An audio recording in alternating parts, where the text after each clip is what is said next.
Royal Bastard by Nana Malone. Read by Madison Aquay. 1. Lucas. Would anyone ever look at me that way? I don't think I've ever seen anyone look at someone else the way my brother looked at Penny as she walked down the aisle. He was in awe. Completely dumbstruck. 1 second he'd been murmuring nonsense words to me, telling me to stop fidgeting, while he was the one who was rocking back on his feet and clearly antsy to see his bride. But then the music started playing, and she appeared with her father in the doorway, dressed in some slinky white confection that showed off her body. Was I even allowed to say that about the future queen? Either way, Sebastian stopped moving. He was frozen, rooted in place, staring at her. I knew nothing about fashion unless it involved some barely dressed supermodel, but the dress was pretty. It had glittery stuff on the shoulders and around the waist, and something that looked like feathers along the skirt. And she was wearing a veil. The cinnamon complexion of her arms practically shimmered under the lighting from the stained glass windows. Okay, yeah, she was gorgeous. She wasn't mine, but even my brain stopped for a moment. But the best part was Sebastian's face. The big brother I'd never even known I had was completely in love, and I was happy for him. I was going to ignore the big gaping hole in the center of my chest, the one that burned, the one that told me that I didn't belong here, that this was a mistake, that this was some kind of accident. I would absolutely ignore it. Ignore me if you think you can, but I'm right. You don't belong here. These are not your people. They will eventually see that you're a fraud. I shoved that voice down, stomped on its head and locked it up. Then I sent my ugliest, scariest demons to guard it. Sebastian was my brother. The kind of brother that I dreamed of having when I was struggling to survive as a kid. From the moment I'd been aware that there were families that loved you and looked out for you, I dreamed of having one. A real family. Not my messed up mother and her messed up choices. I'd always imagined that my real family would come and get me, liberating me from the hell I was in. They wouldn't make me steal. They wouldn't make me do other things. I would be safe and well-fed, and I could just be a kid. Little did I know that dream family had existed and they had been looking for me. Now here I was standing next to my brother, and a guy who would turn out to be one of my best friends in the world, wondering how the hell I ended up here. All the while watching my brother marry a girl I genuinely loved. If anyone was deserving of this crazy fairy tale ending, it was the two of them. Of course, that also meant I was going to need a new roommate. I'd liked Penny as a roommate. She cleaned, she cooked, and she had excellent taste in TV shows. She loved anything involving superheroes. Where the hell was I going to find someone else like that? As the ceremony started, I let my gaze drift around the packed church. 1,000 people sat in the cathedral. Those of greater importance were closer to the front. My gaze collided with the Queen Mother's. The smile she gave me was warm and bright. And Christ help me, my eyes misted a little bit. It wasn't my fault. Honestly, it wasn't. But the woman had been really nice to me. Considering I was the bastard son of her dead husband, she was more than accommodating. She was loving. The first time I met her, she enveloped me in her arms and told me how happy she was to meet me, and how much my father would have wanted to see me home. I hadn't been able to keep it together. I was slightly ashamed of that now, but I would never forget the kindness and love she'd shown me that my own mother never could. None of the other people knew who I was. All they knew was that I was a friend of Sebastian's from his time in the States, which was true. There were only a handful of them who sat on the Regent's Council who knew who I was, a fact we were all keeping quiet for the time being. All but 2 of them had voted in favor of me being legitimized and named prince. They were at best cold towards me, at worst dismissive. Which was fine.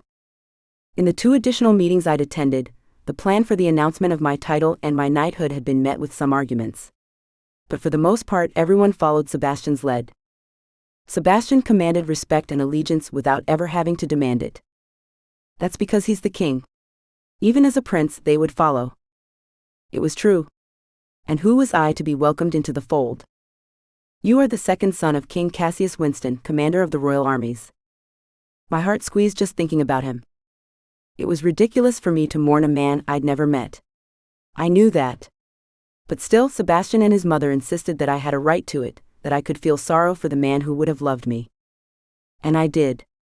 Every time someone brought him up, my heart pinched as I tried to understand who he was. There had been some letters, things he'd written for me and our sister, but I hadn't been able to bring myself to open them yet.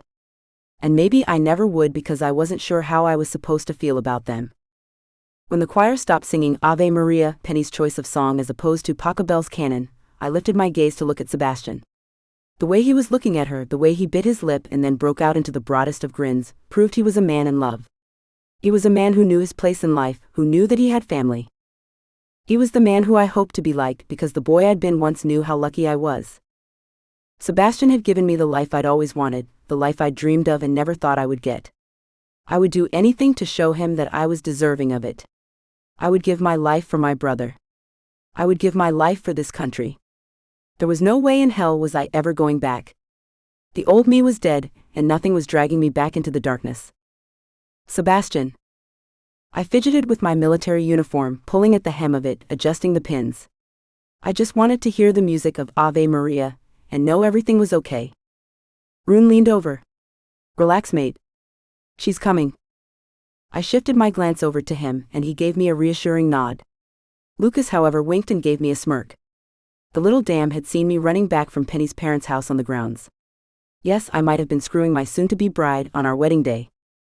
Not exactly tradition, but it didn't matter. It was almost as if we both needed the reassurance. But where is she now? What if it's too much? What if she runs? What if the danger is too overwhelming? What if she doesn't want this life? Things had been so crazy in the last year. I didn't want any of that to overshadow how I felt about her. I wanted her to know that she was everything to me. I wanted her to know that my world started and ended with her. She knows. Relax. She's coming. But once I heard the violin start, the panic tap tap tap of my heart calmed to a steady thrum. She was here. She was coming. One more glance over at Rune with his wide smile, my brother, who gave me a full grin this time, and I knew that I was doing this. I was excited to do this. I couldn't wait to do this. Penny was going to be my queen. After everything we went through, we'd found our way to this spot, and I wasn't going to take any of it for granted. It took several moments before I saw her appear in the entrance of the church. The long cathedral had 1,000 guests seated, members of court, dignitaries from around the world, even Hollywood was represented. Blake's security had a presence, of course, some as guests, some as added security. I knew what had happened to my father, and what had almost happened to Penny and me. I wasn't taking any chances. Penny met her father and brother halfway down the aisle, and they both walked her down. I rapidly blinked away the tears. I knew she and Michael hadn't had the easiest of relationships, so to see her with her brother as a unified team, I had to admit it choked me up. And the look he gave his sister, one of pride and love, was something she'd always felt like she'd been missing from her brother. And given Michael's relationship with the traitor, Robert, I knew how important it was to her that he also walked her down the aisle. The closer they got, the calmer I became. The violin playing Ave Maria, the soprano soloist bringing the house to tears, Rune, Lucas, our 1,000 guests, my mother sobbing quietly in the front pew, all of it vanished. And all I saw was Penny, my bride. My queen. Penny. He's here. Okay, of course he was here. I knew he would be. I could still feel him inside me. My whole body still pulsed with need after what we'd just done. I still couldn't believe this was my life. A little over a year ago, when I'd been sent to protect him, I had no idea how my life would change. I had no idea that this was where it would go, or who I would be. How in the hell had that happened? Who in the hell had made it happen? With each step I took forward, I could see him more clearly. He was waiting for me. His smile only broadened as I got closer. And the calm that fell over me was like nothing I'd ever felt before. There was a reason they called me Calamity Penny. I was always a little too hyper, a little too crazy. But with Sebastian, everything slowed down, like he was my center. And I was walking to him, ready for a whole new life. When I met my father and my brother, both gave me reassuring smiles. I handed Michael my bouquet and hooked my arm into my father's. And then Michael handed my father my bouquet, as I hooked my other hand onto his arm. I knew it was unconventional for my father and my brother to give me away, but Michael and I had been working on our relationship. We'd both been working on repairing the rift that had somehow landed us on opposing ends of the spectrum. Neither one of us had ever really understood the other. And that had cost us time, so much precious time. But it was time we had back now, and I was thrilled to have it. As we walked, I saw Robert's parents out of the corner of my eye. Well, his mother and his adoptive father, I guess. I'd gone to see them once after Robert had been arrested, just to check on them. His father, always a kind, quiet man, hadn't had much to say. His mother had spent most of the visit sobbing. She'd apologized profusely several times. His father had just looked mostly numb with shock. I'd wanted to offer to do something to help them in some way, but that wasn't appropriate.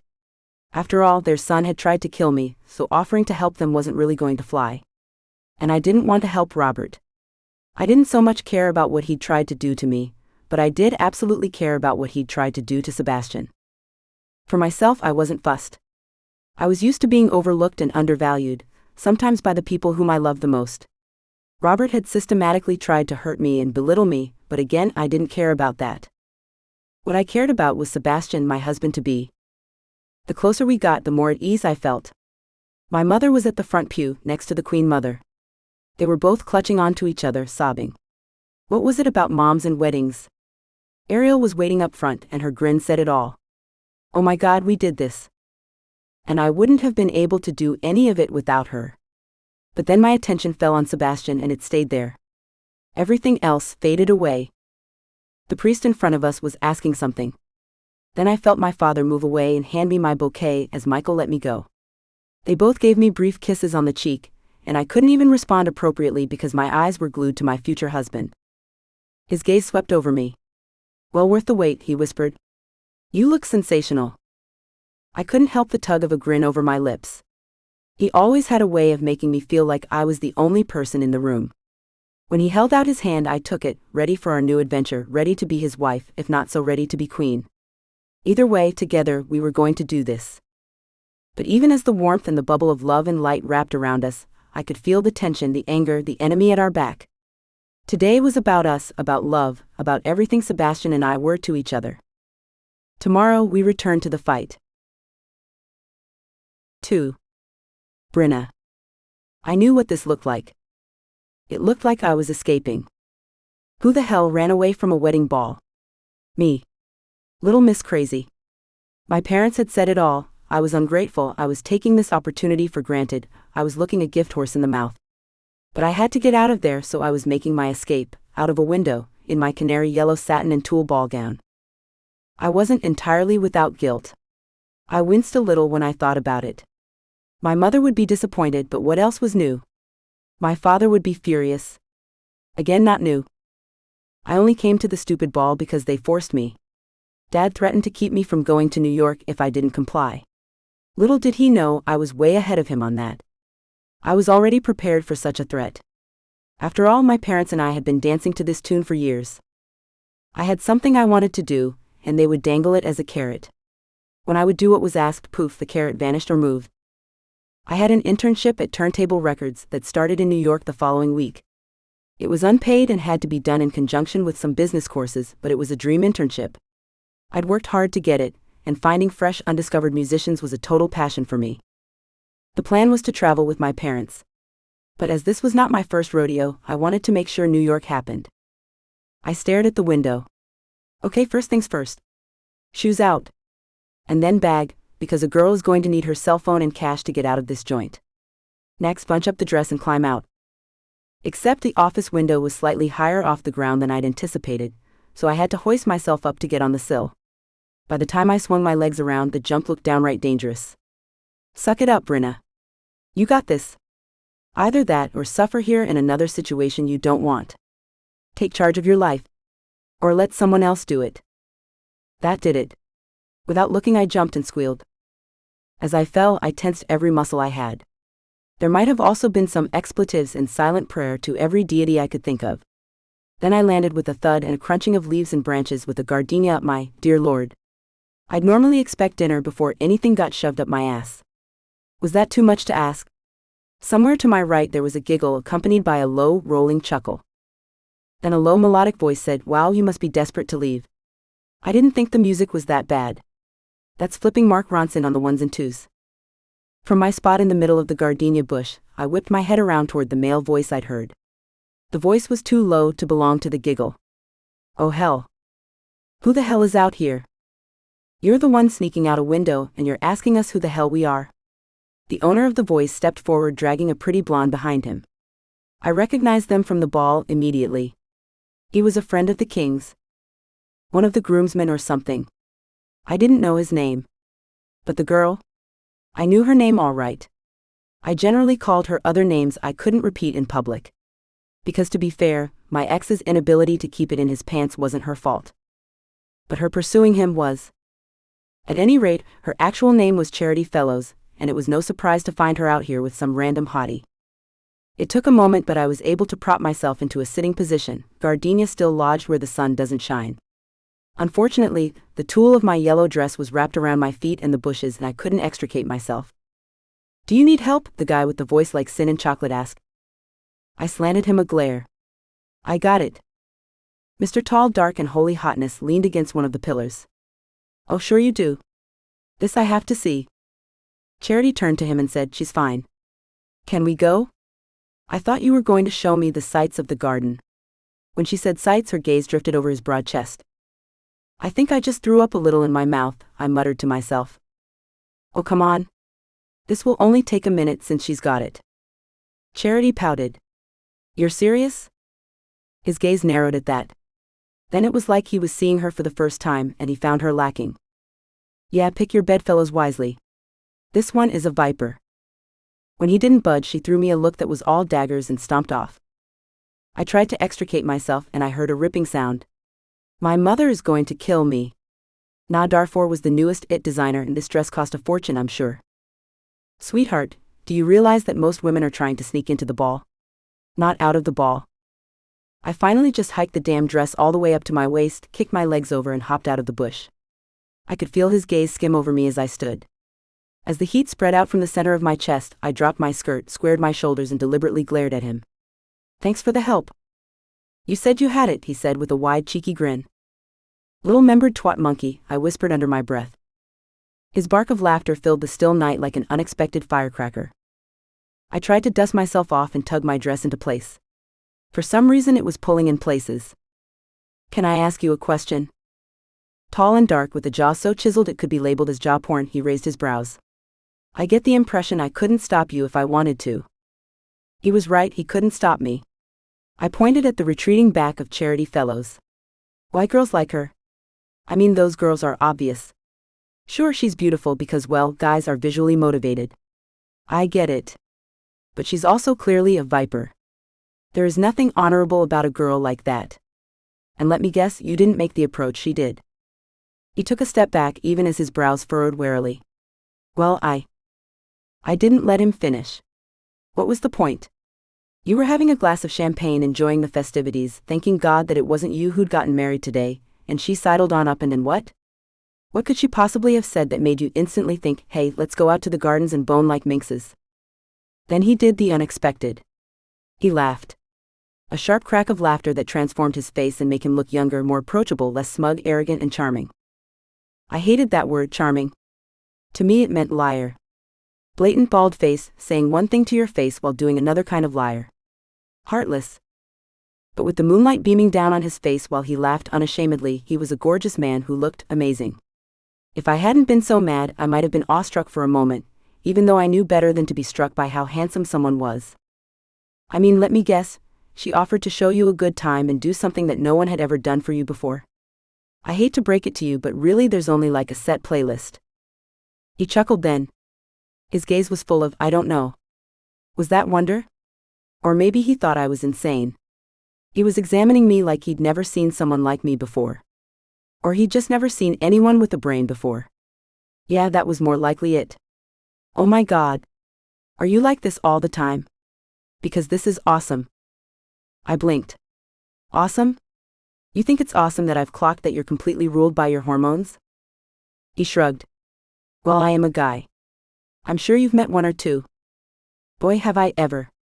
But I just want to know what makes men susceptible to girls like that, when you have perfectly nice girls running around doing good things, being good people, trying to be all things for all people. He seemed to chew that over for a moment.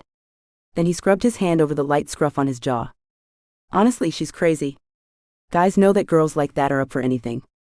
Absolutely anything. It doesn't matter how much you polish them up, ball gown or not, beautifully coiffed or not, there's something crazy in their eyes. She's not the kind of girl you marry or settle down with. She's the kind of girl you'd take out to the garden at a palace and see just how crazy she is. It's that walk on the wild side. He glanced back to a retreating Charity. The problem with girls like that is that sometimes they have the tendency to be more crazed than you can handle. It's dangerous. But that's part of the appeal. To walk the tightrope and see how far you can go before you fall off or get a bunny boiled. You get the idea. I stared at him. So it's the danger aspect? I was genuinely curious. He shrugged and nodded. Sorry to break it to you. I know you're probably looking for some deeper meaning. But guys like the danger. It's not like we can run out and tussle with a saber-toothed tiger. There are better ways to get your kicks and your adrenaline rushes, but women? Women are the easiest. I stared at him. So my life was where it was at because men like danger? I didn't even have any way to respond to that. You know what? Whatever. Danger this. I went back to the bush and grabbed my purse and my shoes. I had to use part of my dress to wipe my shoes off, and I could see the dirt marring the gorgeous canary fabric. I really did love the color.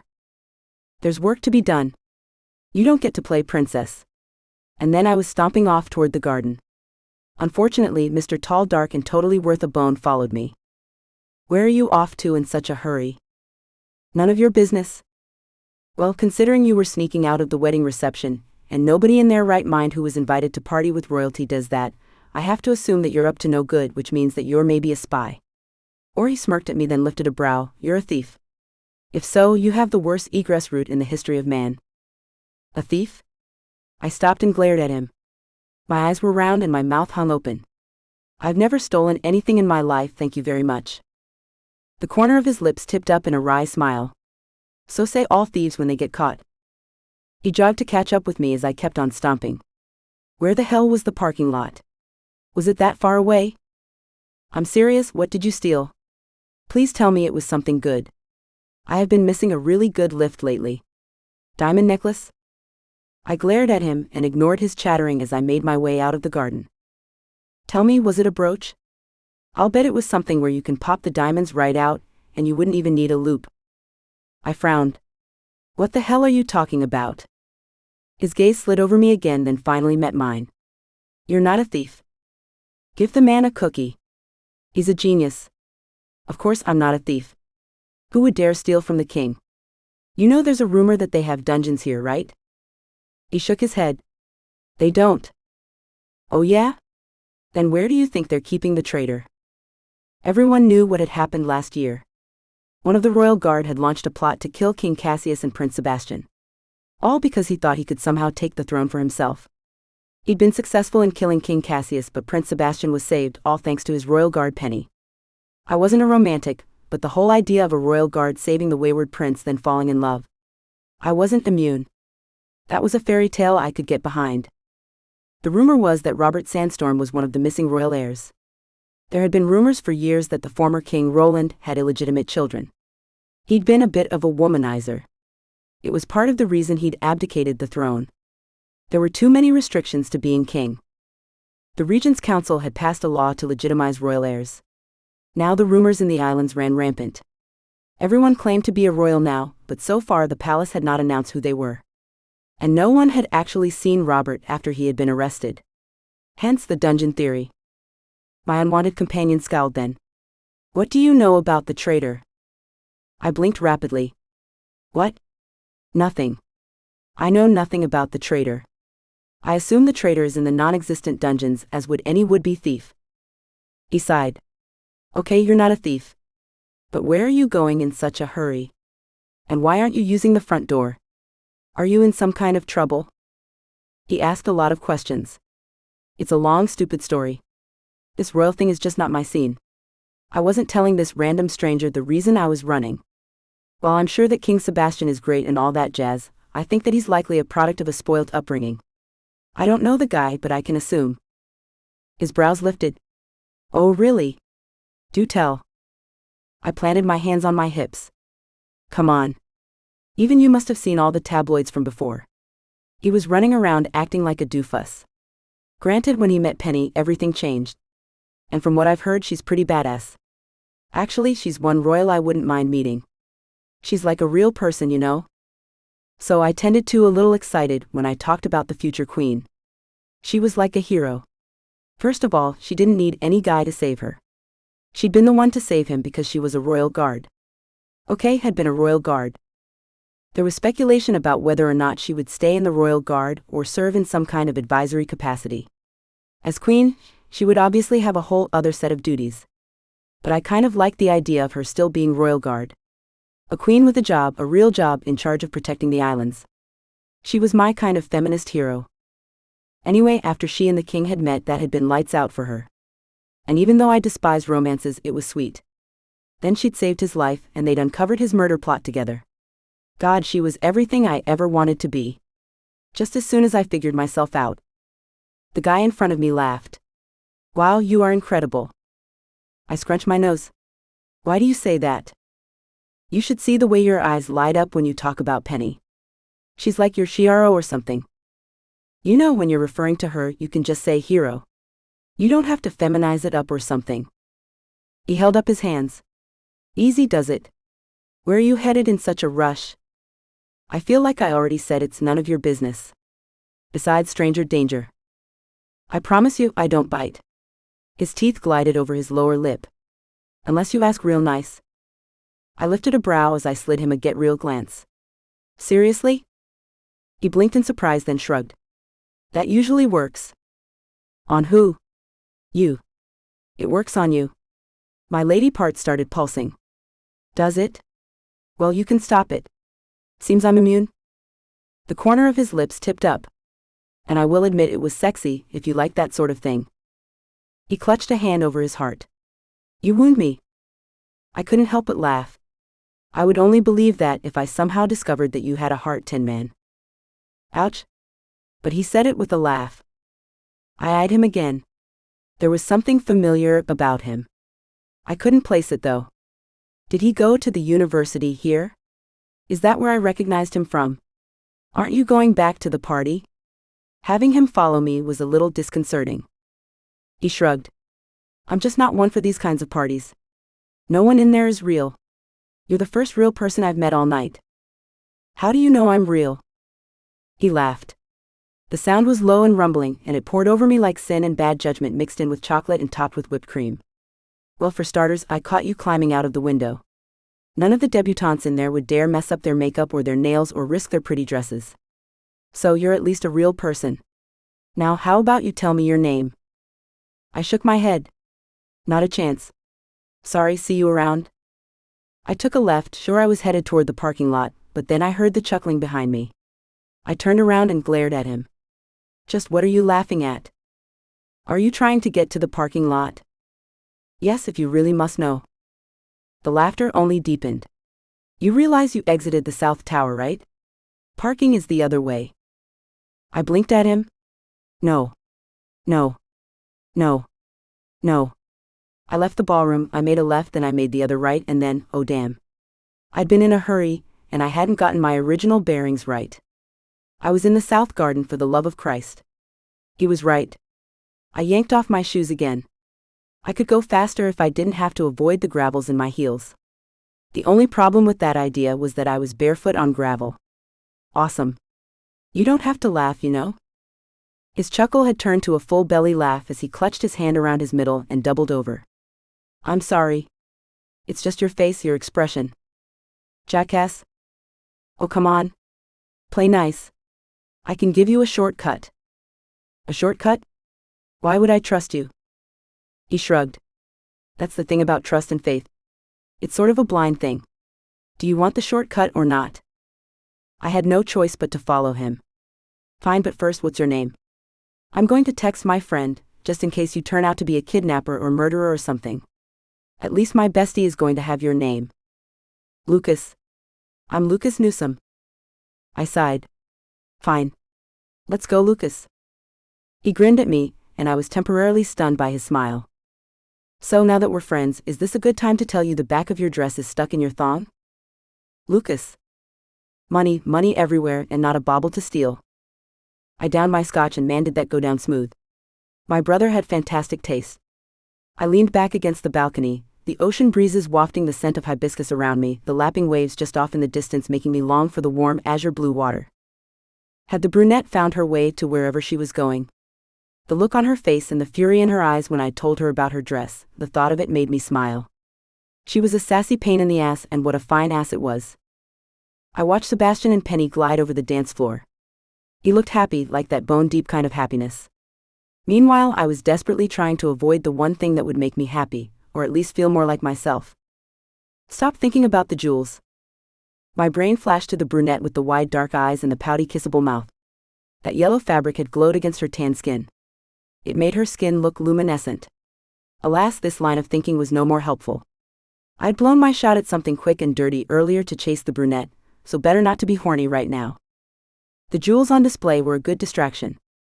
Gauging the value of things was a hard habit to break. All around me, all I saw was the obvious wealth displayed in pompous fashion. Not necessarily by Sebastian, but by the other members of the court who wanted to show off and impress the king. The king. The king, how was he my brother? When all of this went down, he was just some guy. It was surreal. Fast forward a year and I'm co-best man at his wedding and a goddamn prince. From pauper to prince, never to go back again. The events of the last year had been shocking and devastating. I'd found out I had a brother and a father I'd never known. Then I lost that father, and that brother of mine happened to point out that he was a prince and that I was a prince too. It was all a little head-spinning. Thanks to a little plot to murder the family, it was still a secret to the rest of the world that I was one of the lost royals, as the press was calling us. Everyone was under a gag order, until we were able to locate our sister. After the murder of our father, Sebastian wasn't taking any risks. Robert Sandstorm, Penny's ex, had been arrested. Prince Ashton had been exiled. But Sebastian knew there were others involved. Out of nowhere I heard someone say, "And how is the would-be prince?" I worked hard to school my response before slanting a glance at the pudgy, ruddy older man to my left. He was around 50 years old with thinning hair, big wide blue eyes and rosy cheeks that looked like maybe he drank too much, or like the sun didn't agree with him. There was a Rolex on his wrist, and he also wore diamond cufflinks and one hell of a diamond pin on his lapel. All in all, he was walking around with 150 to 200 grand, easy. Stop it. You don't do that anymore. No. No, I didn't. Nowadays, I didn't need to steal to survive. Nor did I need to steal to keep my asshole stepfather from beating the damn out of my mom. It wasn't like I was addicted to it or anything. The thrill, the rush, I didn't need that in my life. My life was great. I was a newfound prince. Lord Dominic Tressel, right? His brows lifted. You're very good with names, young man. Yes, well, I have been getting tutoring. That was bulldam. I remembered all names. It was a basic rule. Know your mark. Know who they are. Know who they surround themselves with. When Sebastian had given me the list of everyone who would be at the Regents' Council meeting, I'd done my homework. Not so I could rob them because I didn't do that anymore, but just so I could have all the information about them. Lord Dominic's net worth was just over $2 million. His father before him had lost most of the family fortunes to gambling, but Tressel managed to recover some of it.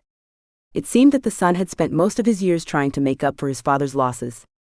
He clawed his way up, made the right alliances, and really worked his father's Regents' Council seat to his advantage. I don't consider myself a prince yet, or even at all. I don't really care about that. Tressel chuckled as if I'd said the funniest thing in the world. Oh, come on now, my boy, everyone cares. Those who claim not to are kidding themselves. But you know, considering all the ugliness of the last few months, I'd say it's wise to not be quite so open about your ambivalence. I'd like you to remember that I voted for you. I lifted a brow. Where was this going? Yes, I remember. I'm not usually one for commoners, but it was what King Cassius wanted. It was what Sebastian wanted. I worked to keep the chill out of my voice. I think you mean King Sebastian. His brows lifted more. Yes, of course. He continued as if he had no clue about his casual classism or disrespect. So it was a wise choice. I just hope that you can live up to who His Majesty thinks you are. My teeth gnashed. Well, all I can ever be is myself. Right? But you know you're past that business with your mother. Despite knowing all that, I voted for you. Like douche face here had done me a favor. Well, I guess this is the part where I say I appreciate it. Instead of saying you're a prick. Good, because in this palace you need allies. And I would like to be one of yours. You're scrappy. Forgive me, but you hardly know me. If he did, he'd call the guard to put me in those dungeons everyone talked about. Oh, but you and I were the same. Abandoned, left to forge our own way, really coming from nothing, making it up and clawing our way to the top by hook or by crook. I like it. A sense of unease rolled through me. He thought we were the same. Having to buy off the rack instead of bespoke was hardly the same as doing just about anything to eat. I guess he didn't know that I actually knew his history. He had stepped on people to get where he was, made business dealings that ruined other people just so he could get ahead. We weren't the same at all. Well, thank you for the vote of confidence, I suppose. If you'll excuse me. He placed a hand on my arm and I glanced down at it as he spoke. Just realize one day I may need a favor from you, just like you and your brother needed a favor from me. I expect that I can count on your support. Douchebag. I turned and faced him. It happened so quickly, I almost couldn't believe myself. I patted him on the arm while I was shaking one hand. I palmed his Rolex. Yes, okay, fine. I palmed the cufflinks too. They were diamonds. I could sell those easily. Yes, of course. Just as long as it's in my brother's best interest. Always. Long live the king. This is a round table here. We're all on the same side. All we want is what's best for the Winston Isles. Of course. As if I didn't see that all he wanted was what was best for him. I'd known men like him my whole life. They were takers. Nice to have an ally in the palace, I said through gritted teeth. Yes, of course. Allies, absolutely. He grinned, as if he were really believing what I was pitching him. As I made it back into the reception, I stroked the Rolex in my pocket, somehow feeling a little bit better now that I'd let some of my old self out. You shouldn't have done it. The guy had it coming. I headed out of the ballroom. I didn't see Sebastian and Penny anymore, but it was likely they were surrounded by well-wishers at the high table. I made it down the corridor and headed toward the guest cottages, needing to be alone for a moment. But before I made it down the hall of the Rose Tower, Sebastian stepped out of nowhere. I stopped short. Hey. Shouldn't you be pulling off a garter or something? My brother held his hand out. Hand them over. My brows lifted. What? He waited patiently. I could certainly wait him out. I tried to stall. Where's Penny? My wife pointed out that you were with Lord Trestle outside on the balcony. I know the guy is a douchebag and likely he said something to piss you off.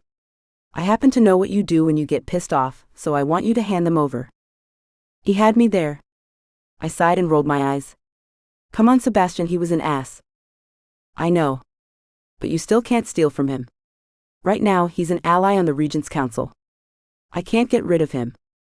You know, I said as I fished in my pocket for the Rolex, he used the same word.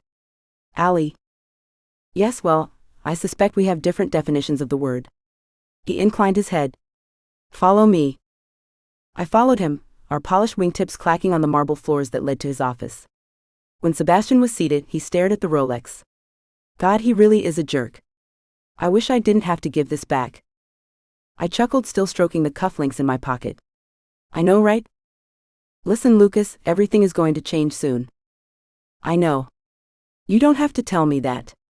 I'm preparing for it. Sebastian leaned back in his seat. I know, but you can never really prepare for it. I shrugged. Well, good thing I'm a survivor. He nodded and sat back. I want the cufflinks too, little brother.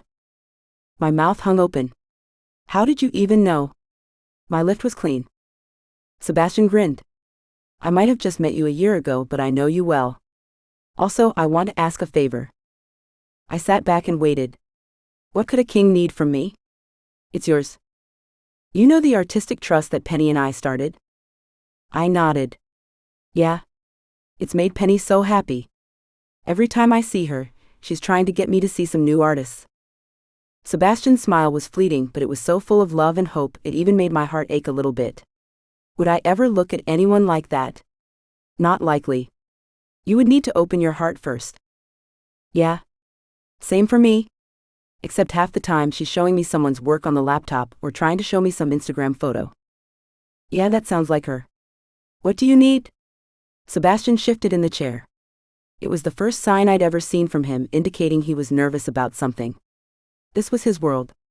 I was the interloper. What was making him so anxious? What's up, man? You're making me twitchy. You know what happens when I get twitchy. You can't afford to lose the crown jewels right now. He narrowed his gaze at me even as his lips twitched. I'd like you to audit it. I want to make you a director. When you get back to New York, I know you've still got a couple of classes that you're finishing up, but I'd really like you to take over a full audit of the trust on the charity end. The last set of numbers looked low to me. I'm not sure, but I want a full audit. Something is missing there. Either that, or the charity initiative isn't working the way that we'd hoped, and we need to reconfigure some things. But I need someone I can trust to look after mine and Penny's interests. Maybe I'm the king now, but I am and always have been an artist first, and I really want to give opportunities to other artists. I want this to work. I obviously can't be in New York right now with everything that's happening here, and I'm certainly not letting Penny out of my sight. And well, honestly, I plan on keeping her naked for the foreseeable future. I scrunched up my face and made a gagging sound. Gross. Seb, I know what you're asking, but you want a con man to look after your money? I don't think that's the best choice. He was my brother and I loved him. I wanted to do something for him, but I couldn't do this. If something wasn't right, fingers would point directly at me, and in some cases they should. But I just didn't want to mess up anything for him. Just tell me you'll think about it. Maybe you are the only one I can trust. I shook my head. Send Rune? Hell, send Penny's brother Michael. He'd do anything for you, considering. Penny's brother felt more than a little guilty. He'd been best friends and lovers with the traitor, and hadn't seen his duplicity. Yeah, but firstly, Michael is a royal guard. And secondly, he doesn't have a triple major in international relations, poli-sci, and economics. I opened my mouth to argue, but then I snapped it shut. Yeah, you have a good point there. The thing was, I'd picked those majors because they all sounded sort of like cons in and of themselves. They were ways to put my best skills to use, but not like this. I didn't want to be the face of anything for my brother. Because eventually my past was going to catch up to me, and there would be shame associated with it. What about Rune? Rune is an option. He went to university. He's smart. Yes, he did, and he majored in political science, but Rune has another job. What could be more important? If this matters to you, then Rune should be doing it. He sighed. Rune will be your personal guard. I sat up straighter. Say what?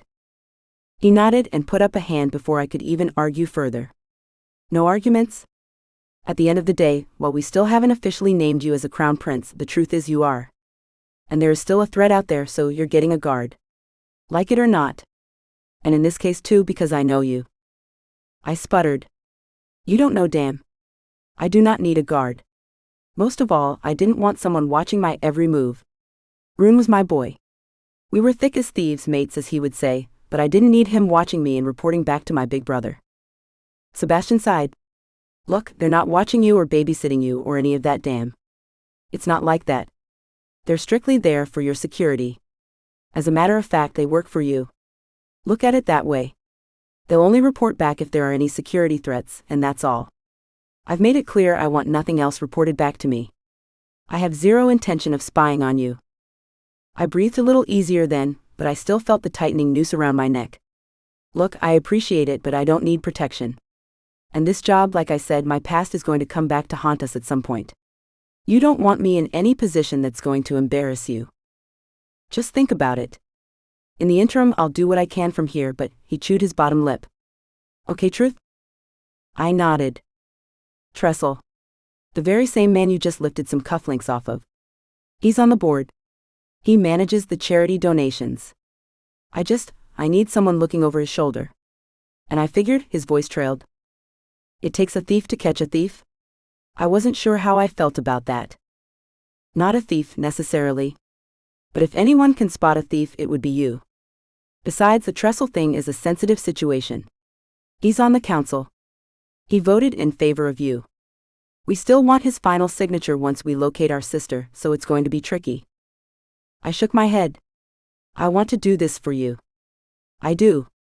I leaned forward, silently begging him to see the sincerity in my eyes, if he even knew what sincerity was. I don't want to be the one responsible for bringing embarrassment to you. This whole thing is already uncomfortable. I just want to keep a low profile, finish my classes, and see what happens next. Sebastian's gaze searched mine. And it was a little like looking in a mirror. From the pictures I'd seen, he looked a lot like our father. He looked like his mom too, but there was definitely something about us that said we were brothers. He nodded slowly. All right, I'll put your answer on ice then. Give it some thought. Get back to New York. Get started on school and stuff and just let me know. We're not in any major rush, but you know. But you are. He grinned at me. There is something else too. Oh my God, Sebastian, you keep asking a former conman for favors. Do you realize that this is how you come to owe me?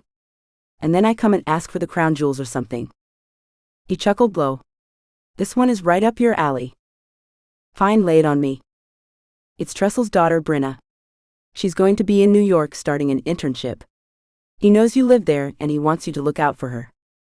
I frowned. Wait, if he sits on the board, how is he not in New York? Sebastian shook his head.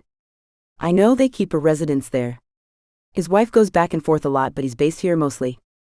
If you ask me, I think he's trying to get another foothold in the palace. For now, I'm willing to let him have it. You don't have to do much, just babysit the girl. You're letting me babysit a female? He shook his head. You can be cool, right? Seb, I just lifted about 200 grand in jewels at your wedding. Do you really think I'm the one you want, A, managing money, and B, looking after someone's tempting daughter? You don't know she's tempting. Does she have chest? I was far more discerning than that, honestly, but I did have a reputation. And I wanted to make sure he was entirely aware of it. He chuckled low. Listen, just try to think all of it over. Can you do that for me?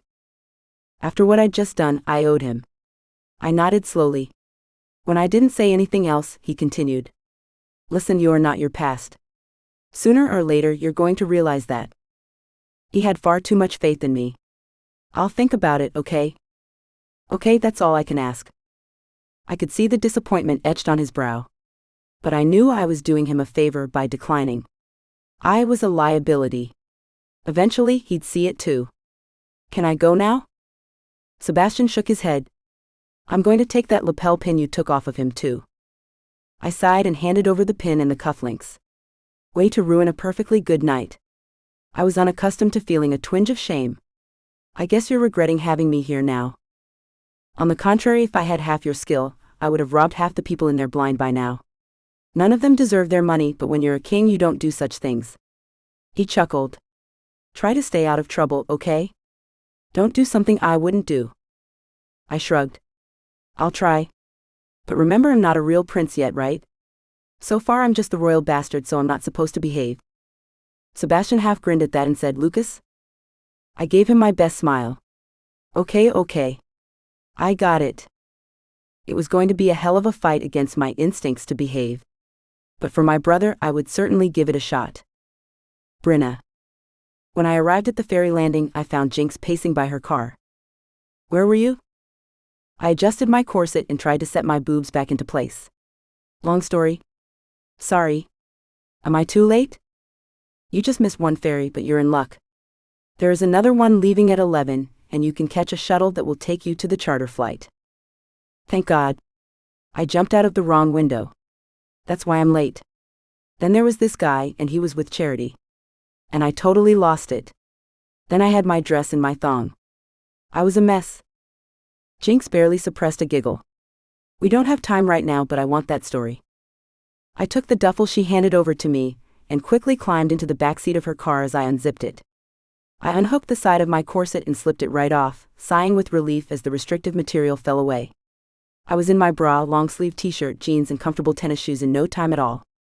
Oh my God, I've never felt more like myself than right in this moment. From the front seat, Jinx laughed. You're insane. Listen, as your best friend, it is my duty to ask this, so hear it with love. Before she could even open her mouth, I sighed. Jinx, I know what you're going to say. She lifted a brow. Oh yeah? What am I going to say? What you're going to say is, Bryna, I'm thrilled that you got the internship, but maybe this is overkill. Jinx's lips twitched. I could tell she wanted to smile, but she didn't. She kept a stern face as I continued. I must tell you that your plan is foolhardy. It's not like your parents won't know where you went, and they'll not only be pissed but worried too.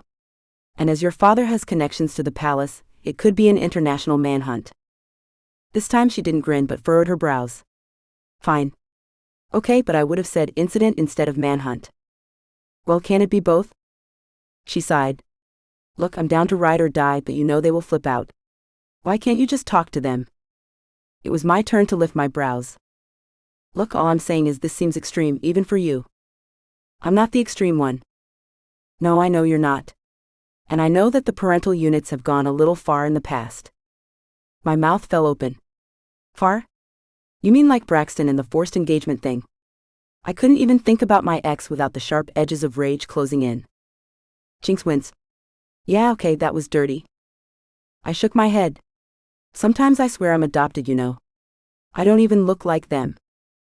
Oh my God, back to this. You're not adopted. I sighed.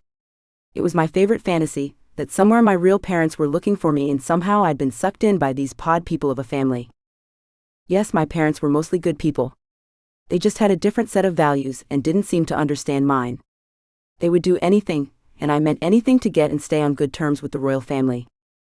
My grandfather on my father's side had squandered our family fortune and lands. My father had worked tirelessly to get some of that back and to keep his stature. He still had his useless title, but these days lord didn't mean much. Not unless you had the money to go with it. He'd married my mother for her wealth, but my grandparents had been shrewd, securing her money away in trust funds upon trust funds upon trust funds, and she still only received a monthly stipend.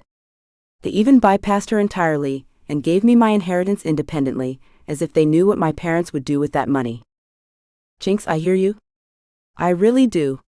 And I appreciate that you're looking out for me, but I need to do this. I will die if I am trapped in this gilded palace of mine. I need out. Either you're with me or you're not. Jinx didn't even blink. You know I'm always with you. Let's get you on that ferry into the airport. NYC awaits. 3.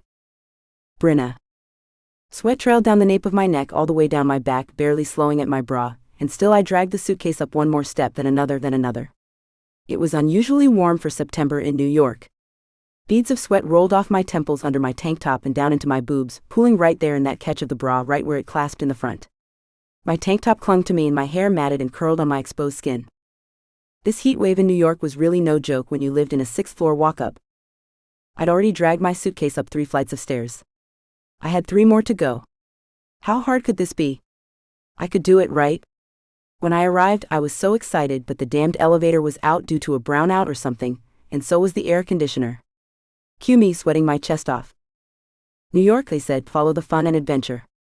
All I wanted to do right then was lie down in an ice box and cool the hell off. But this was my adventure, like it or not, and I was free.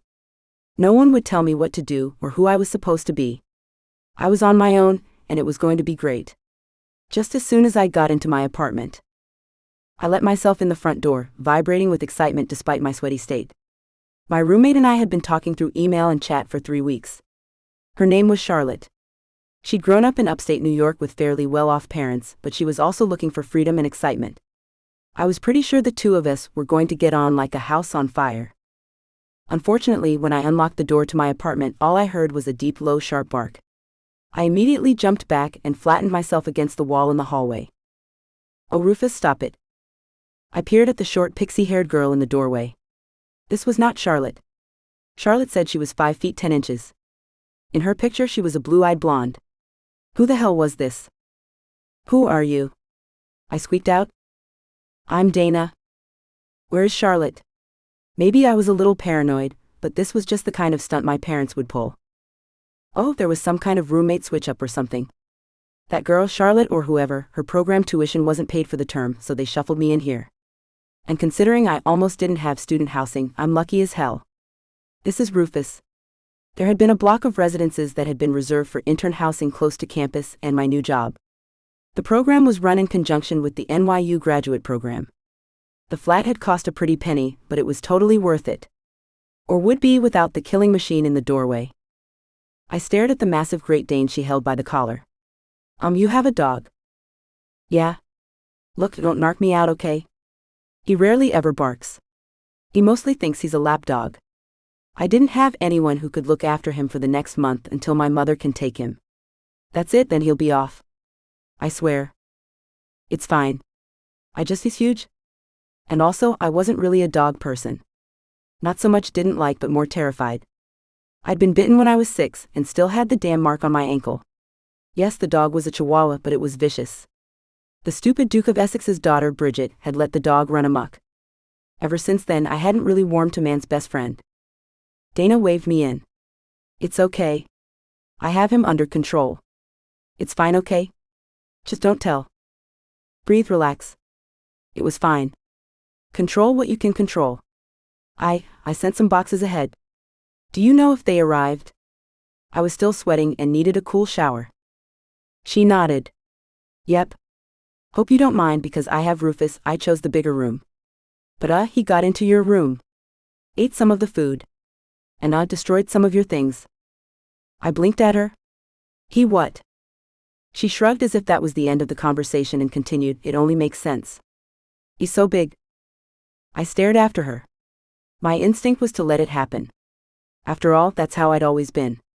But I'd fought for this. Since the window jumping, I was a new person. You have to fight for what you want. No one is going to hand it to you. I wanted to do what I always did, accept it. Make do. But I took a deep breath. I'm sorry, but no. She frowned. What? I swallowed and swiped at some sweat on my brow. Why was it so hard to stand up for myself? Maybe if I did it more often, I'd deal with things instead of letting them fester and then blow up. Like your engagement party. I said no. I paid for the bigger room, so I'd like to move into it, please. You and Rufus can figure it out.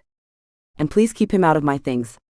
God, I hated to think of his monster attack teeth tearing through my clothes. Rufus cocked his head as if he could hear me. And I would have sworn her doggy smiled at me. I shuddered. Dana's gaze swept over me again as if reassessing. Fine. Whatever. She muttered over her shoulder, then slammed the door to her room. I sighed. I missed Charlotte already, but there was no way this setback was going to ruin this experience for me. I was here to find out who I was, and I was going to do that. Lucas. Stay out of trouble, he'd said. Don't do anything I wouldn't do, he'd said. The thing about my brother was ever since he'd become king, he'd become a lot less fun. And yes, of course, he had to lead people now. But there was no reason why I couldn't have fun. What about the part where he said don't slip your security detail? Not that I'd slipped them exactly, but the club was crowded. Not my fault if they couldn't find me. That job looks really good now, doesn't it? The sounds of dubstep pounded off the walls, making my head ache, but I was determined. I was out, and this was great. This was fun, never mind that my stupid drink cost nearly $30. And by fun I meant I was bored out of my skull. There was a part of me that was over this scene, bored with the endless flow of alcohol and stream of women and the constant high of picking out a mark. I might be a reformed bad boy, but sometimes for fun I would still do the work of picking out the mark, the best angles, the best way to make his wallet bleed. But I never actually went through with it. Not anymore. Not since I'd walked away from my mother. It didn't mean the temptation wasn't strong, though. It didn't mean that there was no itch to go there. So when I felt the itch, I came to places like this. Places that would pretty much guarantee that I wouldn't scratch the itch. No one in here was rich, and so far no one had been an asshole. So that meant no scratching this particular itch. It was fine though, just being out was good enough. Why don't you call a friend? Someone to actually kick it with? Yeah, that was the next problem. I had no friends. Okay, fine, I had a couple, but they were just surface friends. Not a single one of them knew me. How was it that my brother and my bodyguards were the only people who actually knew the truth about me? Sometimes I just didn't want to fake it. Hey, I've never seen you here before. I turned and found a petite blonde sidled up to me on my left side. She was mostly hair, chest, and a bright white smile. A little too done, a little too obvious, but hey, she was there. And I didn't have to do any work to pick her up, so bonus. And like I told the brunette at the wedding, there was something a little wild about her. She's not brunette. Funny thing was, since the night of Sebastian's wedding, I'd been more interested in brunettes. Well, would you believe it if I said I was a stranger in a strange land? No, of course I wouldn't believe it. You might be new here, but you're a player. I can tell. Oh, okay, I got it. It was time to dance. Who, me? I placed my hand on my chest and managed to fake an incredulous look. I am shocked and insulted you would insinuate such a thing. She giggled. You're funny. Come on, take me to the dance floor. She stumbled on her heels and I steadied her. I wasn't in the mood. But she at least kept me somewhat interested to pass the time. There's no way I wanted to go home and face the empty penthouse. Rune was just across the hall, but even he didn't know what lay deep inside. Don't worry. I practically live in these things. Jesus. Okay then, we were doing this. Not my first choice, but I wasn't going to complain. Besides, screwing her would take my mind off of all the other damn that was looming in the distance. I had one class left that I'd missed in my third year, taking time off to help my mother. Then I had to figure my damn out. Was I going back to the Winston Isles? I needed to decide. The previous plan of taking a consulting gig and making a lot of money was moot now. The tune changed to something only slightly more recognizable. At least this song had lyrics to it, a recent pop song. Most of the time, I didn't pay attention to what was on the radio. I would just set it to some iHeartRadio rap pop nonsense and let it play in the background. I didn't care that much for the most part. A lot of it sounded the same to me. Some wannabe princess shaking her ass to some tune that was catchy but not that meaningful. The blonde shook her ass, turning around in my arms, backing up into me, making sure I could feel every swell of her curves. Yep, it would be almost too easy. What now, you want a challenge like the brunette? I needed to get that girl out of my damn head before I broke and asked Sebastian to pull the security footage and tell me who she was. We danced some more, and after a few minutes I started tugging her off the dance floor back toward the bar. I really couldn't stand this music. Note to self, no more dubstep or electronic. And also next time find a partner who can actually dance, because sexy and a smile as hot as she was couldn't move at all. Or maybe that was just the dubstep. I wasn't really looking to figure it out. Hey, where are we going? Let's head back to the bar. I'll get you a drink. She glanced over her shoulder as if waiting for something. Are you sure you don't want to dance anymore? Yeah, I'm pretty sure. You go ahead though, if you want. She took one of my hands in both of hers and tried to pull me back. Please? I sighed. Okay, fine. One more, but then I'm probably going to get out of here. But the night is young. We haven't even had any fun yet. Yeah, tell me about it. I let myself be pulled back.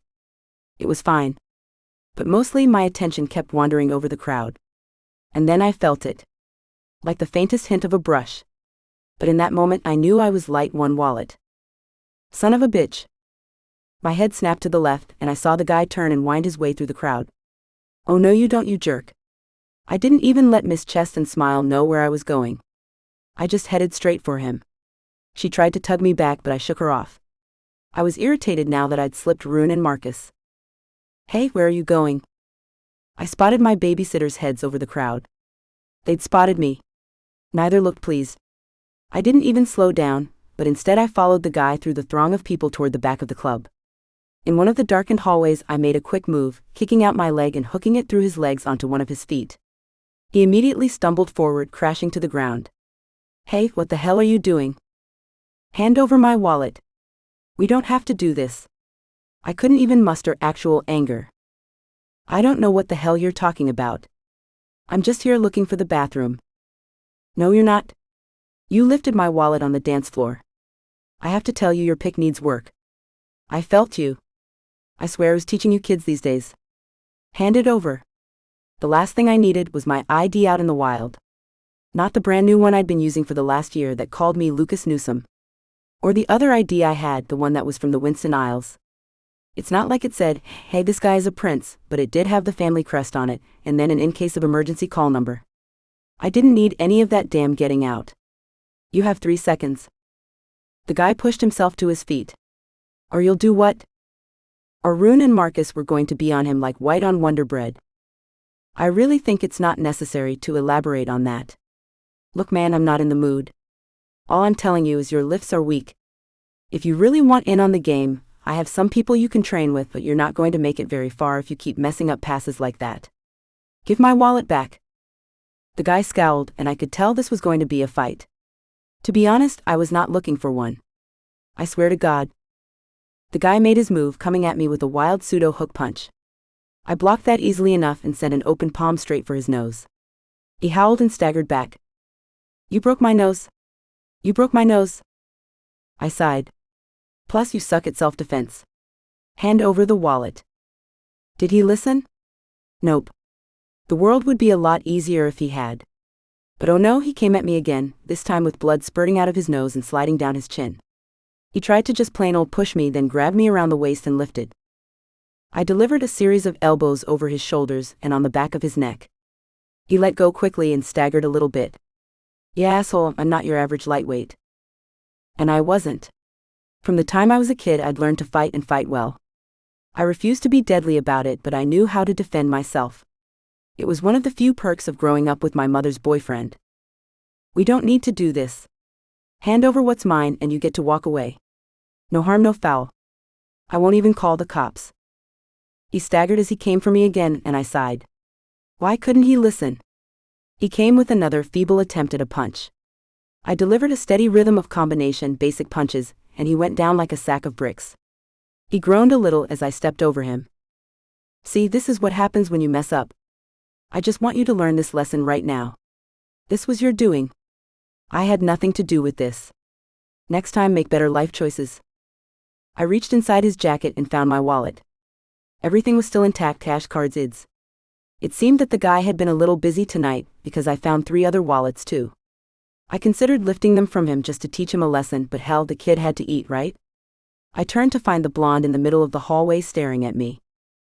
"Oh my God, what did you do to him?" I shrugged and rolled my shoulders. "He'll live. Listen, let me take you home or something."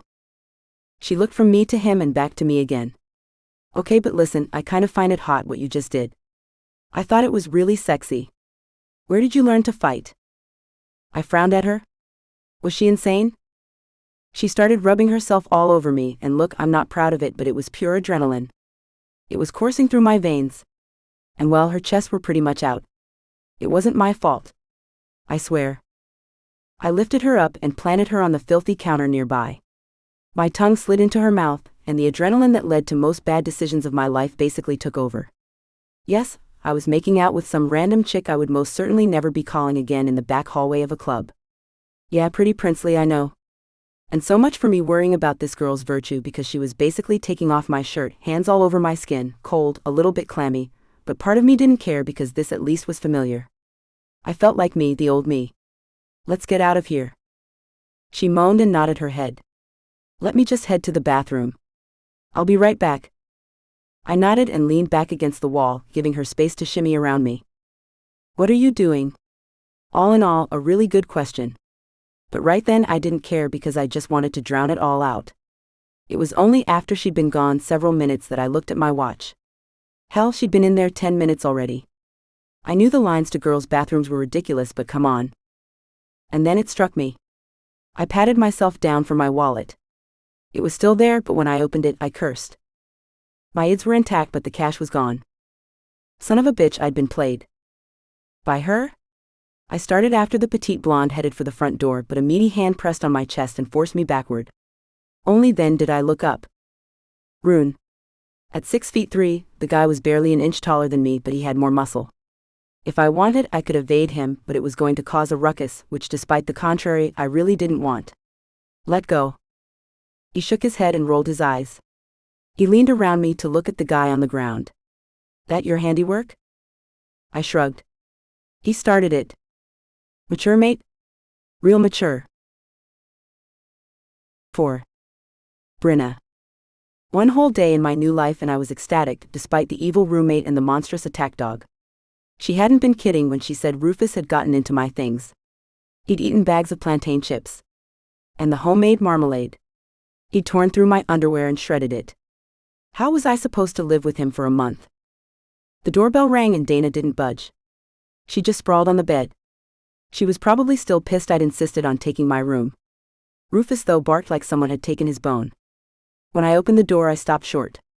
The ice box I'd been begging for yesterday was on my doorstep. "Mom? What are you doing here?" My mother gave me her best narrowed gaze, pursed lip expression. "Did you really think you were going to move to New York for a grand adventure, and we wouldn't notice?" I shifted on my feet because yes, sort of. She waved a hand and rolled her eyes. "My God, darling. You always over-exaggerate everything. This is not some nefarious scheme to keep you from living your life. Get your things. Let's go. You're not staying here." My mother slid her gaze over my shoulder to Rufus, who Dana had apparently wrangled. "And is that a dog?" "Mom?" Never in my day would they have allowed a dog in a flat. My mother had gone to Vassar for 2 whole years before she married my father. She never let anyone forget it. Vassar was an excellent educational establishment. She was not thrilled that NYU was my choice for postgrad school. Maybe she would actually have let me go to Vassar. "Mom, I'm not going anywhere. This is my choice. Besides, the money Grandpa left me pays for housing too, so I don't need to live in the apartment you rented for me." I should have been used to my mother's best withering glance by now. I called it withering glance number 7. It was cold, direct, not meant to make you cry exactly, but still conveyed her extreme displeasure. It was a full pursed lip and a narrowed gaze, but not too narrow. And then she'd hold it on you, waiting for you to change your mind. Except this time I didn't change my mind. I just stared right back at her. Stop being stubborn, young lady. Get your things? I folded my arms. I'm not being stubborn. Mom, you tried to force me into an engagement with the same guy who broke my heart by cheating on me.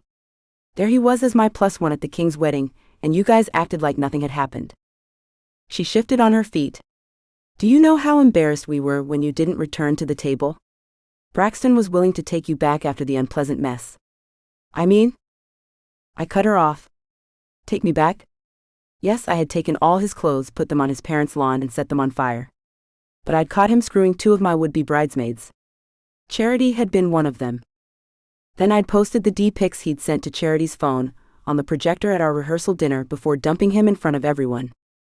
I'd blurred out most of them, but it was still apparent who it was in the photo. I just started to get over that whole embarrassment. Seeing him at the ball had been the last straw. If I leave here without you, you'll be making a big mistake. I stood my ground. Then I guess I'm making a mistake. I love you, but I'm not coming with you. Her lower lip trembled. God help me if she actually cried. I don't think my mother had any teardrops left. But I guess we'd see. There were no tears, though. Perhaps the quivering lip was more wrath than sadness. As in, how dare I defy her? Well, it had just happened, so God help me. The problem was, once I started standing up for myself, it was impossible to go back. Lucas. Remember that thing that I said about not giving your security a slip and keeping a low profile? Sebastian's face filled the video screen on my laptop. He clearly wasn't thrilled. But I'd kind of figured that with the way Rune looked. Yeah, about that. I didn't exactly mean to give Rune the slip. I mean, he just couldn't keep up. That was weak. I knew it. Like on a scale from 1 to 10, exactly how mad are you? He sighed. Lucas, this isn't one of those times where you can flash your cheeky smile and get away with it. This is bloody important. He was right, but it still chafed. Look, no one even knows I'm here. No one knows who I am, it's not that big of a deal. So you, little brother, are telling me the king what is and isn't a big deal? I snorted. Well, look who became a pompous asshole the moment he became king. Shut it. I'm trying to keep you alive. I sighed. Look, I get it. I'll be more careful. More careful won't cut it. You went to a bar and got yourself fooled by a little slip of a thing with some gigantic chest? I slid a glance toward Rune, who chuckled to himself and became suddenly very interested in his magazine. I wasn't sure I liked him anymore. Look, that was unfortunate. I'm pretty sure that she and her boyfriend were in on it together, the 1-2 punch, so to speak. They were working as a team. And do you realize that if the turd had gotten your ID, it could have been really bad? That quiet life you wanted wouldn't be possible. It would make your protection difficult. So dramatic. I mean, it doesn't even say anything. It just has some crest on it. His eyes narrowed. Do you care? This is important. I've already lost enough family. I hope you don't mind if maybe I could enjoy my honeymoon and not worry that my brother is trying to kill himself. Damn. I'm sorry, okay? Won't happen again. He was right, but I was feeling petty. He sighed. Lucas, why do you do this? Because I was waiting for it all to come to an end. To find out I was in a dream. You don't deserve this. Deep down inside, I was terrified this would all disappear. If I didn't stop, my past was going to mess up my future. I needed to change. And not just bull-damn change, real change. Sebastian was right. I swallowed hard. I'm sorry. I'm committed. All in. The job, the girl, whatever you need. I'll stay with Rune and Marcus. I swear it. It was time to be the guy they first wanted to be. 5. Lucas. So your brother asked you to babysit a debutante? Rune's laughter filled the tight space at Prohibition Bar as the happy hour crew rolled in. It's not that funny. Yes? Yes it is. He slapped his palm on the ancient wood bar. It's hilarious. He does recognize that you basically lifted nearly $250,000 from Trestle, right? Yeah, well, the guy was acting like a prick. He deserved it. Rune lifted his hands. No argument there. The guy is a full-on twat. I have been on his service more than once when there was some delegation or something. He still acts confused that I should dare to speak to the king. He's a total jerk and a social climbing twat at that. But now your king demands that you help him, so what are you going to do? I don't like those words, demand and king. I have no king. He chuckled. Actually, technically you do. Okay, fine, technically I do. But more than that, Sebastian is my brother and he changed the course of my life. So if he needs something, I need to figure out how the hell to get it done. So you're going to do it? He assessed me as if I'd just told him Snuffleupagus was real. I took a sip of my beer. I don't think I have much choice. Besides, how bad can it be? Rune's chuckle was more than jovial as his shoulders shook. You have clearly not been around enough debutantes. There are the wild child debutantes. Those are the ones who make your life miserable. They love to screw you, mess up your life, run around, do drugs, drink far more than they should, and you're supposed to keep them out of trouble. They are my least favorite kind of job. My eyes went wide. Aren't debutantes supposed to be like boring and have sticks up their asses? You haven't been around enough debutantes. Guess not. Yeah, those sticks up their asses ones, they're boring, mostly going to museums and those kinds of things. But the way they look at you, icy as hell. It'll almost make you wish for a wild child debutante to keep things interesting. Oh, fantastic. Maybe I'll hope for that kind. Then I won't have to do much. She'll barely want to leave her house. Rune shrugged. Who knows? I've seen their daughter once or twice. I've never been on her service though. She's pretty, but she never looked particularly happy. It's like every time I've seen her, she was staring off into space thinking about something else entirely. Never had a peep or a problem out of her though, so she's tops in my book. I don't know why I agreed to do this. This is stupid. I scrubbed a hand down my face. Rune stopped with the laughing then. You did it because Sebastian asked you. And you know he doesn't ask for much or anything really, so you'll do it. Babysit this girl, take her to a couple of bars, show her a good time. Obviously don't show her how to pickpocket. She'll be easy peasy. I hope so, because the hairs at the back of my neck stood at attention. I don't know what it was, but something had me turning around quickly. Out of the corner of my eyes, I swore I saw someone familiar. Someone I had shaken a long time ago. Someone from the past I'd rather forget. Rune noticed my silence. Mate, are you okay? I ignored Rune for a moment, forcing my senses to focus. Something was off. There was something or someone that wasn't supposed to be here. I took my wallet out and slapped some cash on the table. Let's head out. I'm barely done with my beer. Rune groaned, but he quickly chugged the rest of what was left of his beer and stood with me. He then went before me and waded through the crowd at Prohibition, and pushed open the heavy doors of the exit into the spring night. All right. Let's head back. Rune studied me for a long moment and then shrugged. His job was to keep me safe. And I was pretty sure it was also to keep me out of trouble. Once we reached the apartment again, Rune went in first, checked the rooms and came back out with Marcus. They had a 2-bedroom apartment across the hall. It was sort of ridiculous that we took up a whole penthouse, but it worked. Marcus nodded in greeting. What's up? I'm on already? I thought you guys would be out later. Rune angled his thumb toward me. That one's a lightweight. He wanted to get home and get some rest. Who is this guy? I rolled my eyes. Beats me. Good night, buddy. Rune headed into the apartment across the hall and flipped me the middle finger. I just chuckled. Once they were both back in their apartment, I studied the exits. I knew full well they'd know if I left. Unless you leave your phone here. This might not be the smartest thing, considering I'd already had an earful from Sebastian about the whole murder of my father, attempted murder of my brother thing. But I couldn't shake the feeling. Something was off. I needed to know what the hell it was, and why the hell my past was coming back for me. 2 attempted lifts in a night. That didn't happen. I waited another hour until things were definitely quiet, and then I knocked on their apartment door and poked my head in. Marcus was up studying. You need something? Nah, I'm good. I'm just going to run down to the vending machine. Do you want anything? Marcus eyed his gun and pushed to get up, but I waved him off. Man, I'm going to the vending machine. You can watch me on my phone. I swear. He sighed and nodded. Okay. But seriously though, let me know when you're back. Sure thing. I knew things would not take very long, because I had a sinking intuition that I knew who was tailing me. Also, I was glad I didn't have to break my promise to Rune. I'd sworn to him I wouldn't make him look bad. But I'd made no such promise to Marcus. Sorry, dude. I took the elevator down to the 4th floor from the penthouse. It took a moment, but then I reached behind the vending machine and left my phone there so Marcus would know that I actually did go to the vending machine. And then I took the back exit with the stairs all the way down to the first door and out the front door. I kept my head down, my focus on, and it didn't take long. There it was, that feeling again. I rounded the corner at the park and got yanked into the nearest alley just off the street. When I saw who pulled me in, I rolled my eyes. What the hell do you want? Lucas. Oh, it's good to see you too, kid. Tony Mendoza.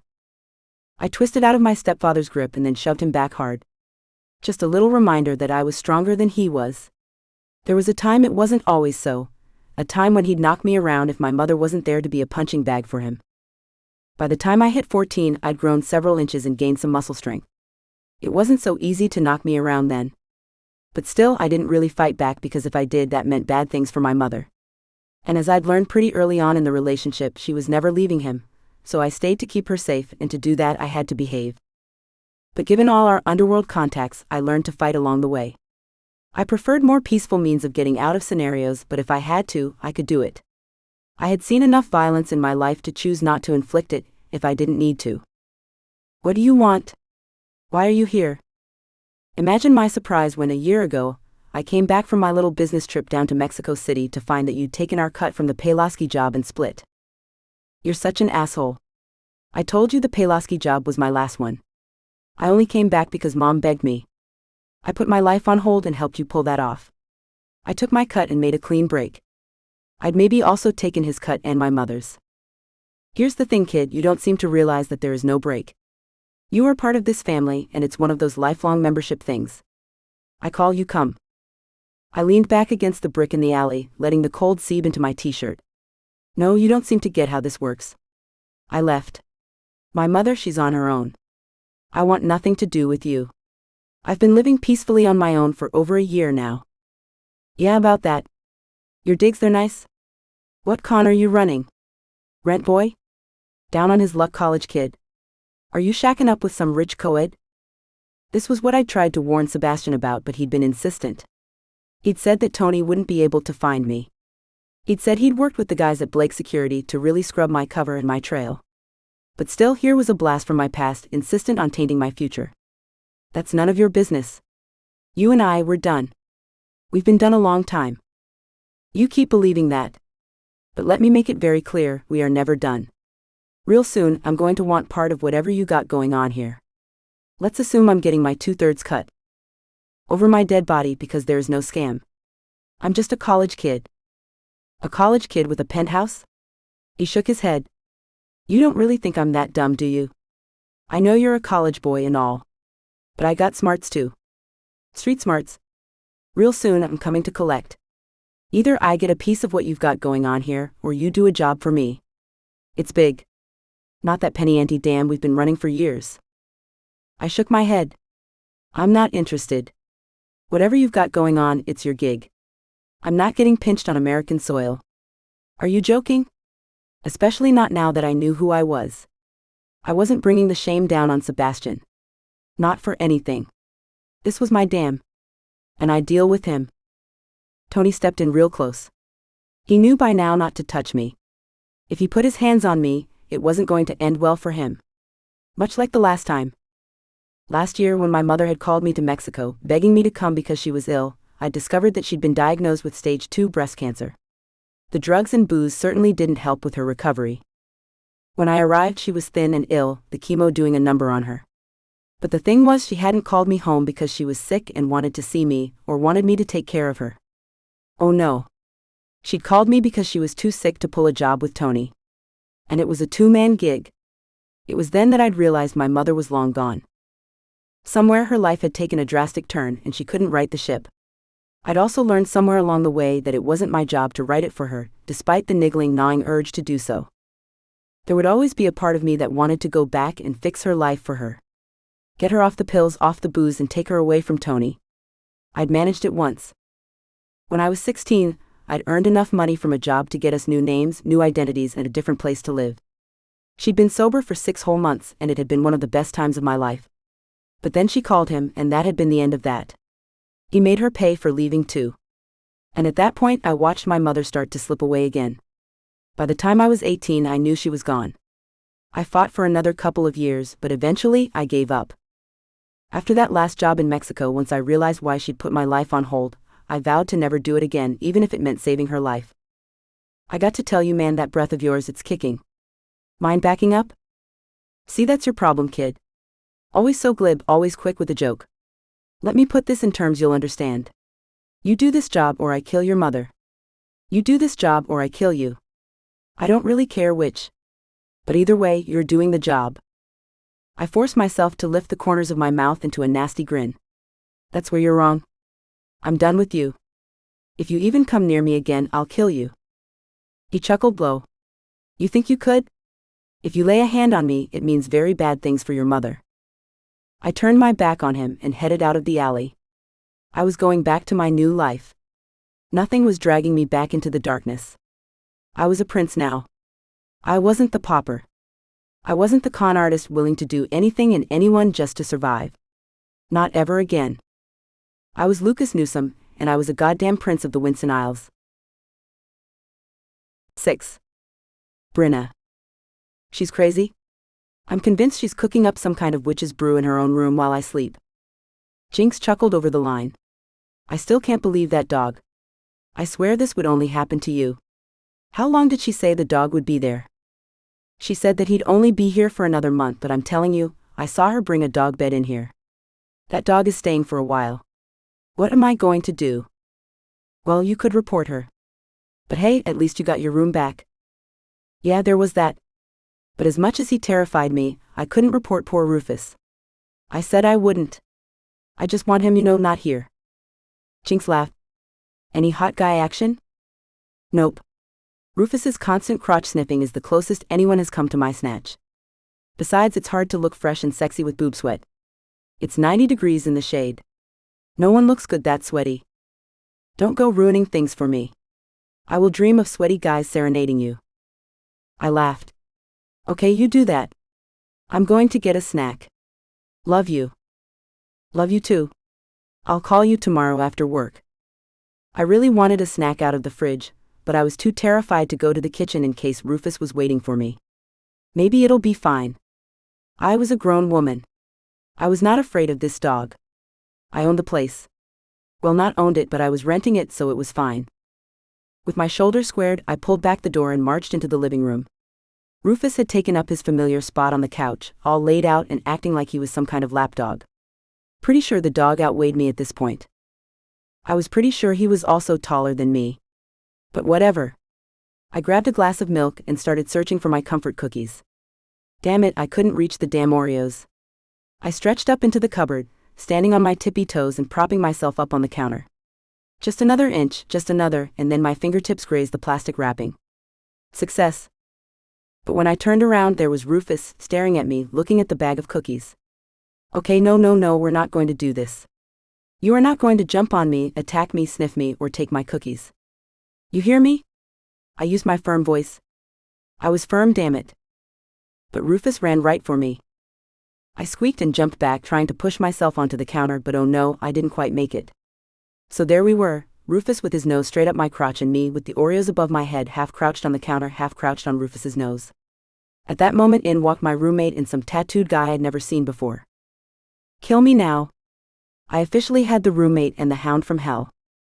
30 minutes later, after a long hot shower, I tucked my towel around my chest, securing it tightly, and then flipped my head upside down with the other towel, trying to get the thick waves of my hair to cooperate. When I flipped back over, I frowned, swearing I heard something. Is anyone there? There was silence. I turned my music off, but I didn't hear anything, so I went back to my hair. I heard another bark and scratch. I swear to God, that damn dog. He is defenseless. You can't put him on the street. I grumbled under my breath. On the way to my room, I heard the sound again and realized it was the door. Someone was knocking. Damn. Rufus. He was barking at the door, standing up to his full height and throwing his full weight against it. Hell. If anyone heard him, we were toast. I was toast. Damn it. Rufus down. Down. The overgrown dog was hard to wrangle. Sit. Quiet. God damn it. I hate you. I flipped open the lock on the door and yanked it open. It was only when the man on the other side stumbled back that I grabbed Rufus by the collar and finally glanced up. Oh damn. Rufus down. This couldn't be happening. Not him. Jesus Lord. I'd love to, sweetheart, but I prefer my women less prickly. Rufus wiggled out of my grasp and jumped up. Almost as if in slow motion, my feet slipped and the towel disengaged. My ass hit the ground with a thud as I glared up at none other than Lucas Newsome. What the hell are you doing here? He grinned. Getting another eyeful. With a shriek, I grasped for my towel to cover what I could. I hate you. That grin stayed on his face. Oh, you'll get used to me. We'll be spending a lot of time together, it seems. Over my dead body. Rufus was still barking, and Lucas grabbed him by the collar. His voice went extra low as he said, Rufus, sit. There was no yelling or frantic shouting that included demands and pleas for the dog to shut the heck up and sit down. Just a very low, calm command. Rufus sat as if nothing happened. I stared at him. How did you do that? He shrugged. My mother's husband used to keep these mean-ass dogs around. He insisted the only way those dogs didn't tear me apart was that he had them completely well-trained, so I learned a thing or two despite myself.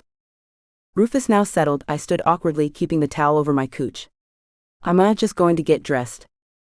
Oh, don't run off on my account.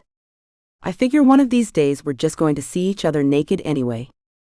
I snorted a laugh. I wouldn't count on it. You're never gonna get it. The idiot grinned. Sweetheart, that sounds like a dare. Lucas. This was Bryna Tressel? Oh hell no. Nope, absolutely not. Sebastian's words clanged around in my head. But when I'd agreed, I didn't know it would be little Miss Window Jumper and her sharp tongue with her serious set of amazing, nope, never mind all that. You can't touch her. And it was fine. There were a million girls I couldn't have or wouldn't have for whatever reason. She was no different. I was a good guy now, and I was not ruled by my hormones. Well, not usually. The problem was, as I watched Bryna Tressel scoot down the hall with a towel barely covering her naked ass and the massive Great Dane chasing her, I had a feeling that not touching her was going to be easier said than done. When I glanced down the hall and saw her shuffle into one of the rooms, I pulled out my phone and called out my brother. Sebastian answered on the first ring. Listen, before you flip out on me. You could have mentioned she was hot. Rune said she was cute. That was hardly accurate. I ranted before he could even finish. Yeah, I could have mentioned, but then you really wouldn't have done it, especially if you can't touch her. Dude, this is some bulldam. You didn't give me all the information. Well, I gave you the information you needed. At the end of the day, you still can't touch her, so that doesn't change anything. The only thing that changed in this equation is that now you know what she looks like. To be fair, I knew what she looked like before. I just didn't know her name. A heads up would have been great. Like, hey, go get laid before you meet the totally hot brunette with a really ridiculous set of chest. Look, it's fine. You don't even have to spend that much time with her. Just take her out for coffee even. Keep it brief if you can't keep it in your pants. And why do you know what her chest looked like? Okay, he was being a dam. Look, I'm an adult. I can handle it. But I just would have appreciated a heads up. A little hey, she's totally cute warning. Anything you know? Act like you're my brother. Okay, sorry. Next time, I swear I'll warn you about the hot girl you're about to meet that you can't have. That's all I'm asking for, a little warning so I could like gird my loins or something. Sebastian sighed. Keep your loins away from her. Dealing with Tressel will be hard enough. Yeah, I hear you. I hung up with him and said a little Hail Mary prayer. How hard could this be? When Bryna emerged from around the corner, she was wearing leggings, a t-shirt, and some sandals. Her hair was wet and wavy around her shoulders. Thick long ropes of it clung to her, leaving wet streaks on her t-shirt. And of course, I kept picturing her half naked. I couldn't unsee. Way to torture yourself. Look, don't touch. So it looks like you and I are going to be hanging out. I gave her a winning smile. She lifted a brow. Like I said before, since I gather my parents sent you, thanks but no thanks. I frowned. You were serious about that? She nodded. I appreciate the gesture, but given your last helping hand, I'm going to go it alone. What the hell? Had I just been shut down? I don't understand. She grinned, her smile full of vinegar. I know, it's shocking. A woman just opted not to spend time with you. Whatever will you do with yourself? You seem resilient. I doubt your ego will be down for that long, Tin Man. You'd need a heart for that. Despite her taking pot shots at me, I smiled at the use of my nickname. So does that mean we're on for tomorrow? 7. Lucas. That's a first, huh? Strikeout? I slid a glance over at Rune as we walked out. I don't know what you're talking about. We headed out of Grebel Tower toward the car. God, I almost missed the strum and hum of the student housing life. Ever since Sebastian moved me to the penthouse in the tower next to Blake's security, I felt a little detached from everything from my old life. Obviously, I didn't hear everything that was going on, but something tells me that Bryna Tressel was not too interested in your offer to play tour guide. I rolled my eyes. Whatever. She was interested. What I don't understand is what other thing could possibly be more exciting than having me to show her around the city. Rune shrugged. You know, maybe it's time to realize you might not be that irresistible. Whatever. I'm pretty irresistible. I grinned. Dude, I have dimples. I'm hot. He snorted in response. When we reached the parking garage, I tried to get ahead of Rune and he shoved me gently, letting me know that was still off limits. Jesus man, I just want to get to the car. Since when does everything have to be so dramatic? Then he gave me his serious Rune face. That look I have come to know well, mouth set in a firm line, eyes narrowed in a deadly glare, brows slightly raised. Yes, Your Highness, it is necessary. I also hated how he tried to call me Your Highness whenever he was pissed off at me. Don't get your panties in a twist. Knickers. He corrected. Fine, knickers, whatever you call them. I'm just giving you damn. I understand that it's very important. I'm not to walk into any potentially dangerous situations first. I get it. He rounded on me. Do you get it? Because you're traipsing around here like you don't. This is my job. You really don't get that I'm supposed to take a bullet for your sorry ass. I hadn't exactly been thinking about it like that. Sorry, Rune? I'm just not used to it. It's an adjustment. Rune ran a hand through his thick red hair. Look, I get it.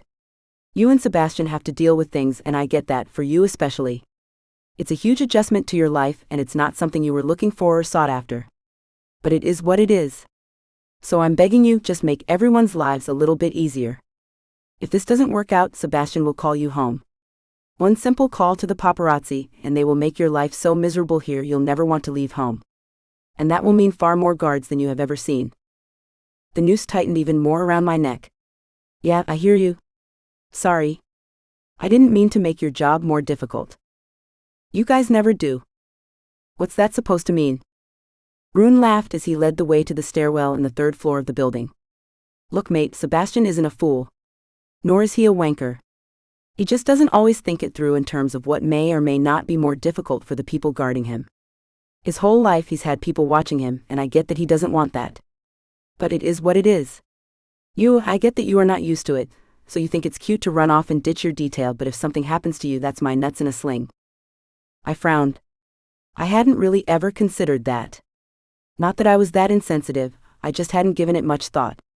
Sorry, I didn't know. At the very least, I'd get fired. But it could get far worse than that if I was found negligent or at fault, so stop being so selfish for once.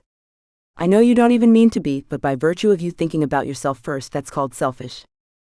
Thanks for that little definition there. I understand. Like I said, I'm sorry. I didn't think about it. It's a lot. On the one hand, it's like, oh boy, my whole life changes. On the other hand, it's like, oh boy, my whole life changes.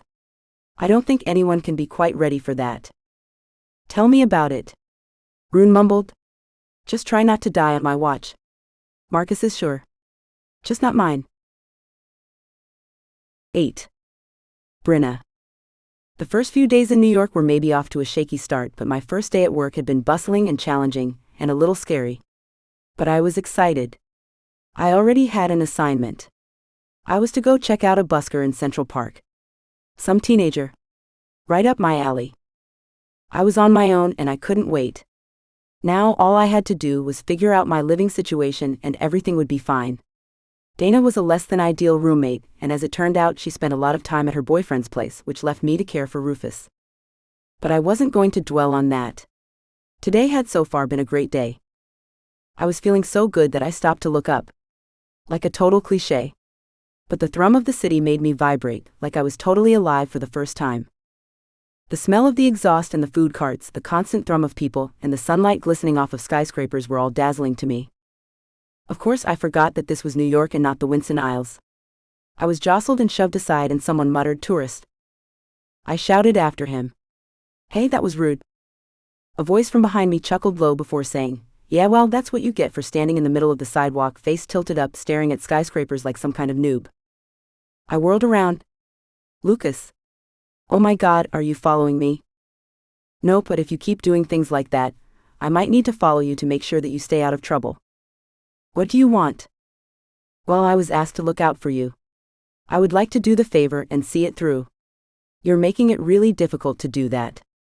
So you and I are going to work out the differences we have so that we can both pull this off. Have you considered that maybe I don't want to spend time with you?" He shook his head. "Impossible. You just don't know me yet. Everybody likes me." I snorted. "I don't think I do." "Trust me," he flashed me a brilliant smile and my knees nearly buckled like a fool. "Just give me time. Like I said, everybody loves me." I glared at him as he pulled out his phone and he handed it over. "Now put your phone number in here. I'm tired of having to track you down." "Lucas." "All right, now that that's done, let's go. I'll walk you home." I grinned as Bryna slid her glance around. "Listen, I get it. The king asked you to look out for me because my parents pressured him. You don't actually have to do that. Why don't we just say that we met, we had coffee, you took me around sightseeing at Lady Liberty, all the good things." It was disconcerting.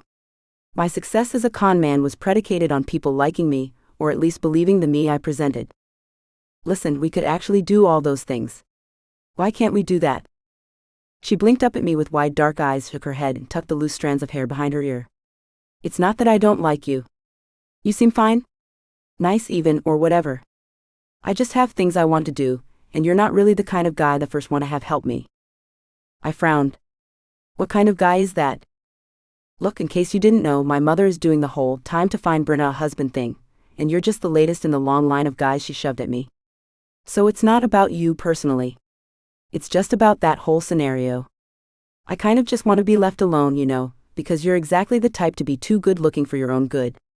You seem very nice, but there's probably some kind of a douchebag part of you that knows how attractive you are and will eventually make me quite well aware of it.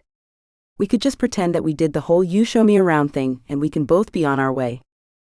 I didn't like how she'd summed me up. She'd gotten the lay of the land, or what she thought was the lay of the land anyway. It irritated me.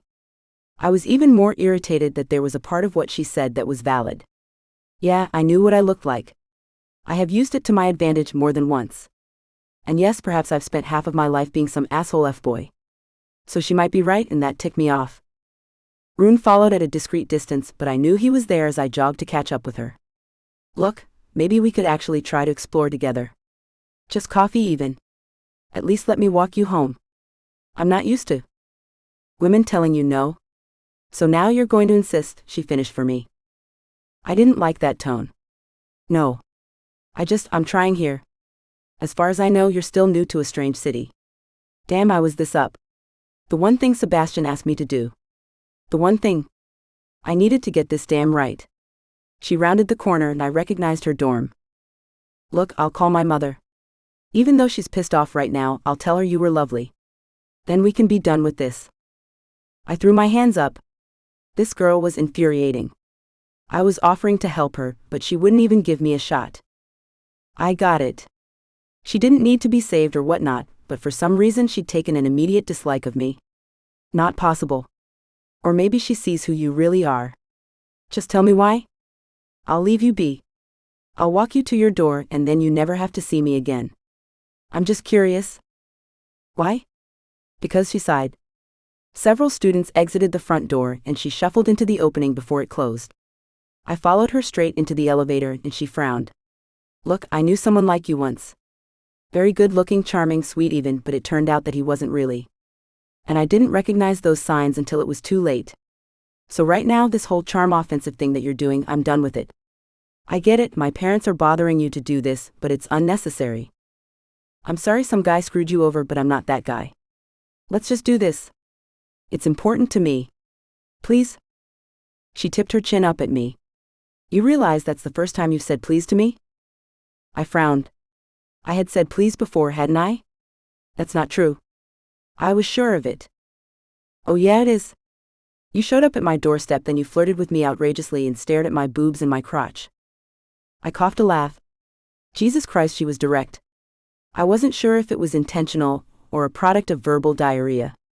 Yeah, well, you have spectacular breasts, so. But to be fair, it's not like I made the towel fall off of you. I shook my head. And I only briefly glanced at your crotch. Staring would have been rude. Her lips twitched as she fought the smile. No, it was not your fault. It was that crazy dog. If you don't like the dog, why did you get one? She sighed. He's my roommate's. Look, we're almost there. We can pretend this whole thing never happened. The elevator chimed and the doors slowly slid open. My mind racked itself for ways to change everything, just somehow make it better and somehow not get screwed up. We're here. I'll tell my mother that, you walked me from class, we talked, we had conversation, and then you're done, okay? You don't need to do this. I don't know what you're talking about. She sighed. No, of course you don't.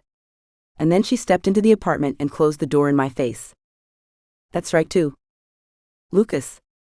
Now you're free. I could tell my brother I'd done my best and that I'd even walked her from her classes once and asked her if there was anything she needed, so now I wasn't a disappointment. Yay me. The problem was, as I rode down in the elevator, something lingered at the back of my mind. Why was she so uptight about me even helping her? Why did she keep saying someone like me? Why wouldn't she even so much as have a coffee with me? It's not like I was asking her to marry me. Let it go. This is not a challenge to be solved. This isn't the one last mark. Let it go. I recognized the impulse immediately. It was as if someone was telling me I couldn't do something, thereby forcing my curiosity. Tony had used that tactic over the years to force me into doing things that I didn't necessarily want to do. All he had to do was tell me that he didn't think I had the balls, or that I wasn't capable. He told me I was too stupid to do it. And sure enough, I would be proving him wrong, getting larger and larger scores. Those days are over now. You don't have to do that anymore. No, I didn't, but I had to resist the urge to scratch that scab. Once downstairs, I bypassed the front desk with a smile to the attendant who beamed back at me. See? She wasn't immune. But somehow, I only wanted to go back upstairs to figure out what the hell was wrong with Bryna. Leave it. When I got outside, I jogged down the stairs and found Rune talking to a bohemian-looking grad student. Or rather, she was talking to him, leaning forward, hand on his forearm, giggling at whatever it was he said. I could only laugh because he was completely at ease. But I knew the moment I came outside, he knew exactly where I was. I nodded toward a hot dog cart and inclined my head. He nodded in return. You want one? He shrugged. Sure, why not? When I walked over to pay for the hot dogs, I was surprised by the line. Then I realized this wasn't your average dirty wild hot dog stand. This was some kind of permanent food truck. The line was long enough that I had to wait for my specialty dogs to get made. I pulled out my phone to check it and told myself I wasn't looking up at Bryna's apartment. Yeah, right, how's that working out for you? I knew it from the curtains, because she had a purple unicorn plant that she hooked out on the railing. I'd seen it the last time I was in her place. Let it go. She's not the right challenge. I forced myself to look back at my phone as I waited, but something had my hair standing up at the back of my neck and immediately I looked around. Then I saw him. Tony, again. We got to stop meeting like this, kid. By now, you really shouldn't be surprised. Did you think about what I said? Nope. You're really so cold you don't care about your mother? After she was so sick? Tony rubbed his jaw. Time is running out. You really want to go out like a chump? There is nothing you can do to me now. Oh yeah? Does your new friend, the one from the papers, know about you? Damn, he knew about Sebastian. What did he know? I don't know what the hell you're talking about. Tony grinned. Oh man, your poker face is still outstanding. It's a shame you don't use your talents for good. You were photographed with the prince. You know how your mother is. Anything about royalty, she's there for it, especially if it's about the Winston Isle folks. She was obsessed with them. Like she would get everything she could lay her hands on. I could swear she cried when she heard that King died. My heart squeezed. My mother and I had a conversation last year about King Cassius. She was forced to confess the truth when I asked her if he was my father. But I hadn't even thought that she cared about him anymore. Looks like you're wrong. Is this story going somewhere? Because I'm waiting for my hot dogs and I've got to get to class. Yeah, class. Fancy NYU. I got to ask though, kid, is that real? Or did you hack in? You never seemed that smart to me. And there we were, the first insult lobbed over the wall. Does it actually matter? Come to your senses, kid. Don't jeopardize your life on principle. Besides, you owe me. I want part of your take and all of what you owe me.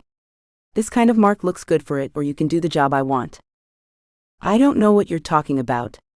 I met that guy at a party. Tony stuck real close behind me and something poked in my back. My sweat turned suddenly icy. I knew it was a gun. I'd seen Tony pull this very same move on countless other people to force them to play into his hand. You and I aren't done, kid. With the pressure at my lower back, the bile swirled in my gut. I told myself I was not going to puke. No way, no how. And then my number was called. Oddly, the smell of onions and ketchup actually helped settle my stomach. What the hell was I going to do? If Tony was in town, then my mother was too. It meant every move I made was one that could hurt her. I heard the now distinct to me bite in Bryna's voice from above as I grabbed my dogs. Don't touch me. Instinctively, I sought her out, and my gaze honed in on her on the balcony of her apartment.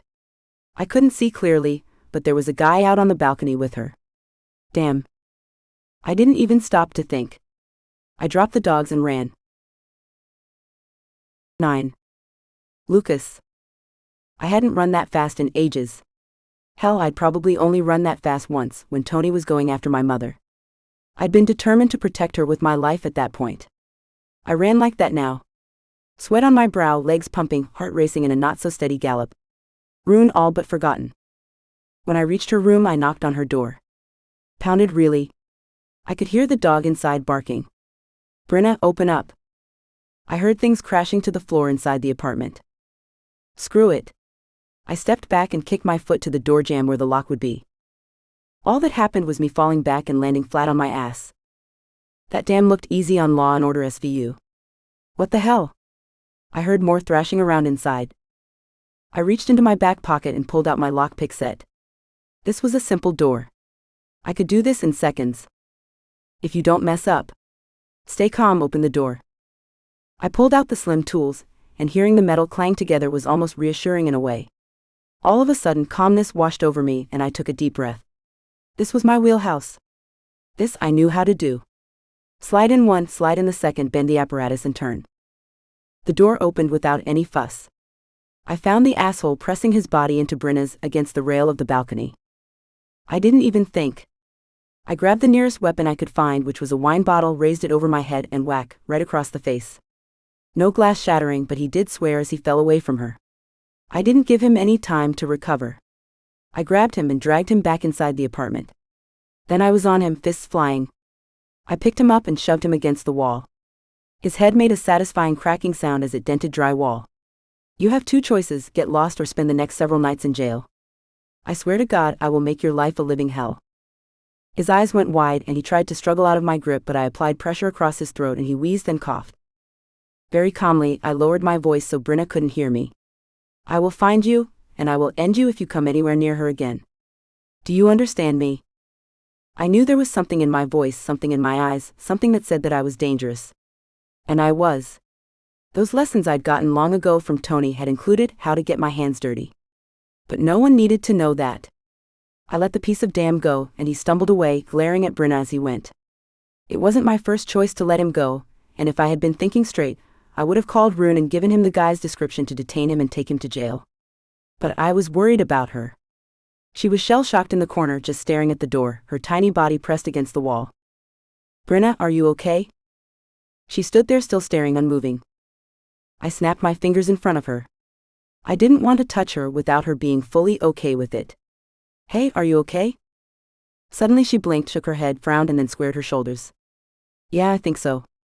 I didn't know what to do. Yeah, we'll fix that. In the meantime, get your damn. We're going. She blinked rapidly. Going where? This is my apartment. I pointed at the door. That guy has access to your apartment. That's the very definition of not safe. Do you understand? She nodded. Good. Pack. You're never coming back. I didn't know what the hell I was doing. All I knew was that she couldn't stay there. I'd figure the rest out once we got to the penthouse. I dragged my phone out of my back pocket and shot a text to Rune. He came running through the door no less than 30 seconds after I sent the text. Dude, you cannot just take off like that. I put my finger to my lips and inclined my head toward Bryna's room where she was rushing and throwing things into her bag, whilst trying to step over the Great Dane. She's coming with us. His eyes went wide. Your Highness, I gave him a sharp shake of my head. No. None of that. Tell Marcus too. As far as she's concerned, you're just two friends of mine across the hall. She clearly needs help, but I don't trust her father. So we just won't say anything about anything. For now, she can't stay here. I'll explain later. Rune narrowed his gaze at me but gave me a sharp nod. I'll wait outside the door. Thanks. Now all I had to do was figure out what the hell I was going to do with her. Bryna. I didn't know what the hell happened with my life. 2 weeks ago I was escaping a ball. Also I could come to New York on my own. Make my own way in life. It felt good. Then Murphy and his damn law happened. First I ran into a too good looking for his own good guy, and he was a friend of the king's. The last thing I wanted. And apparently I had a damn sense of direction, so I had been going the wrong way and missed my ferry. Then I moved to the city. My roommate was crazy, and her Great Dane regularly attacked me. Then her boyfriend actually assaulted me. And now said gorgeous guy who I never thought I'd see again ended up saving me from crazy roommate's asshole boyfriend. That pretty much summed up my life in a nutshell. I had no apartment anymore. Not one that was safe anyway. I was stuck with the one guy who would probably cause me more trouble than happiness. Way to go, Bryna. Way to go. He handed me a mug of tea and leaned back against the counter. I'll ask you again, are you okay? I shook my head. You don't have to worry. I'm fine. He didn't actually hurt me. Whether he actually hurt you or not isn't the point. The point is his intent. And he terrorized you. So I could kill him for that. Heat crawled at my neck in little licks as I flushed. Thank you. I'm not sure I said it before, but I appreciate it. He shrugged. I would have done it for anyone. You just have to be careful. He was right. I know, and I will be. I'll be getting out of your hair soon. I'm just waiting for my best friend to call me back and I'll grab a hotel maybe. I'll try to find somewhere else to stay. It was hard enough to find graduate student housing when I did it ahead of time, but now I have to find an apartment. He shook his head. No, you're staying here. No hunting for apartments will be necessary. I widened my eyes. Was he insane? I couldn't stay here. While I appreciate it, there's no way I'd do that. I don't even know you. Honey, I have basically seen your lady parts. He shrugged even as a slow grin spread over his lips. Okay if I just call you Spanx from now on? I shook my head. Oh my god, this is exactly why I can't stay here. Why? Because I'm awesome and hilarious. And I'll try not to be hurt about you calling me Tin Man before. I promise I have a heart, a big one. He winked. You have a high opinion of yourself. When you're awesome and hilarious, you should. I don't understand what the problem is. The problem is I don't know you.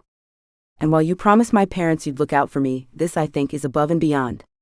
So I'll be getting out of your hair. See, that's just the thing. When I'm asked for a favor by my friend, I do as I am told. So you're not shaking me. You can't go back to that apartment, it's not safe. I have more than enough room here. He wasn't lying. The guy lived in a penthouse. Well, half a penthouse. He must have come from money or something because there was no way an average student lived like this, even if the place was rent-controlled, and even if he had some killer side gig. Of course he comes from money. He was friends with the king. No doubt he was some kind of trust fund kid. I appreciate it, but I don't want to be in the way. Why don't you let me determine if you're in the way or not? Spend the night. You'll be able to figure things out in the morning at the very least. I sighed. He had a point. I checked my watch again. It was getting late. I might as well stay here and wait until I could get a hold of Jinx. Her cousin lived in New York and she might be able to help me out. Okay, I'll stay the night. One night? He nodded. Fantastic. I'm so glad I didn't have to twist your arm on that. Bryna. At 7:30, Jinx finally called me back. Hey, I have a break from class. What's wrong? It's a long story, but something happened at my apartment. I can't stay there. Any chance your cousin might be able to lend me a couch for a few nights? She cursed under her breath. For you almost always, but she just sublet her place to go to Europe. Damn. That meant I really was staying with arrogant pain-in-the-ass Lucas. Fantastic. Just what I needed. It's okay. I'll figure it out. What do you mean, you'll figure it out? What happened to your apartment? It's a long story. My roommate's boyfriend is a total jackass. I basically can't go back there. Call me when you're done with class and we'll talk about it. Jinx was silent for a beat. Are you okay? Not particularly, but I will be. Call me later. All right. Stay safe and make sure you answer when I call, okay?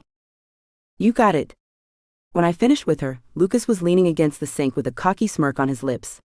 So did I tell you so, or did I tell you so? This already feels like a mistake. He grinned. It should feel awesome. I swallowed hard. He wanted me to say he was right, but I wasn't going to. Again, I'm grateful for your hospitality, but it's only temporary. He chuckled low, and the sound made butterfly wings flap against the insides of my belly. Okay, whatever you need to tell yourself. But as I'm in charge of keeping you safe and making sure you have fun and all that jazz, let me put it plainly for you. You're staying here? It's either that or I'll call some friends at Blake Security, and they'll follow you around everywhere you go. They basically hang outside at whatever apartment you get. That could get uncomfortable. I scowled at him. You know, I have a father. He's older, balding, and has a slight paunch.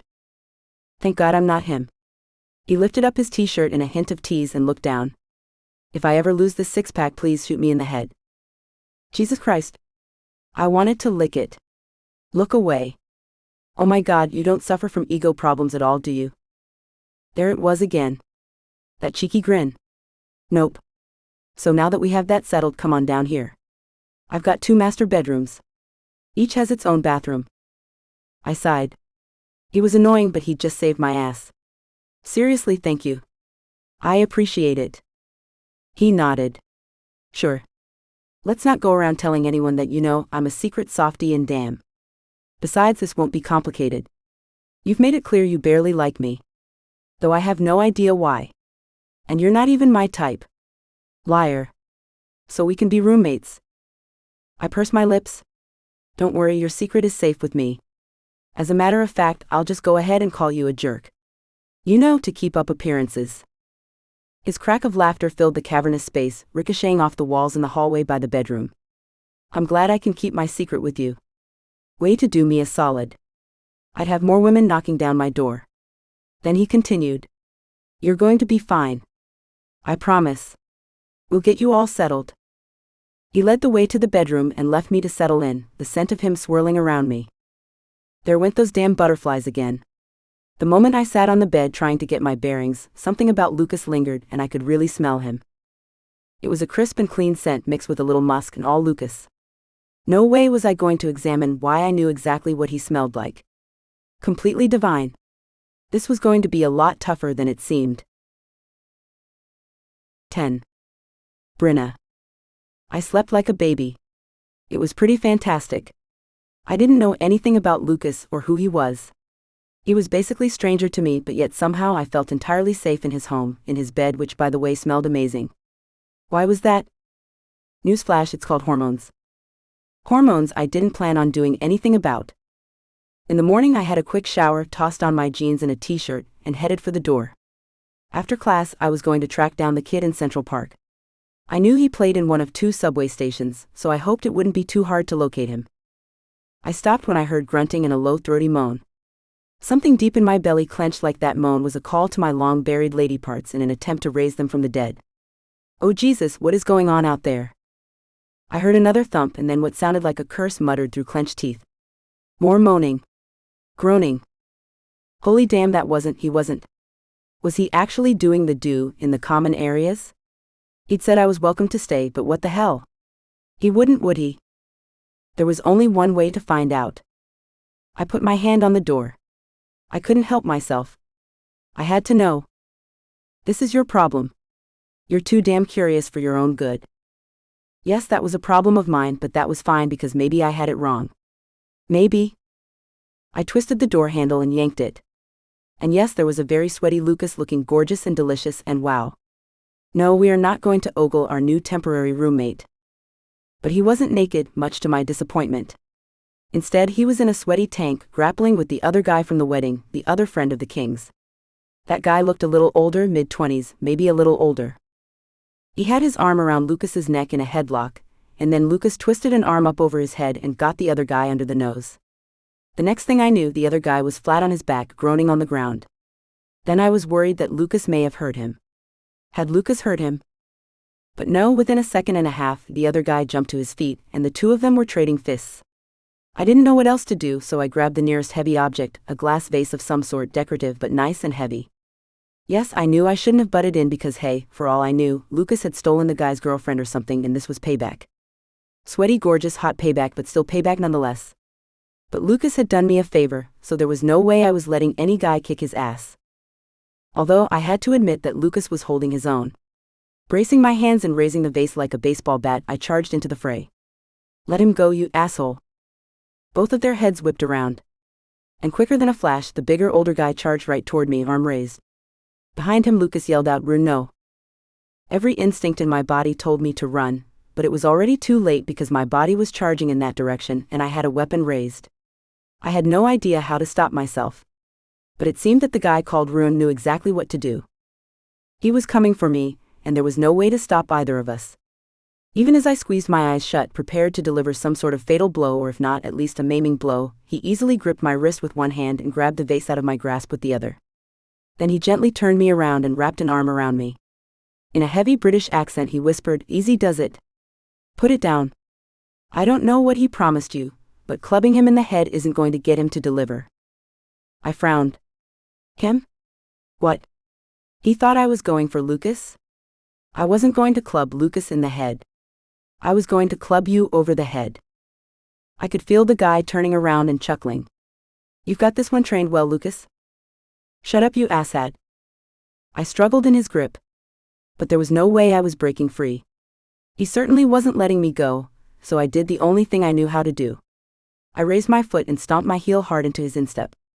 He grunted and released me immediately. I shuffled out of his reach, frantically searching for another weapon. Lucas put his hands up. "Easy does it, Bryna. This is Rune. He's a friend of mine. He lives across the hall. We're just getting our workout done." I grabbed what looked like a heavy wood of some sort and clasped it in my hands. "I recognize him from the wedding reception. But are you sure he's a friend? It looked like you were getting your ass kicked." Rune placed his hands on his hips and chuckled. "I like her." Lucas rolled his eyes. "I was not getting my ass kicked. Besides, you missed it. I just put him on his ass a second ago." "Oh, I saw that. But he looked like he was ready to kick your ass again." Lucas tossed his hands up. "I can't win in my own house." Rune inched closer with his hand out. "Sorry about that. I thought you were aiming for Lucas." I gave him a narrow-eyed gaze. When he smiled, he seemed harmless enough. And well, he had a British accent, which I know doesn't preclude anyone being a dangerous asshole, but he was cute too. "So you're not hurting him? He didn't steal your girlfriend or anything, so you were forced to kick his ass?" Rune laughed hard, the full grin morphing his face into one that was easygoing and open. There was something honest about his eyes. "I see you know him well." "But no, nothing like that. Just a workout." I took a deep breath and glanced over to Lucas, who nodded in confirmation. "Yup, just a workout." His gaze raked over me. "You look ready to go already." "It's early." "Yeah, I was going to grab breakfast and go over my notes about the professor. I'm pretty excited about class." Lucas nodded. "Wow, okay. You're really eager. Do you feel okay about walking to class and stuff? Do you want me to walk you or something?" I blinked. Was he serious? "No, God, no. I'm fine. Besides, you're in the middle of getting your ass beat, so..." I let my voice trail. There was that chuckle again from Rune. "That's all right. I'm done kicking his ass for the day anyway." Lucas just grumbled. You did not kick my ass the last time. Rune just shook his head and headed for the front door. Not according to her. If you're keeping this one, I'm going to hang out here a lot more often. Lucas shut the door firmly behind Rune. You're no longer invited. When he turned to face me, his grin was wide. A vase? Really? Yes. It looked heavy, and I really did think you were in danger. And instead of running the other way and hiding and calling the police, you ran right toward the danger. Yes, of course. Honestly, he looked like he was going to kill you. Lucas just rolled his eyes. Why do I have the feeling you're going to be a handful? You know what? You are not the first person to say that. Admit it, you thought I was in here tuning up some girl. He was close. I took a step back. You can tell me. Don't worry, I won't tell anyone.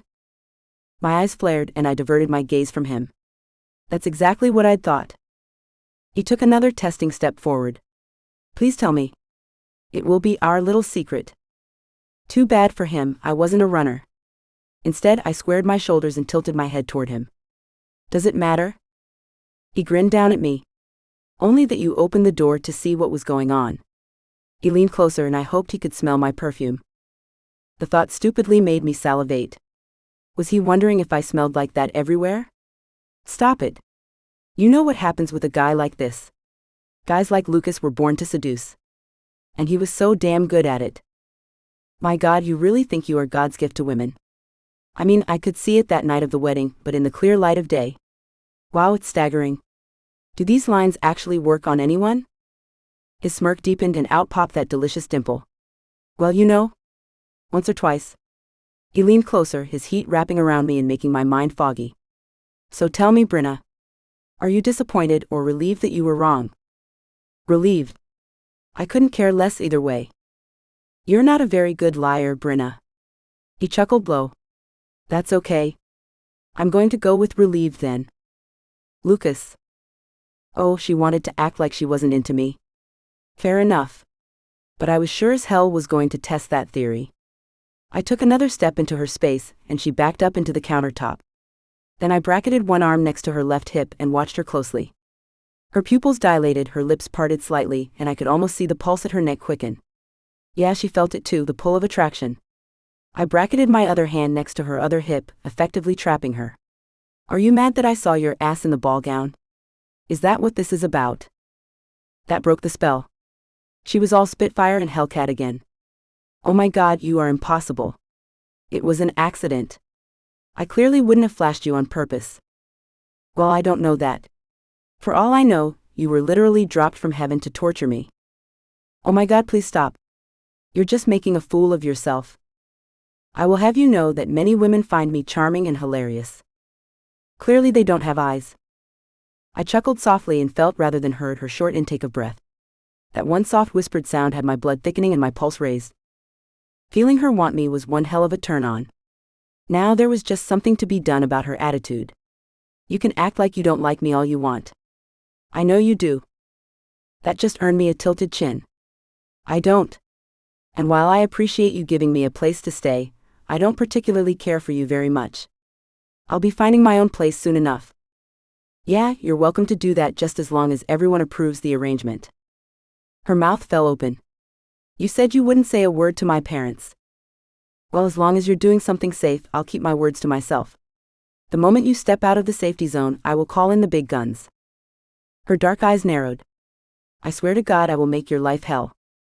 I grinned down at her, the charge of electricity between us sparking, crackling, singeing my skin.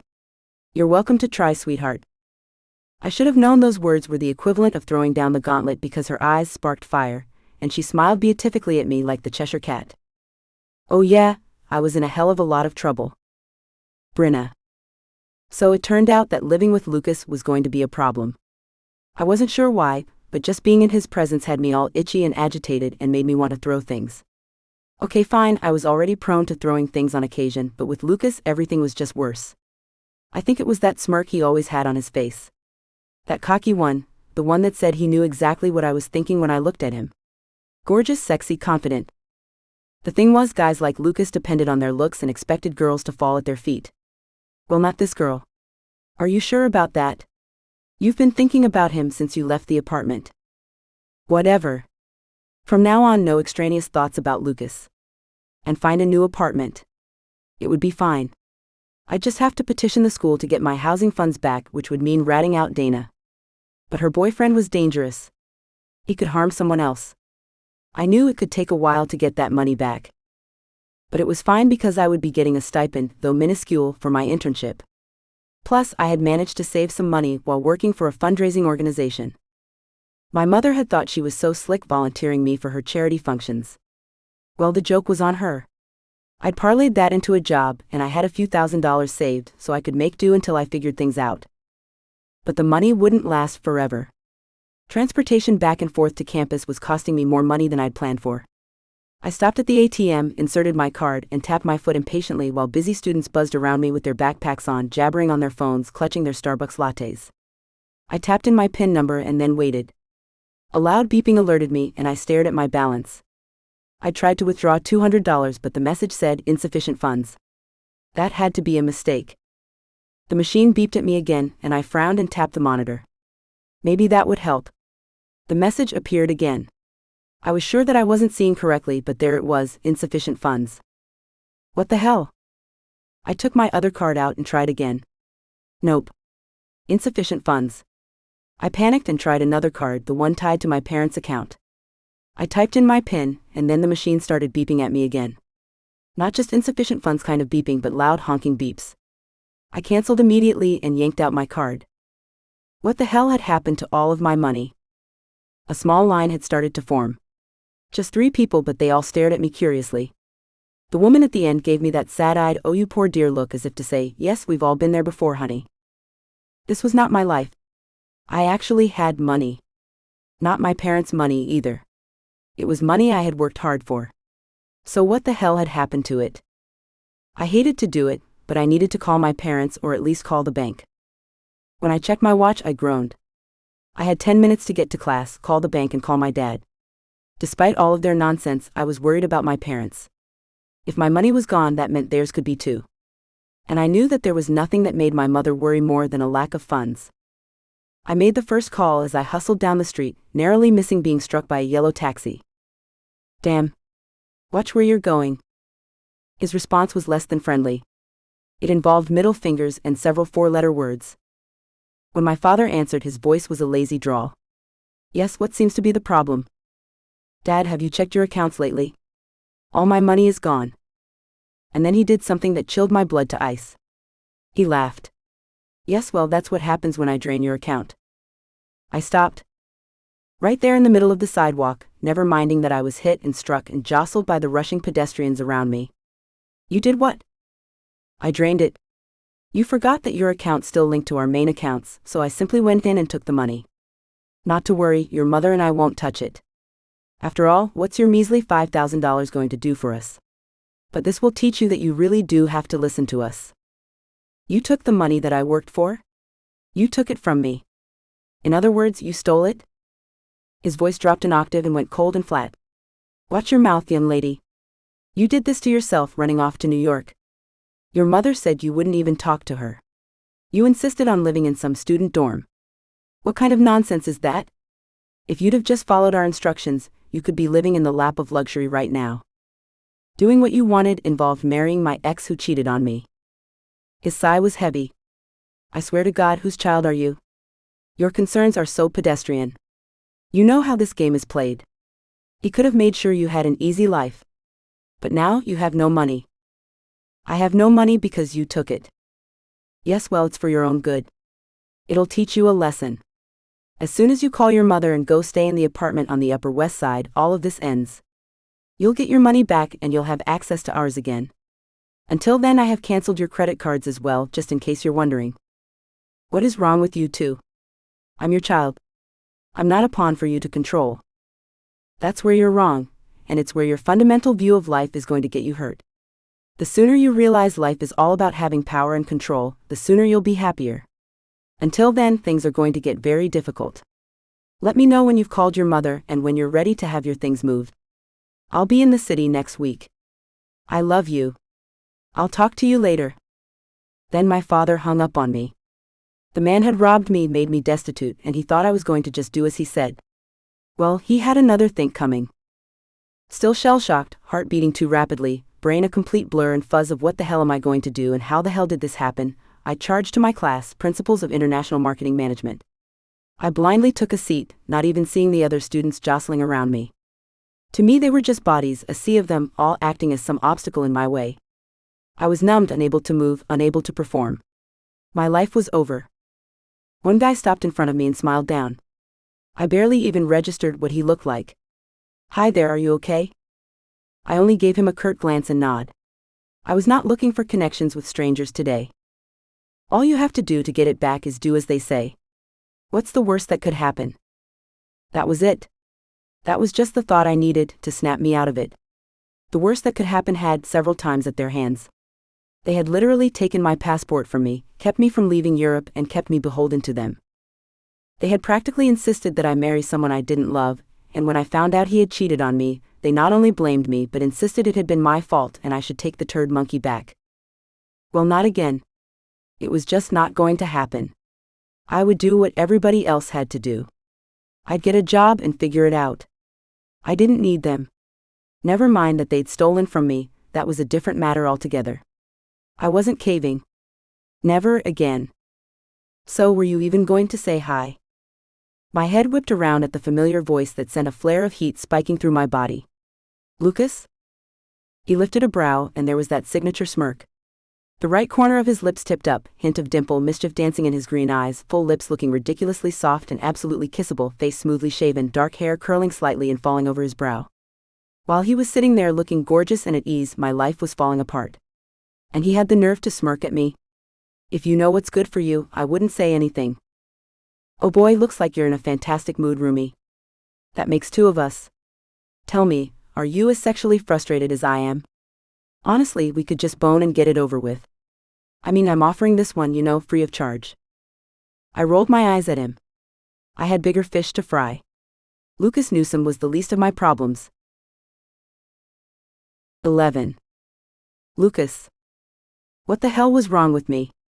Bryna was very firmly on the list of things you do not touch. Things you do not look at. Things you do not covet.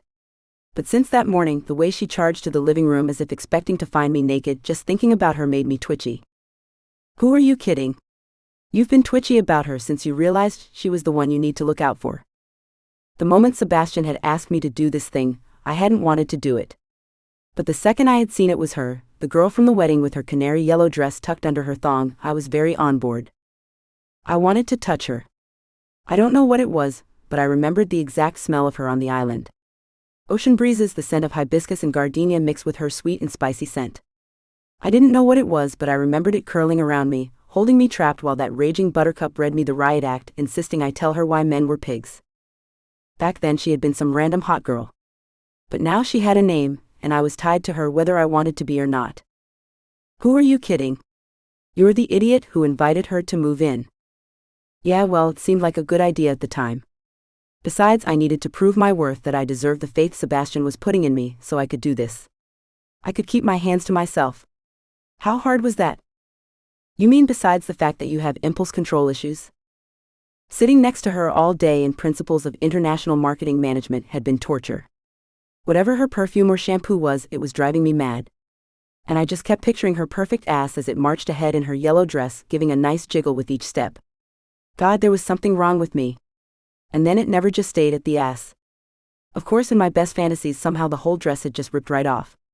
Like the towel. Marcus snapped his fingers in front of my face. Are you okay? I shook my head and frowned at him. What? Dude, you've been staring at your coffee for the last 20 minutes. Don't you have French or something right now? Oh damn. I put the lid on my coffee, irritated that it was now cold. I grabbed my bag and notebook. I'd been sitting at the corner of 10th at a bistro that I loved. While I'd meant to be going over my schedule instead, I'd spent the last 20 minutes daydreaming about Bryna, the one girl I had no business dreaming about. You know you can't do it, so find another solution. That was actually a good point. The girl clearly didn't like me and I didn't like her. Lies. But anyway, she'd come storming out to the living room earlier in the day, assuming that I was with someone. So maybe I needed to be with someone. That would certainly take the edge off. It might even serve to piss off Bryna. Why do you care that you're pissing her off? I didn't. Liar. Perfect point. All I have to do is call any number of girls. It would be easy.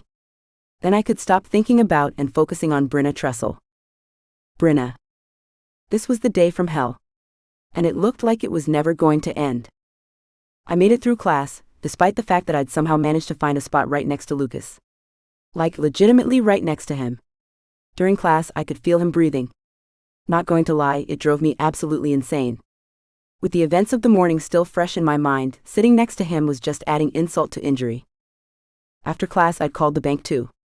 Only to be told that nothing could be done as my account was in fact linked to my parents, and because they were the original owners of the account, they had full legal access to any and all money in there. Damn. I was so desperate, I half considered going up to the apartment on the Upper West Side and giving my mother what she wanted for the time being. But if I did that, they'd control me for the rest of my life. The cost was too high. I'd have to figure something else out, and quickly. The stipend was barely enough to cover my transportation. You're going to keep it together. It didn't matter that my life was falling apart. I still had a job to do. I'd just have to deal with my personal crisis on the go. I headed to Central Park to find an elusive beatboxing teen who played the spoons. Word was he could really move too. But so far, when the slick A&R guys had tried to talk to him, he'd bolted. So they were sending me in to see if fresh, young and passionate worked. I was no idiot, they were clearly hoping that being female I could dazzle the kid or something. But I'd been standing on his supposed block for over 3 hours and he'd never shown. With a sigh, I packed up my bag and headed back for the subway. Defeated. Nope. Just a setback. Tomorrow will be better. But right now I couldn't see my way clear to that. I made a left toward Columbus Circle, then headed down toward the east side. It was then that I heard it across the street, the sounds of a flute. At least I thought it was a flute. A piccolo maybe. My eyes scanned the crowded streets, but I couldn't see it. And then the tunes were wrong. It was hip-hop. I thought. Obviously it was missing all the drums and the bass sounds, but in essence I would honestly have sworn that that artist was playing Biggie songs. I forced my brain to focus and locate the sound. It was coming from under the tree across the street by the subway station. There was a girl with a flute and a hat out in front of her. And she was playing hip-hop, which I thought was just astonishing. Without much care for the traffic or the busy taxis, I dashed out in the middle of the street, skipping, hopping around the cars, and nearly lunging to my death in front of a yellow cab. Happily, I was able to step aside, unscathed and unscratched, and then I ran down to her. Oh my God, I took deep breaths. Holy cow, I love your sound. Still more breathing. Wheezing really. And then she said, "Do I know you?" I shook my head. No. But you play beautifully. And that flute with the hip-hop beat. That's amazing. Thanks, I guess. She stared pointedly at her hat. Still panting, I mustered up a sigh and dropped the $2 I could not afford into her hat. Then I pulled out my card. I'm with Turntable Records. I'd love to talk to you sometime about what you're doing with your music. Her brows furrowed. Are you for real? You better believe I am. I wouldn't have attempted death by cabbie if I wasn't. Listen, I was looking for someone else today, but then I heard you playing and it stopped everything for me. Honestly, your music is like a beacon of light in a dark tunnel. You were just what I needed to hear right now. Can you play something else? As a show of good faith, I put my last $5 bill in her hat and nodded at her. Play me something else, please. She did. She played some Fugees and a little Lauryn Hill, all on the flute. I could almost hear Wyclef Jean with his distinctive patois. Oh Mona Lisa, can I have a date on Friday? When she was done, I stepped back. You are astounding. Are you represented by anyone? She laughed, her afro wiggling in the wind. No. I just play for little extra cash for me and my sister. Not much to go on at home. Well, I would like to tell you that I think you should be dreaming bigger. You're the real deal? Pretty much. I'm basically a glorified intern. And my whole job is to find fresh new talents doing new, innovative things. You were just too incredible to walk away from. A flush crept up her neck, showing pink on her café au lait skin. But this was just me playing for fun. It doesn't matter. Every great artist comes from somewhere, and I think that you can be terrific. She fingered my card, folding it back and forth. Can I think about it? Of course. Just call my number on the back. And then I left her. It killed me to walk away. I wanted the win. But I had her in my sights, I just needed to bide my time. No use rushing it. This was a good thing to happen today. I didn't want to wreck it by pushing too hard. Besides, I had a train to catch. Maybe if I let her think it through, process the opportunity. But for the first time all day, at least I'd started to feel good. I was doing what I was supposed to be doing. The problem was my whole world outside of this. I needed to get everything back on an even kilter, or I wasn't going to last 3 more days. Let alone 3 more months. 12. Lucas. Was this really happening? Was Trestle late? It certainly looked that way. I still couldn't get used to my brand new digs. Sebastian had put me in the Charitable Trust headquarters, which occupied one of the towering skyscrapers just uptown from Broadway. The whole place was kitted out with all the latest tech. Glass and steel was the overall decor, with some pops of color added in priceless photos and art prints on the walls. So far, most of my job had consisted of meeting with the directors and finding out about their teams, getting to know them. I had only been here a week, so I was still getting my bearings. Most of the people there wanted to do a good job and not mess up, which I respected. And no one had balked at my position or even asked any questions. One thing I had noted was that Trestle wasn't in the city. His whole team lived and worked remotely, so that old reach out and touch someone thing was far more difficult. And his entire team was stonewalling when I asked for data. I was seated in my fancy new Herman Miller chair for a video conference with all the directors, including Lord Trestle. Everyone was on the line, tapping away. My assistant came in and I asked, "He's really late. Are you sure he saw this?" She nodded as she deposited a stack of folders on my desk. "Yes. I sent you his confirmation just now. He should be there." But he wasn't. So far, what I'd been going through for Sebastian was a lot of paperwork. There were all kinds of regulations that needed to be met when dealing with charities and donations. And I could see it. His concerns were founded. There was money missing. Not a lot. I couldn't so far tell how far back it went, but I could certainly see it. A few thousand here, a few hundred there. And it wasn't just the artistic trust either. Once I'd started looking at that, I could see discrepancies in the other foundations since the very beginning. So Trestle was messing with me. Did he want to see if he could just disrespect me and not show? So far, what I'd done for Sebastian had been pretty basic. Just a lot of paperwork, exploring down the rabbit hole on the various trails. Where the money started, where it came from, how it was classified, none of it was particularly rocket science. What was interesting was I could see it, whether it was misfiled donations or inaccurate paperwork. There was always some step along the way where the wrong dollar amount was put in. And it wasn't a lot from any particular place. It was just little. A few thousand here, several hundred there, nothing much really to raise alarm. That's what had sent me digging into the other arm of the Winston Isles' charities. The Artistic Trust was just one of the many where I had started seeing the worrisome trend. This activity went back for years, at least 7 that I could see. It was time to put everyone on notice. I want airtight documentation. I didn't want any questions, and I had a feeling that Lord Trestle was not going to like that. Ryan Cox, the director of the charity arm in our London offices, spoke up. "Do you think we should reschedule?" I glanced at the clock again. "No. We're not rescheduling. This meeting was on the books. We'll wait. If he still doesn't show up, I'll dismiss you guys and just talk to him myself." Ryan's brows lifted. It was pretty clear I was not impressed with what was happening.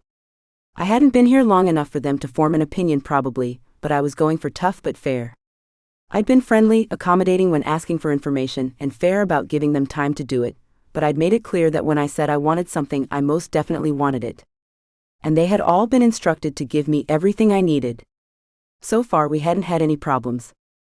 The only person I had a problem with was Lord Trestle.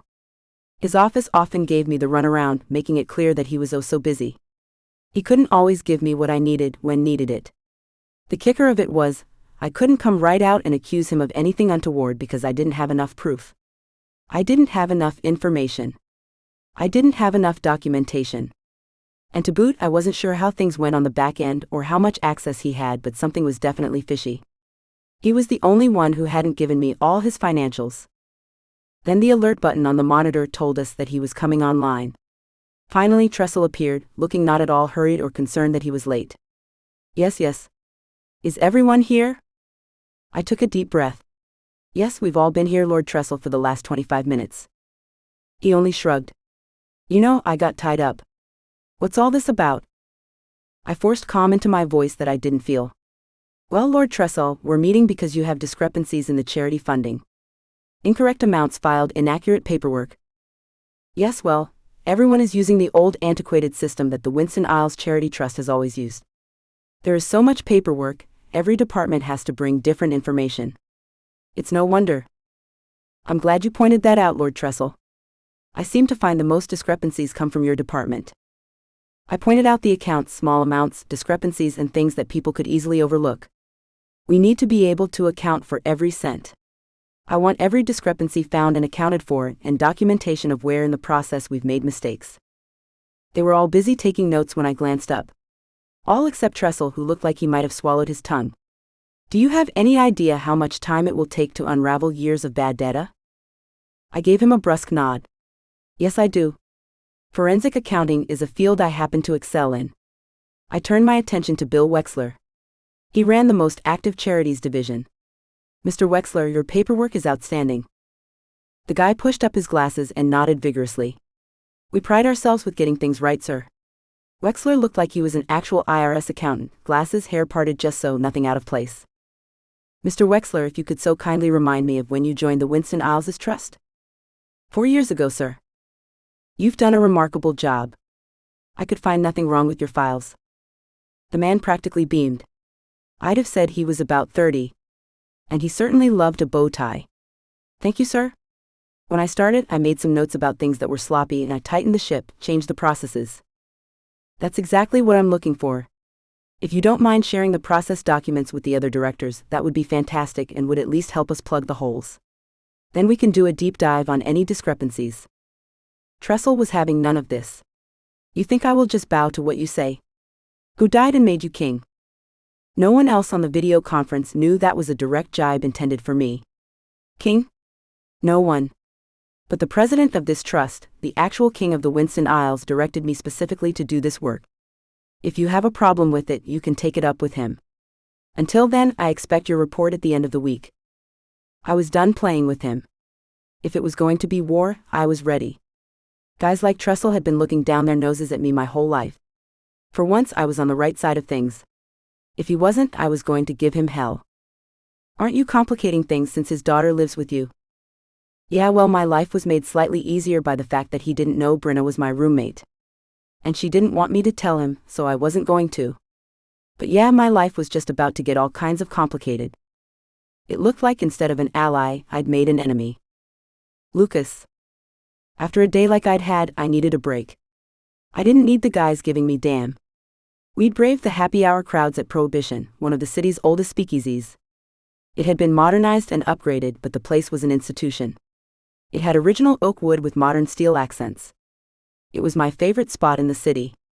But that night, even the familiar atmosphere felt uncomfortable, given the line of thinking I was having. So let me get this right, Rune leaned in across the table chuckling. You have the hots for Lady Bryna Trestle? Not the hots. I just said she was hot. There's a difference. So what if Bryna was exactly my type? Dark hair as the color of malt whiskey. A voice like the sweetest vanilla but with the bite of cayenne. It didn't matter because Rune knew as well as I did, given who her father was, she was way the hell off limits. Marcus shook his head. And the hot girl you're not supposed to go near at all, you've invited to live with you? It's not like that. Yes, it is like that. But while we're at it, neither one of you tell Sebastian. She's not a threat to my safety. She wasn't, but he'd likely be pissed. I sat back on my bar stool and ran my hands through my hair. She needed a place to stay. She couldn't stay there. Marcus slid Rune a smile. This is the same chick that he broke protocol for, went running after and left you, his royal guard, behind? Rune chuckled, picked up his long neck and took a long sip. The very same.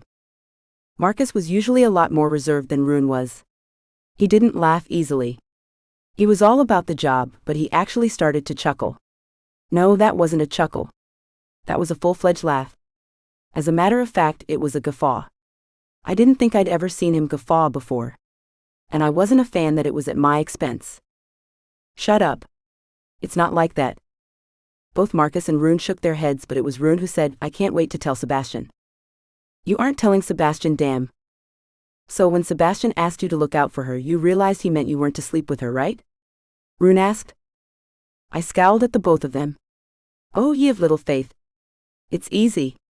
Yeah, sure, she's hot and okay, she's living with me, and we apparently have a class together. But it's fine because I'm not some idiot kid who's just getting off. I have self-control. That caused another guffaw from Marcus, who then mischievously hooked a thumb in my direction. This guy knows control? Rune threw up his hands. I know, right? Isn't it the jam? This is going to be a bloody train wreck. I can't wait. I thought you two were supposed to be my friends. Marcus grinned then. Define friend exactly. We're your guards.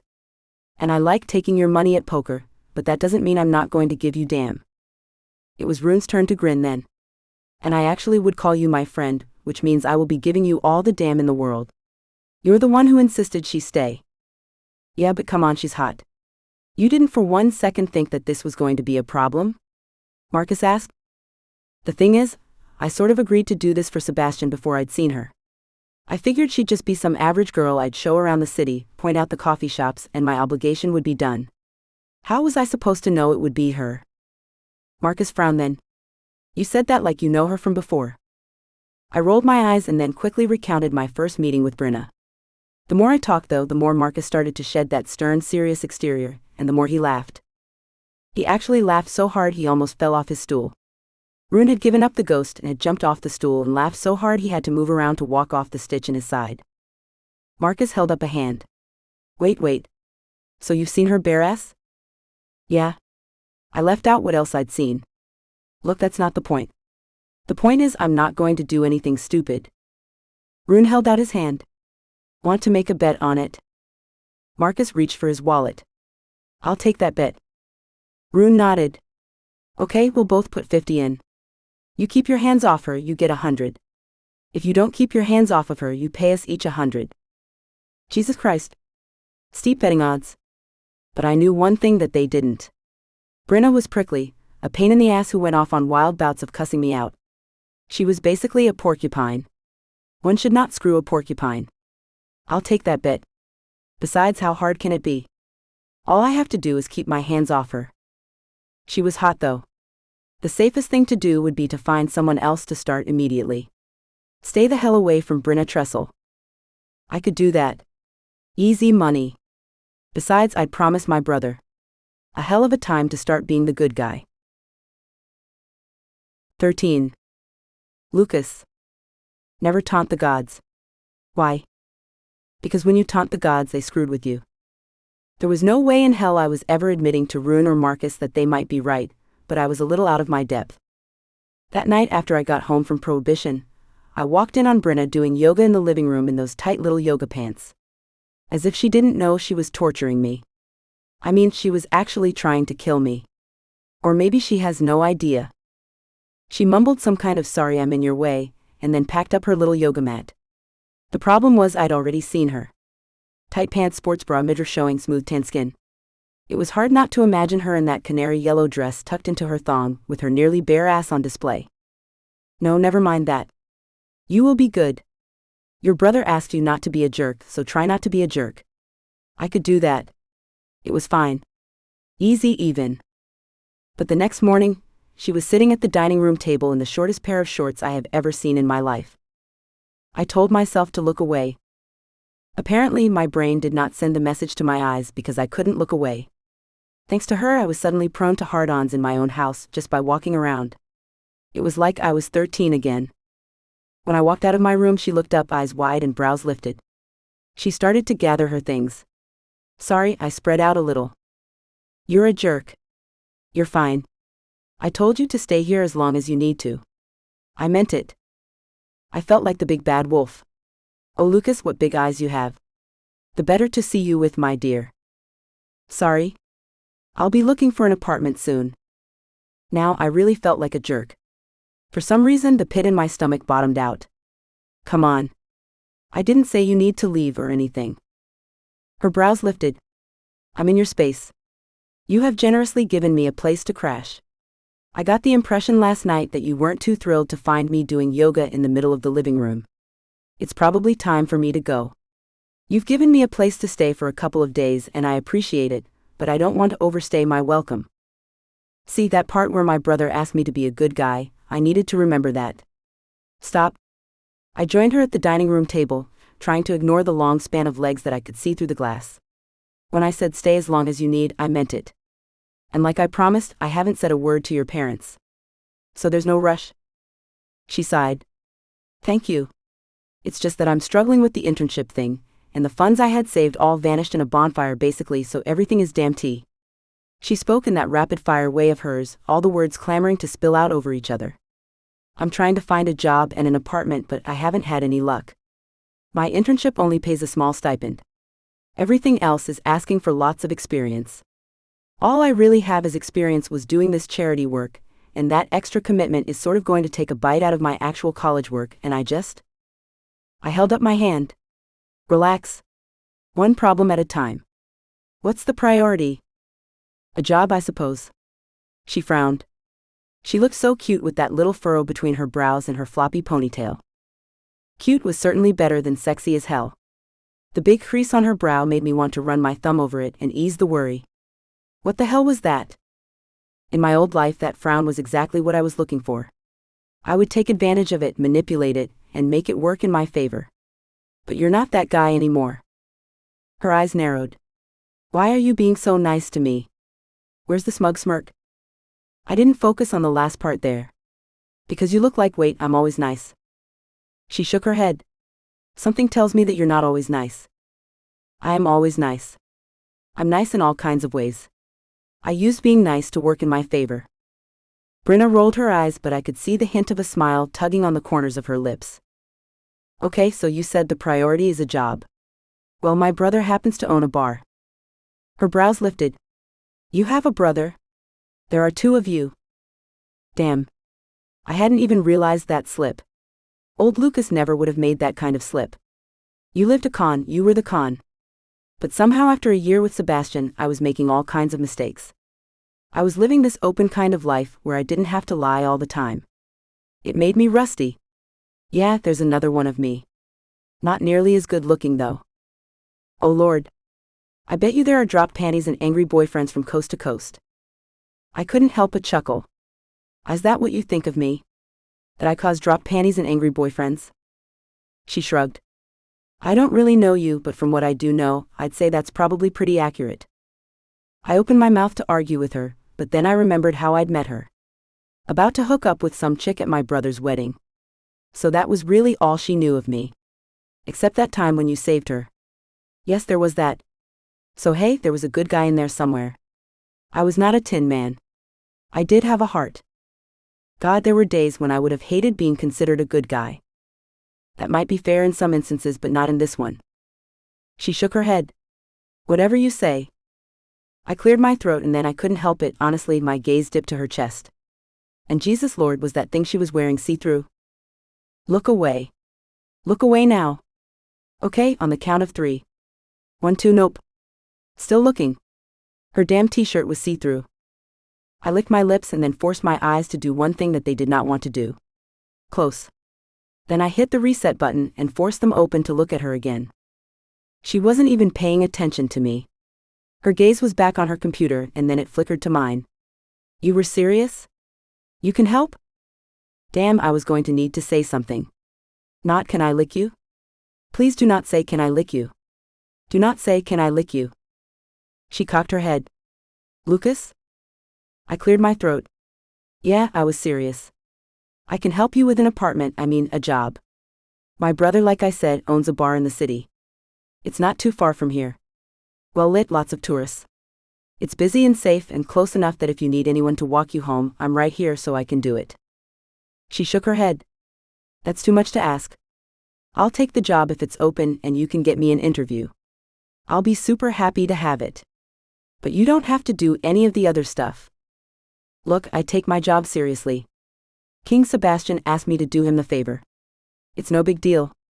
The way she was looking at me, wide eyes, tucked chin and slight smile made me dizzy. I'll have to check in on you, so that's what I'm going to do, which means that if you need me to walk you home, I can manage that. A flush crept up her neck, dusting her cheeks a pretty pink. And oh hell, it sent more blood straight south. Rune and Marcus were right. I was in trouble. She frowned a little when she caught my gaze directed on her chest. Lucas? Huh? I dragged my gaze back to hers. What the hell is your problem? I couldn't help it, my mind was drinking in the sight of her, and the first thing out of my mouth was, I can see your chest. She squealed and then immediately crossed her arms. Oh my God. Are you just now saying something? Forget what I said about you being a nice guy. It's not my fault. Your goddamn shirt is see-through. It is not. And then she glanced down and looked at her shirt. The thing was threadbare and white. And God. See, I told you. Her face flamed. Oh my God, why do I keep mortifying myself in front of you? First my ass, then my bare chest, now my chest again. I dragged my eyes away from her again and forced myself to look up at the ceiling. I don't know. Maybe I shouldn't have said anything because, well, then you would have kept sitting here and I could look at your chest some more. By now I figure you should just walk around naked. I've already seen all of the good bits. Oh my God, you're a pig. I shrugged. Well, yeah, kind of. I could have told you that. But I'm a nice pig. Remember, I'm helping you get a job. I'm grateful, but I'm going to change now. I sighed. Yeah, probably a good idea. She just scampered off. I told myself not to stare at her butt and picture the first time I met her. But apparently my eyes were still not taking commands from my brain because my gaze was glued to her butt. Yeah, that little don't touch your new roommate bet with Rune and Marcus was going down in flames. I was so screwed. 14. Lucas. You don't have to say it. I know this is a bad idea. I was pacing my new office when Matthias Weller walked in through the adjoining office.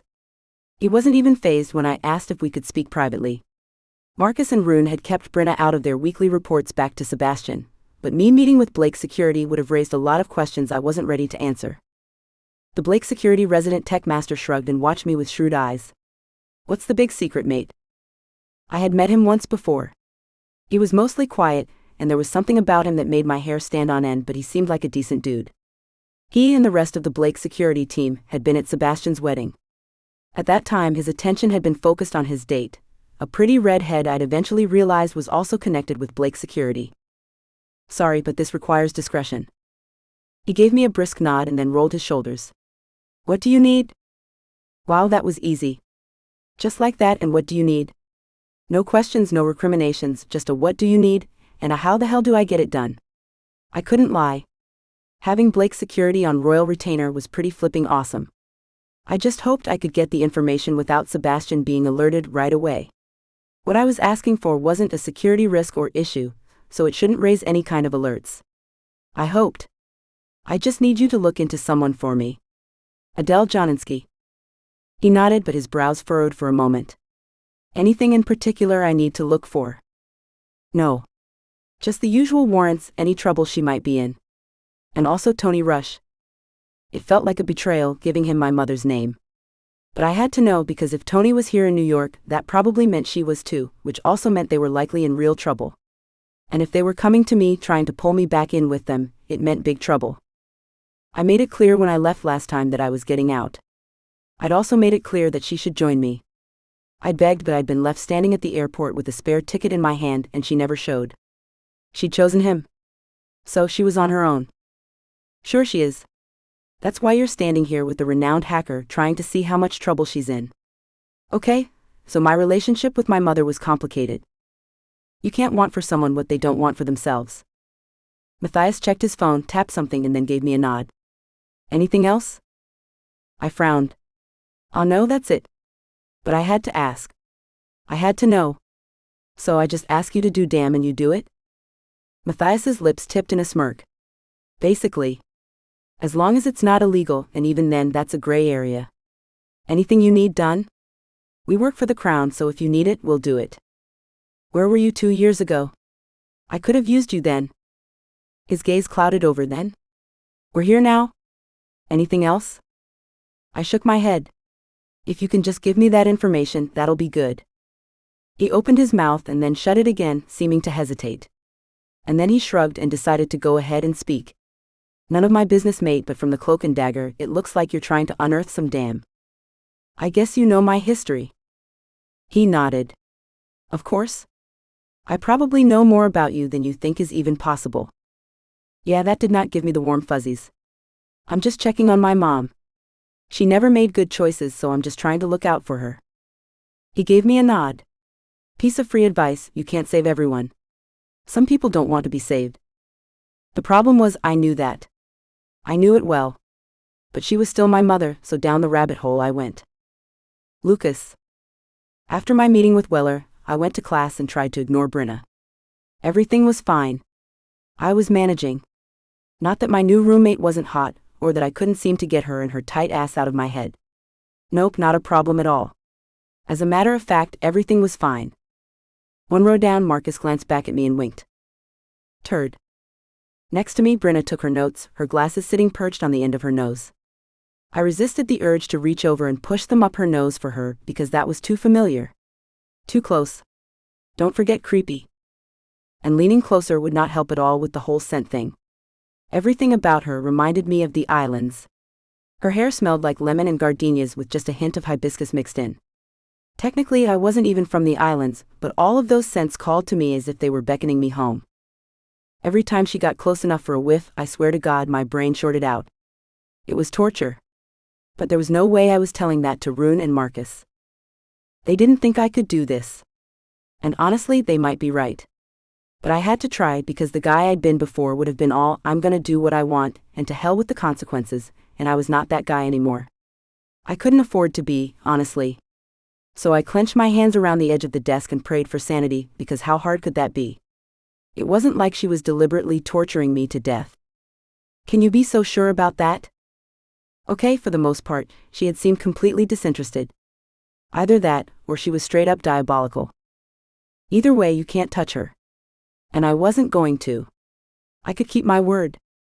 After the professor reminded us that we needed to each present our own draft outlines and highlight what portions we focused on for our project, she stood.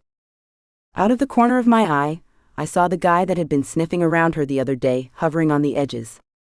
I'd watched when he'd walked up to her that first day, but she'd been so out of it she'd barely noticed him. What was his name again? Jason, something like that. As soon as the people in front of us filed out and she started to scoot, Jace blocked her path. Bryna, hey. She craned her head up to blink at him and then inexplicably turned to me. I gave her my best I don't know what the hell he wants with you look. I shifted on my feet uncomfortably. I didn't want to watch this. It was going to be a damn show. Hi, James? I cringed for the guy. Harsh. Granted, outwardly I just smirked because I was an asshole. Jace, actually. I was thinking, maybe we should grab a coffee. I thought maybe we could run through project ideas. I read some of your work on international marketing and the effects of other cultures. Bryna glanced back at me again. Her eyes were wide and her brows were lifted. She looked like a deer in the headlights. What was wrong with her? I kept waiting for her to tell him off like she'd done to me, but it never happened. What the hell? Yeah, sometime. Poor Jace. His face fell, frown sliding into place as Bryna scooted around him and gave him a small wave. And then he was left to stare after her. I couldn't help it. I chuckled. I'm not proud of laughing at another man's heartbreak, but that damn was hilarious. He needed to work on his game. He turned his gaze sharply on me. Something funny? I shrugged.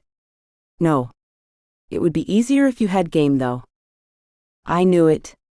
You want her. I assessed him again. Was he a threat? Bryna? Nope. I lied smoothly. But if I did, you wouldn't stand a chance, right? Well, considering you've been sitting next to her for a couple of weeks and you still haven't made that happen, you'll forgive me if I'm not taking love advice from you, right? Hey man, whatever floats your boat. Bryna's a handful. If you think you're up for the challenge, hey, go ahead. Give it a go. It should be fun watching the show. Are you always a jerk? I gave him my trademark Lucas smile. Yup. Ask anyone. Good luck with that. Oh, don't worry. I don't give up that easily. May the best man win. I shook my head. You don't get it, man. If I was interested, I'd have her by now. Bulldam. Yeah, okay, mini bulldam, but he didn't know that. Besides, he was giving off serious twat vibes, and I was not interested in any of that. But I couldn't believe that Bryna was so dumbfounded and tongue-tied around him. It pissed me off. He had basically just made it my mission in life to keep him from going out with her. You still want to believe that you're not interested? It was all about the little lies we told ourselves. 15. Bryna. I think it was apparent to my trainer, Ellie, that I had never mixed a drink in my life. Ellie looked like she could be in a music video. She was the kind of girl that rock gods sang about with her sexy curves. She had that pouty lip look that made her a little too sexy to be a model, and she was drop-dead gorgeous. There was something innocent about her wide green eyes, but there was also something inherently sexy about the way she laughed. I saw the tip jar getting filled up every single time she walked by the men and the women. She had an ease about her that people loved. So far all I'd managed to do was mess up orders, break a few glasses, and oh yeah, spill drinks all over myself. I hadn't gotten a single tip. Luckily, we were all paid a salary on top of whatever we got in tips. When I started, the manager told me that on good nights, once the tips were split, we could all easily walk away with $200 a night. If the tips were shared, I wanted to earn my keep and not be a strain on everyone else. Ellie bounded over. Let me guess, you've never worked in a bar before? I shook my head and wiped off the beer I'd spilled on my hand. No. Is it that apparent? She laughed and nodded. Yes, absolutely. For starters, when you pour a pint, you're letting in too much foam. Tilt the glass. Oh, is that what you do? Mine have all been foam. You'll get the hang of it. It's fine. And stop apologizing so much about not getting all the drinks right. You'll get it. Besides, everyone can tell you're a newbie. I glanced down at my shirt. It said, "Be patient with me, I'm a noob." I laughed. Yeah, I guess so. She chuckled and then walked me through how to make a blowjob drink. Now if only you were giving lessons on real blowjobs. Ellie cracked a laugh so hard, throaty, and low that every male head in the bar turned to stare at her. She completely ignored them though. Oh my God, you're hilarious. If only I was kidding. Her jaw dropped open. What? How does a pretty thing like you run around single and not giving blowjobs? My face flamed. Oh my God. Is that how it sounded? Laughing, she nodded. Yes, that's exactly how it sounded. I covered my face with my hands. No, don't cover your face. Pay attention to what I'm doing. You're going to have to do this yourself, so flirt a little. There's no rule that says we can't date customers. And some of the guys that come in here are loaded. Not that you'd necessarily want to date a loaded guy. Sometimes they're just selfish assholes. But sometimes you can get the best date experiences you'll tell all your friends about later. I once got taken to the Hamptons. The guy was a douche though, and the Hamptons? Honestly, I didn't see what all the fuss was about. I'd rather stay in the city and go clubbing with my friends, you know? I liked her. Why did you go out with him then? There was something refreshingly honest and direct about her. Honestly, he was really nice when we met. And I thought he was being sweet when he was like, "Let me take you to the Hamptons." But I think he just wanted to show me off. The second we got there, he ditched me for his rich friends. And the girls, they weren't particularly nice. I shuddered. Her story sounded familiar. Yeah, I know that type. They'd been my friends most of my life. Slowly through the night, things got better. I finally started delivering the right drinks, and every time Ellie caught me concentrating too hard, she'd force me to smile. The moment I did, I got tips. Decent tips too. Eventually, I started to relax into it.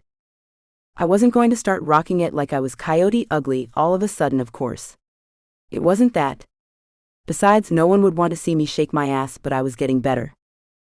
Earlier that day, I had also opened a brand new bank account that was my own and couldn't be accessed by my parents.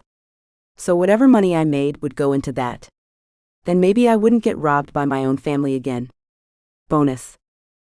As soon as our breaks hit and the two other bartenders, Marie and Alex, took over, we both hit the back room and moaned as we slid onto the bench to sit and rest for a few minutes. Oh my God, my feet, I complained. I had no idea. Ellie eyed my ballet flats. Yeah, those are cute, but get yourself some nice slip-on tennis shoes, those will do you better. They'll go with anything. With the skirts we wear, they're perfect. I massaged my heels and nodded my thanks. My phone buzzed in my pocket and I pulled it out, frowning. Unknown number. Hey, it's Jace. I hope you don't mind, I grabbed your number from the class roster. Earlier I wasn't that smooth. I was trying to ask you out on a date. No pressure, but I figured I probably should make myself clear. I stared at the text. Oh holy hell. Jace. He was cute, and I'd gotten his name wrong like an idiot. He was very cute. Not cute like Lucas. No, we are not doing Lucas. What are you staring at? I held up my phone. I've got a date dilemma. A guy from one of my classes asked me out. I have no idea how to respond. Ellie giggled. Well, is he cute? Do you potentially want to bone him? My face flamed. I don't know. I'm so bad at this kind of stuff.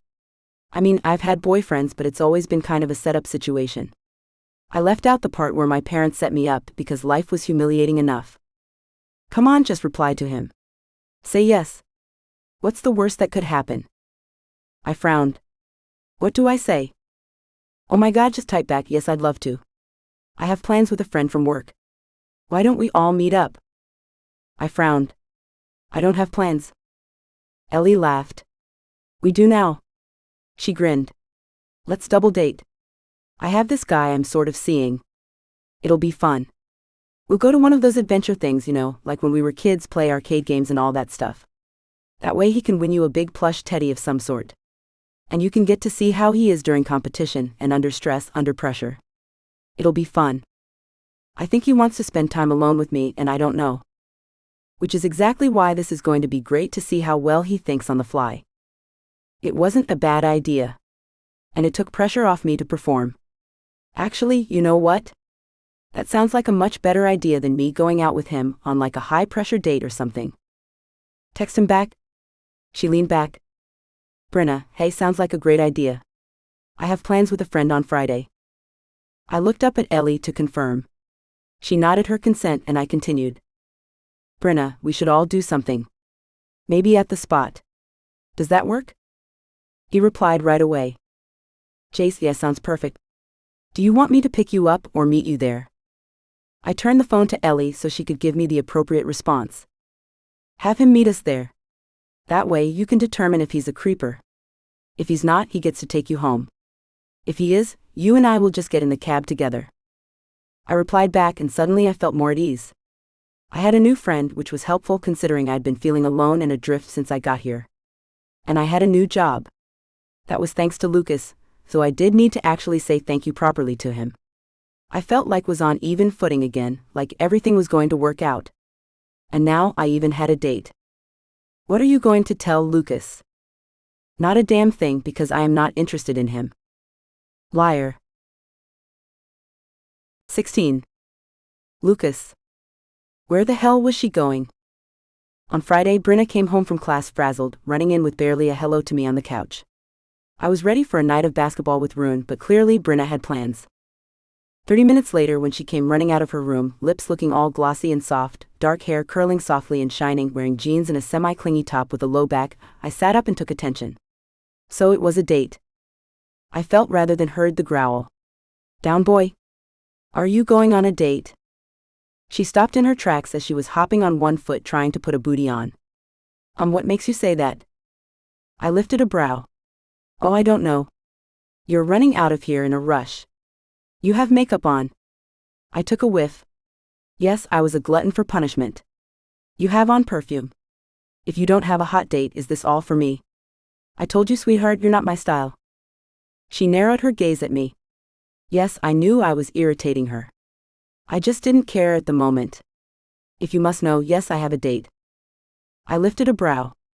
I was going for nonchalance, but I probably looked pissed the hell off. Oh yeah? With who? Chase. You were there when he asked me out. I narrowed my gaze. Just hearing that douchebag's name had my hackles up. That guy's a twat. Why do you want to go out with him? She laughed as she fixed her shiny shades to her ears. What? You don't even know him. Yeah, but I know guys like him. Hell, according to you, I am a guy like him. I hadn't thought she'd go out with him. In retrospect, I was digging myself into a much deeper hole. And that was probably a bad idea. But the way I figured, I was too far gone now. You know what? I don't have time to argue with you. I'll be late. You wouldn't want to keep him waiting now, would you? She rolled her eyes at me. You don't even know what that's like, do you? I grinned at her. That's because I'm a sexy beast and girls clamor to go out with me. All except her. She eyed me up and down. Frankly, I don't see the appeal, but if you say so. What the hell? Somehow I always ended up on uneven footing with her. Where is he taking you, anyway? I doubt anywhere he takes you will be good enough for Lady Bryna Trestle. I regretted it the moment the words were out of my mouth. That frown between her brows was back, and somehow I felt bad. There was something about the sadness in her eyes, as if I'd disturbed a nest I wasn't supposed to know about. I don't use my title. It's meaningless anyway. All right. No need to get all prickly. Listen, I'm just trying to look out for you. It's my job, remember? She rolled her eyes and just slipped her other shoe on and grabbed her purse. Aren't you going to need a jacket? You're showing a lot of skin there. The glare she shot me said it all. You know, I don't like my father very much, but I do have one. I don't need another. Okay then. So I overstepped. Fine, where are you headed anyway? I put out my hand before she could throw darts at me. I'm just saying it's a safety thing being your roommate and all. I should have an idea when the cops come knocking. She sighed. We're headed to the spot. It should be fine. I refrained from saying anything about their date location because secretly I was thrilled. There was nothing intimate about it. It would be loud and impersonal. There would be people everywhere, throngs of people, and she would hate it. It was just fine by me. Great, have fun. Make good choices. Don't do anything I wouldn't do. Don't worry, you won't enter into my mind at all during this whole date. With that parting shot, she was out the door. After she left, I waited a whole 5 seconds before I had my phone out calling Marcus and Rune. Rune answered on the first ring. Mate, where's your girl going? She's all tarted up. I know. Get dressed up, boys. We're headed for drinks.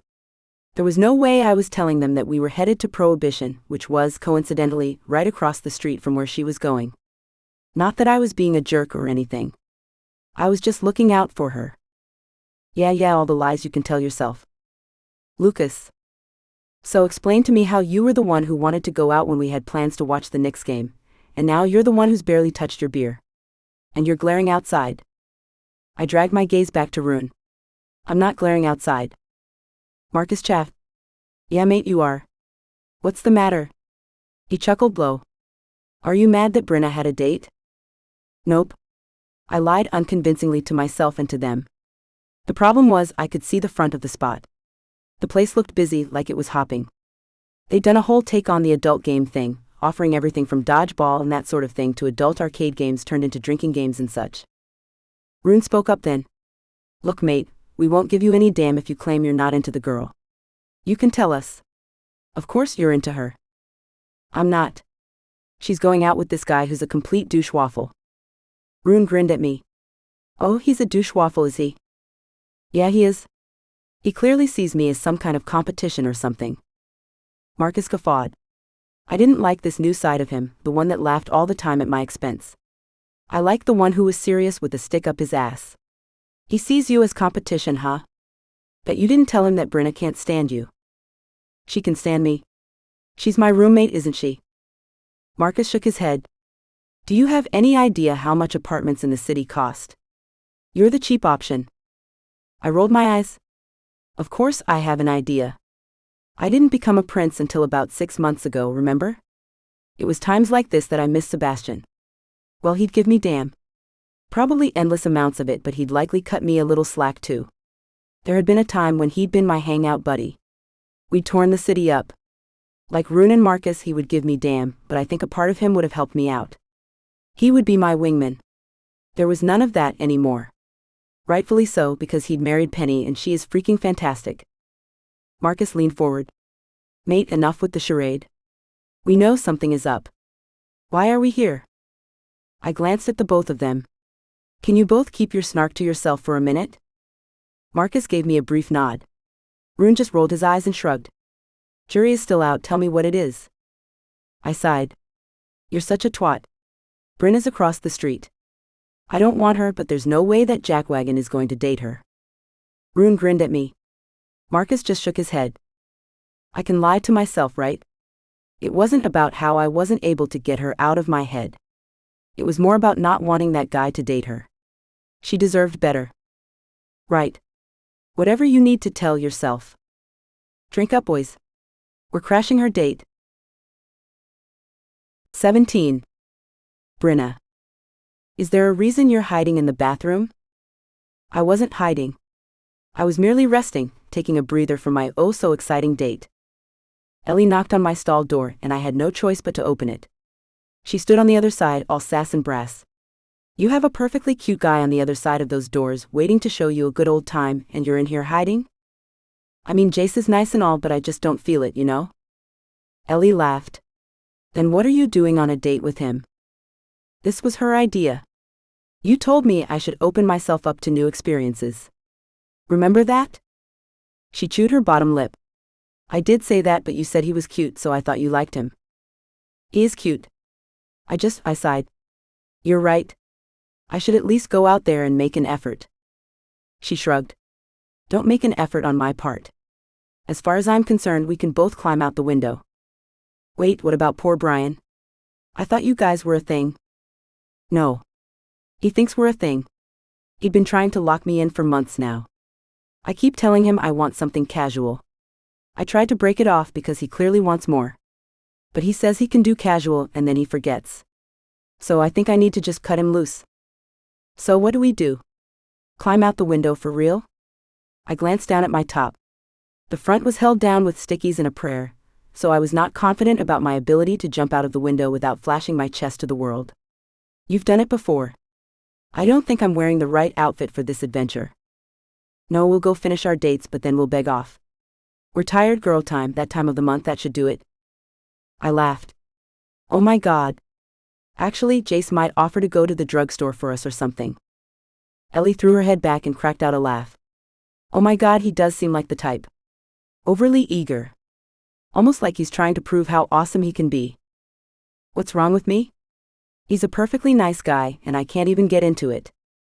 Maybe you don't want a nice guy. I sighed. Actually, I do. But mostly, I want someone who's different than someone my parents would have picked. Jace is nice and he's cute. But he's within that realm of someone who would have been picked for me. I need someone different. Someone nobody would ever pick for me. Someone I can get a little lost in, you know? Someone who's not going to fall in line and do what he's told. Her lips tipped up on a knowing smile. You sound like you have someone in mind. Lucas. I do not. Liar. Okay, if you say so. But if you did have someone like that in mind and you don't want him, toss him my way. I could use a guy like that too. I laughed. I don't know. I've always done exactly what I was supposed to do, so I'm trying to do something different. I don't think Jace is it. No harm, no foul. At least it will be a fun night still. Did you see the giant beer pong they had? I say we go out there and kick their asses. Then we can just hang out together. At the end of the night, we'll send them packing. Jace might cry, but that's his problem. You're right. There's no reason that we can't get our great night. One day at work, you're going to have to tell me about your opposite of Jace because he sounds delicious. I scowled automatically. He's not. He's a pain in the ass. More's more charm than brains. All true statements except for more charm than brains. As much as I hated to admit it, Lucas was really smart. His responses in class were thorough and in-depth. From what I'd seen, he might be brash, but he made calculated decisions. His mind was always working. Watching him work in class was like watching a completely different human being. It was illuminating and also strangely hot. After we washed our hands and freshened our makeup, we marched out of the bathroom, determined to still salvage our night by going all in on the girls versus guys scenario. But we were preempted. Not by a couple of girls, but by the hottest trio of men. Lucas, his friend Marcus, and his other friend Rune, the one I'd seen him fighting with the other day. They were talking to Brian and Jace. Well, Lucas was mostly just kicking ass and Jace was glowering at him. When we marched up, introductions were made all around. Marcus took the drink orders and headed to the bar. Meanwhile, I glared at my roommate. Fancy seeing you here. I thought you were staying home and watching basketball. He grinned at me. I mean, that's the thing. The boys called, so we had to make a night of it. Imagine running into you here. Yeah, imagine. Was he here on purpose? No way this was coincidence. Well, Ellie and I are on a date, so we'll see you guys around. Lucas groaned. Oh, come on, at least let us finish the game. Rune flashed me a grin, and even I was momentarily stunned. They made a stunning trio along with their boy Marcus, and every girl in the joint had started staring over at our group. Ellie was no help because every time Rune opened his mouth, she would stare at him like he was a lollipop she wanted to lick. Well, we're on a date. Jace nodded. Yeah. Sorry, Newsome. I guess you're damn out of luck. But Brian was having none of it. Oh, come on, Jace, at least let me win my money back. Jace didn't look like he wanted to. But then Lucas gave him a grin that made me want to slap him and said, "Oh, no worries, we'll just take the W, no big deal. Enjoy your date." I could feel the change in Jace then. The inability to walk away from a fight. But it was a dumb fight, and with Lucas no less. Still, Jace's arm fell away from my shoulder, a fact that somewhat relieved me. He'd rather fight with Lucas. And then it was on. Marcus returned with drinks for us, but the guys were already locked in the game of beer pong. The problem was, apparently, Lucas was a ringer. Before Jace and Brian even knew what was happening, Lucas and Rune had won, again. And Jace and Brian had consumed copious amounts of alcohol. It was Jace who suggested another game after that. Lucas grinned. Pool? Oh, come on, guys. Aren't you supposed to be on a date? Jace didn't even look at me. It's cool. We'll just finish a quick game. And just like that, my date was now on a date with my roommate. At the pool table, Ellie and I were left mostly standing around. We soon found the giant Jenga next to the pool table and occupied ourselves with it, having a blast. Hell, who needed dates anyway? Or annoying roommates? At some point, Lucas came over and was watching our game intently. Aren't you supposed to be over there playing pool? I asked him.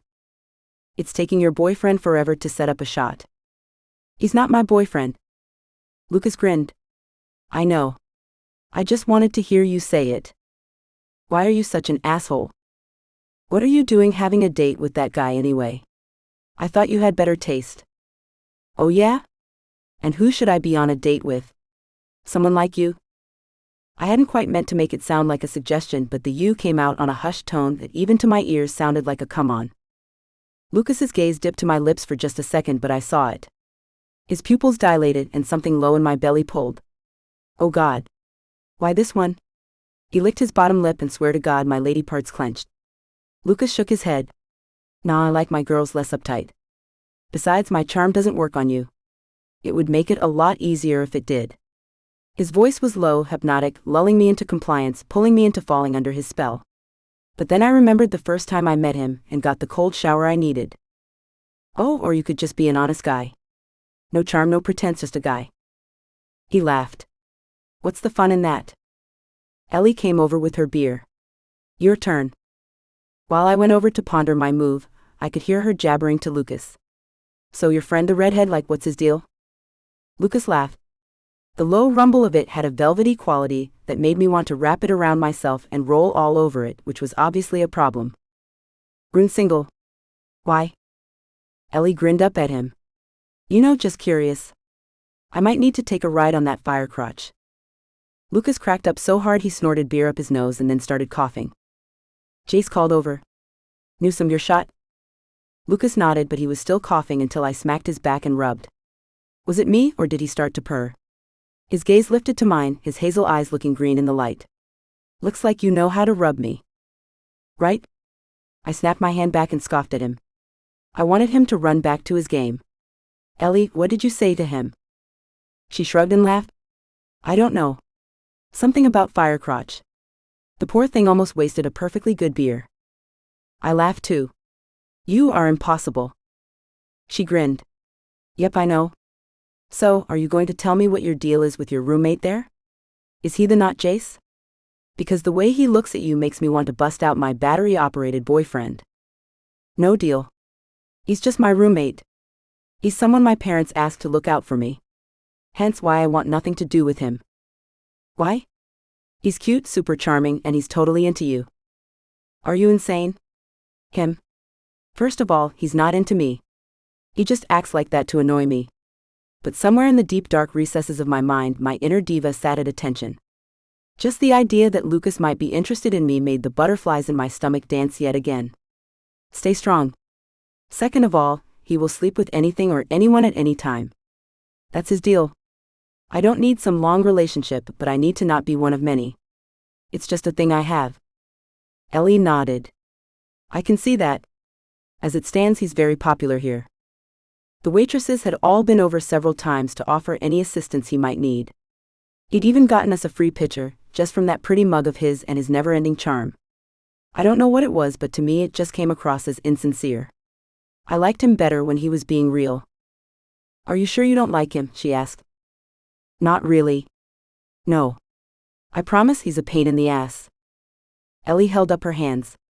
Okay, fair enough. I'm just saying you're mighty defensive for someone who doesn't like the guy. And he keeps staring at you like you are the last ice cream cone on earth. I shifted my gaze to the muscles of his back as he leaned over the pool table for his next shot. I mean, I'm not blind, okay? He's a cute. She laughed. Honey, he's more than cute. That man is hot enough to make you ruin your life. Yeah, well, I have no intention of ruining mine for Lucas Newsome. Bryna. It turned out Lucas, Rune and Marcus won that round of pool too, and the giant Jenga and giant Connect 4 and what do you know, the giant poker as well. By the end of the night, Jace and Brian were feeling thoroughly like losers. Drunken losers? I don't know what possessed me to throw Jace a bone when he offered to take me home. Lucas as usual was being a jerk and said, well, considering she lives with me, I might as well just take her home.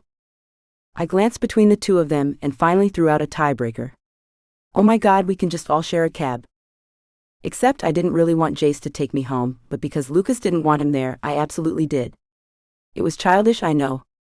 Marcus and Rune took a different car back to the building with me, Jace and Lucas crowding into the back of a taxi, but we arrived at the same time. The five of us took the elevator in silence. As soon as we hit our floor, Marcus and Rune vanished into their apartment. Then Lucas unlocked our door and went in first. He didn't even look back but left the door wide open. I rolled my eyes. Way to give me privacy. I'm surprised he didn't stay to watch. I'm so sorry. I didn't realize he would try to screw with me and mess with our date. Jace shifted on his feet. It's fine. It was actually kind of fun. Who knew you would be so competitive? It's a little known fact, but I hate to lose.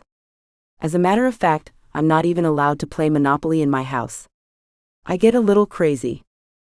He laughed. Yeah, I can see that. And then I could see it coming. That look in his eye told me he was going to kiss me goodnight. He'd started to sober up, but I still wasn't that into it. If I didn't want that, now was the time to stop him. My gaze darted toward the door. Lucas hadn't turned on any of the lights inside, and all I could see was darkness. I didn't know if he was right inside the door waiting or watching or anything. This was how it was going to go down. Fantastic. Asshole. What right did he have to make judgments on who I decided to date? If he wanted to stand there and watch, hell, so be it. He was going to get a show. I could practically feel his gaze on me. My skin was tight and itchy. It was like a low, trembling pulse between us, and if I followed the feeling, I'd know exactly where he was in the darkened room. When Jay slid a hand to my waist and pulled me close, I could feel Lucas's gaze on the back of my neck watching me, daring me. Okay, you want to play that game? Fine. I gave Jace my warmest smile and tipped my head up, and he planted his lips over mine. His lips were soft, sliding over mine, his tongue persistent but not intrusive.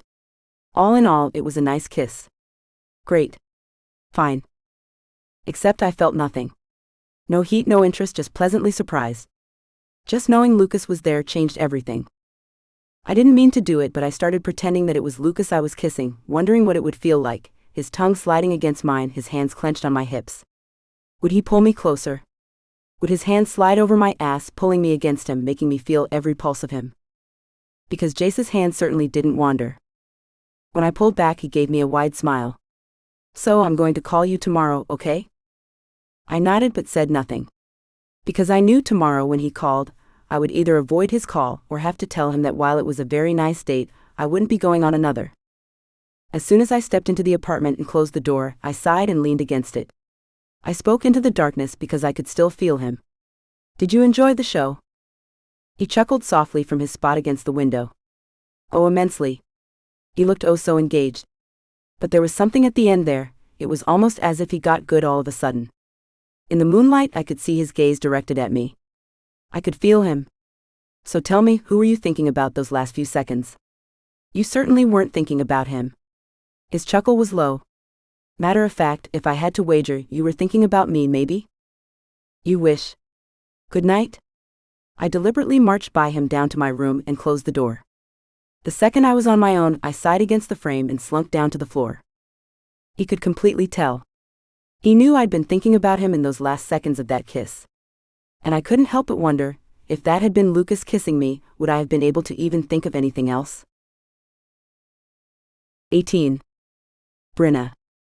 Jinx was my first call. I hit 1 on the speed dial and she answered on the second ring. What's up, Buttercup? I have the worst roommate in the history of roommates. She just laughed on the other end of the line.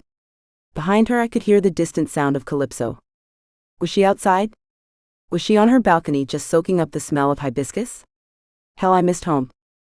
What did he do this time? Why are you so calm about this? You should be mounting attacks or coming to rescue me from his shenanigans. He is a pain in the ass, an asshole, all the things with ass in them. He's a twat cake, but he's a totally hot twat cake, if that helps. Not good enough. It does not help. Thank you very much. What did he do? I crawled over to the closet and put her on speaker as I towed off my booties and changed into my comfy pajamas. I had a date tonight. A perfectly nice date. I could practically hear Jinx perking up on the other end as her voice went just a little bit chirpier. Ooh, a date? Okay, it wasn't like a date. I mean, he was nice. Cute. Eager, I guess. I just wasn't, I don't know, super into him. She sighed. Oh well, that sucks. What happened to Operation Live Life to the fullest, your best life and all that? Well, I was trying to do that, which is why I said yes to the date. Okay, well that's good. It gets you out there to see what's happening on the market. That was my thought too. We were having fun, I guess. We went on double date with my new friend Ellie and this guy she's seeing. Okay, double date still sounds fine. What was the problem? I don't know. I was trying to say it out loud, but it didn't sound very convincing. I just wasn't feeling him, I guess. He felt like the safe choice. No chemistry, no challenge. So no fun. I can see how you'd go safe. But the whole point of leaving home was to live my life. Like really live. And the first thing I do is go out with the kind of guy that my parents want me to date, which just sucks. So left to my own devices, I have no idea how to pick the right kind of guy. I mean, basically you dress this guy up in a nice suit, send him to the Hamptons or St. Kitts for the summer, and he is basically every single guy my parents have forced onto me. Okay, so we need to just edge up your choice making a little bit. A great guy who's different and unique. That should be easy. I sighed. Easier said than done. Besides, the date with Jace wasn't really the problem anyway. Oh god, his name is Jace? It's like straight out of the standard rich frat boy playbook. I groaned. I know. Jace. He sounds like he belongs in a soap opera. I don't know. He was fine. He wasn't the problem. For the record, I'm going to let you finish your story. But just so you know, your date should never be fine. It should be that was really fun, or I'm not going to see that guy again. Those are the only two acceptable options. HMPH, I guess you're right. But anyway. So there I am with Jason Ellie and the guy she was dating, Brian, and in walks freaking Lucas. There was a pause on the line. I swear, what is it with you two? I was so angry, I didn't realize I had been squeezing my hands into fists until the slight sting of pain in my palms alerted me. It's like he's deliberately trying to make me insane, like that was what my parents asked him to do. While you're at it, drive her crazy. I know. He showed up? To what, drive you home? No. To just hang out like he and his friends had just chosen to go to the same place. I was clenching my jaw too. When I told him where I was going, I didn't expect him to follow me. Jinx laughed. Honey, you know I'm your girl. Ride or die till the end. But is there maybe a chance you wanted him to show up? Is there a chance you were hoping something like that would happen? No. Another pause. Okay. I'm just asking. Did you miss the memo where I can't stand him? No, I got the memo. It's just that you keep saying you can't stand him, but half of our conversations are about Lucas. I opened my mouth to argue with her and then snapped it shut. She had a point there. I needed to stop talking about him. It didn't matter that one look from him and my insides were a melted pool of goo and hormones. Nope. No more. The quickest way to get Lucas Newsom out of my mind was to not think about him. Easy peasy. I could do that. You know what? You're right. No more Lucas. It doesn't matter that he crashed my date. It doesn't matter that I laid a spectacular kiss on Jace, and he saw the whole thing and then told me that I have feelings for him. There was a bark of laughter on the other end of the line. Say what? It was just Jace brought me home and Lucas of course had to ride with us in the cab. When we arrived, Lucas went in first and then there he was just in the doorway. And I had it in my head that if he was going to crash my date, then he was going to have to watch the whole thing. In other words, you wanted to make him jealous. I sighed. Yes, I wanted to make him jealous. She tsked. I swear it's like you two are just circling each other like caged tigers. I'm not the one being crazy. I'll stop when I finally find my own place. But for now the fight is on. I needed to stop talking about him, or I really was going to admit to thinking about him. Tell me about home. I don't want to talk about Lucas anymore. The usual. Classes are good. Mom drives me bonkers, of course. I think I'm going to have to move from home and get a small apartment near campus. You know how it is, you're studying oceanography, but you can't be near the ocean. Apartments by the ocean don't come cheap. So I need to figure that out.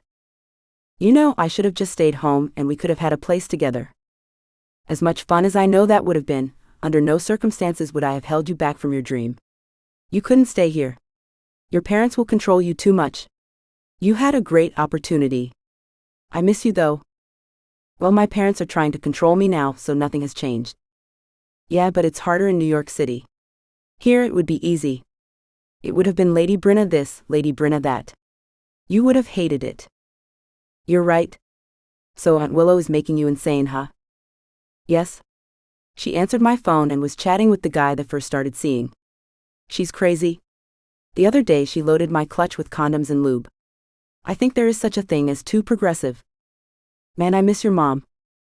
Jinx's mother was one of the circuit judges in the islands. She was brash, unfailingly honest, and one of my most favorite people on the planet. We chatted for another moment or two, and I could feel my blood pressure lowering. I missed my bestie. I missed all of the things we would have been up to, but I mostly missed talking to her. And then she dropped the next bomb. And then there's this guy, he's been going around the island insisting he's the long-lost prince. I mean, there have been lots of people like that since it was announced that there was a lost prince and princess, but this guy is apparently getting traction.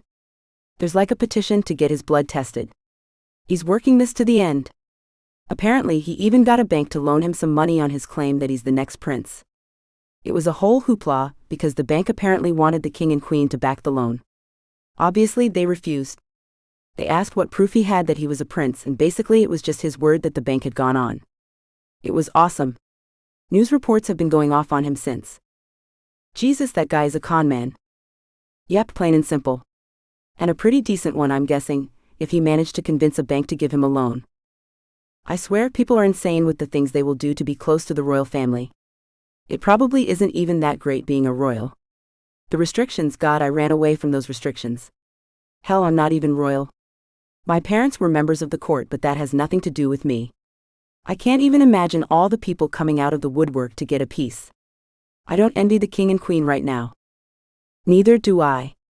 Then, if you remember, the treason trial is about to begin in a month or so. The whole thing has been crazy. But other than that, it's just, the islands. An hour later, I felt more like myself. But when I climbed into bed, my brain slipped into dreamland. Lucas was right. The second my head hit the pillow, it was him I thought about. What if he'd been the one I'd kissed instead of Jace? Instantly my body went flush, my thighs parted slightly and my breathing shallowed. Despite myself, I wanted him. Good thing he was never going to find out. Lucas. This called for a cold shower. An ice bath even. Jesus. I'd wanted to rip that guy's head off his goddamn shoulders. And his name, Jace. What kind of name was that? All night I'd kept the low-key aggression and the urge to club Bryna over the head and drag her home under wraps. But seeing her plant one on that douchebag had been my undoing. Had she been thinking about me? I couldn't explain how I'd known she wasn't thinking about that dude. But there was something about the way she'd turned her body, as if she'd known exactly where I was and knew I was watching her. Knew that I was wishing I was Jace. You're an idiot. Yes, I was. I needed to get this damn under control, or living with her was going to be a problem. Yeah, man, I know. I messed up. But she was never gonna happen. I turned on the shower and hissed a curse as ice water sluiced my arm. As I sent up a silent prayer that the water would warm, I ducked my head under the chilly spray. This was fine. I could do this. I just had to remember I was in control here. Control the mark. It was something Tony had always said. And I thought it was bull damn. But the basics were stay ahead of your mark and never be caught unaware. Twice tonight she'd surprised me, first when she'd announced she had a date, then when she'd kissed the guy in front of me. You could have looked away. As if I'd been picturing myself kissing her. Through the window in the bathroom, I could see that stars illuminated the sky and winked at me as the water ran through my hair. As if on cue, my mind went to the one place I didn't want it to go. The vision of her kissing me, throwing herself into it. I'd imagined how many different ways that she would taste. I could almost hear the hitch I'd hear in her voice, the way her pupils would dilate. Damn. I'd never get any sleep this way. Wrapping my fist around my erection, I pumped the soap-slickened flesh in a slow, deliberate motion. As blood surged to my groin, I pictured Bryna on her knees before me, all that glorious hair slicked back with water as she wrapped those luscious lips around me. I could almost feel her tongue lap the length of me before circling the tip in a deliberate motion. I could feel her delicate hands wrapped around my girth as she stroked in time to her suckling mouth. Blood roared through my head. I slapped a hand against the shower stall to steady myself against my release. Jesus damn, I bit out as I dragged in gulps of air. This was it. No more fantasizing about my roommate. It stopped here. It had to if I was going to keep my word. 19. Lucas. I still couldn't get the sight of her kissing that douchebag out of my head. It had been a long, sleepless night. Did she actually like him? Hey, maybe that was her type, total complete jerks. I could believe it. I returned from the coffee shop to find her gearing up with her to-go mug, jacket, keys, and a map. Where are you off to? The smirk she gave me was all sass and brass. None of your business. Another hot date with Jace? She put her hands on her hips, drawing my attention to her curves, which honestly wasn't going to help the situation. What part of none of your business did you not quite get? I held up my hands. Truce. I held up the second latte I'd brought. This is for you. She stared at it for a moment and then narrowed her gaze up at me, and I sighed. It's not poisoned or anything. It's a peace offering. For what? I shrugged. I should have known she'd make it hard. I realized I probably shouldn't have crashed your date last night. Probably shouldn't have. Where's the part where you get to apologizing? I gritted my teeth. Okay, I shouldn't have done that. It was wrong. Please accept this coffee as an apology. She took the coffee, sipped it, and moaned. God, that sound. I would never be able to get it out of my mind. Her tongue flicked out to lap up a drop of latte, my gaze pinned on it. Oh Jesus. This is a problem, because I wanted to be the one to lick that drop off her lip. I tore my gaze away and poised myself to smile at her. She wasn't even looking at me. She was just merely enjoying the simple pleasures of her coffee. I take it that's better than the coffee you have? She nodded. Mine was just instant. But I need the fortification if I'm going to find an apartment today. My brows snapped down. What? Yeah, I mean, this is temporary. I can't just stay in your place free of rent. You need your space back. Yeah, of course. What the hell was I going to say? That I don't want her to go? We'd been snapping at each other for days. The last 3 weeks had been this delicate game of cat and mouse torture. She had a point. We probably needed some space, and also that would help me not sleep with her because I had the propensity to be a jerk. Yeah, I guess I just didn't really think about it. How can you not? My dam is everywhere. Don't you want your place back? I hadn't even thought about it. This penthouse I'd been given by my brother was at least 10 times bigger than most of the places I'd ever lived in. It was nice to live with someone else. Being on my own with all the luxury made me feel like a fraud. It only seemed to remind me of the guy I'd been before. Even the closets had been stacked. The suits, the ties, the need to play the part play a role. I like to be just plain old Lucas. That way when the dam hit the fan I could run. It was easy to run when you didn't have much to carry. I shook that thought off and focused on her. She'd worn her hair off to the side in some kind of messy braid situation. Several strands had escaped, curling around her face. She was adorable standing there in her pink t-shirt and white scarf thingy. She looked young. Carefree. Innocent. I couldn't very well let her go apartment hunting looking like that. Some lecherous landlord would take full advantage of her. Assholes. Or you just want to spend time with her. No, that wasn't it. I was just doing my job. Like a good prince. Like those commercials? I could almost hear the jingle, like a good prince, Lucas is there. Let me come with you. Some of these places could be shady. They see a young girl looking for an apartment or studio, and they can get weird. I'll help you find something. What was wrong with me? I was the boogeyman I was warning her against. I had done cons upon cons since I was 7. Saying things like, yes sir, of course I've been hit by that car. The early cons we'd started with were personal injury. It worked a lot in stores. When we tapped out of a market, we moved on quickly. I was an expert at packing up in the middle of the night. The older I got, the less I carried, or rather the less I gave a damn about anything. As it was now, all I mostly carried around was my passport. Well, my 2 new passports thanks to Sebastian and Blake's security. Lucas Newsome had a brand spanking new passport. And it was clean. I could go anywhere at any time. I had dual citizenship to the US and the Winston Isles. For the Winston Isles, I also had diplomatic status, so I could pretty much do whatever the hell I wanted, get away with it, and leave the country. Not that I would, because I'm a good guy now. Bryna's voice brought me back from my reverie. Anyway, you don't have to come with me. I got this. I know exactly what I am looking for. I got a whole bunch of places to look at that seem cozy and really cute. Maybe kind of a commute, but I can afford them, so that's what matters. I shook my head. No, anything that says cozy means it's tiny. If it's cute, they're showing you the wrong apartment. And a bit of a commute, that means you're going to be living in Long Island. Come on, I'll walk you through it. She eyed me warily. With a hand on her hip, she crossed her legs and cocked her hip. What's going on? I sighed.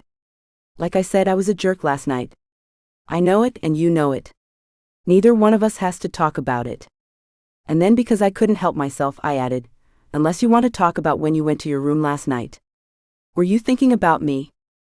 She just rolled her eyes. No flush. No embarrassment. No nothing. Completely immune to me. What the hell? No, I don't want to talk about it. Are you sure you want to come with me? Yeah, this will be fun. I'll show you the city.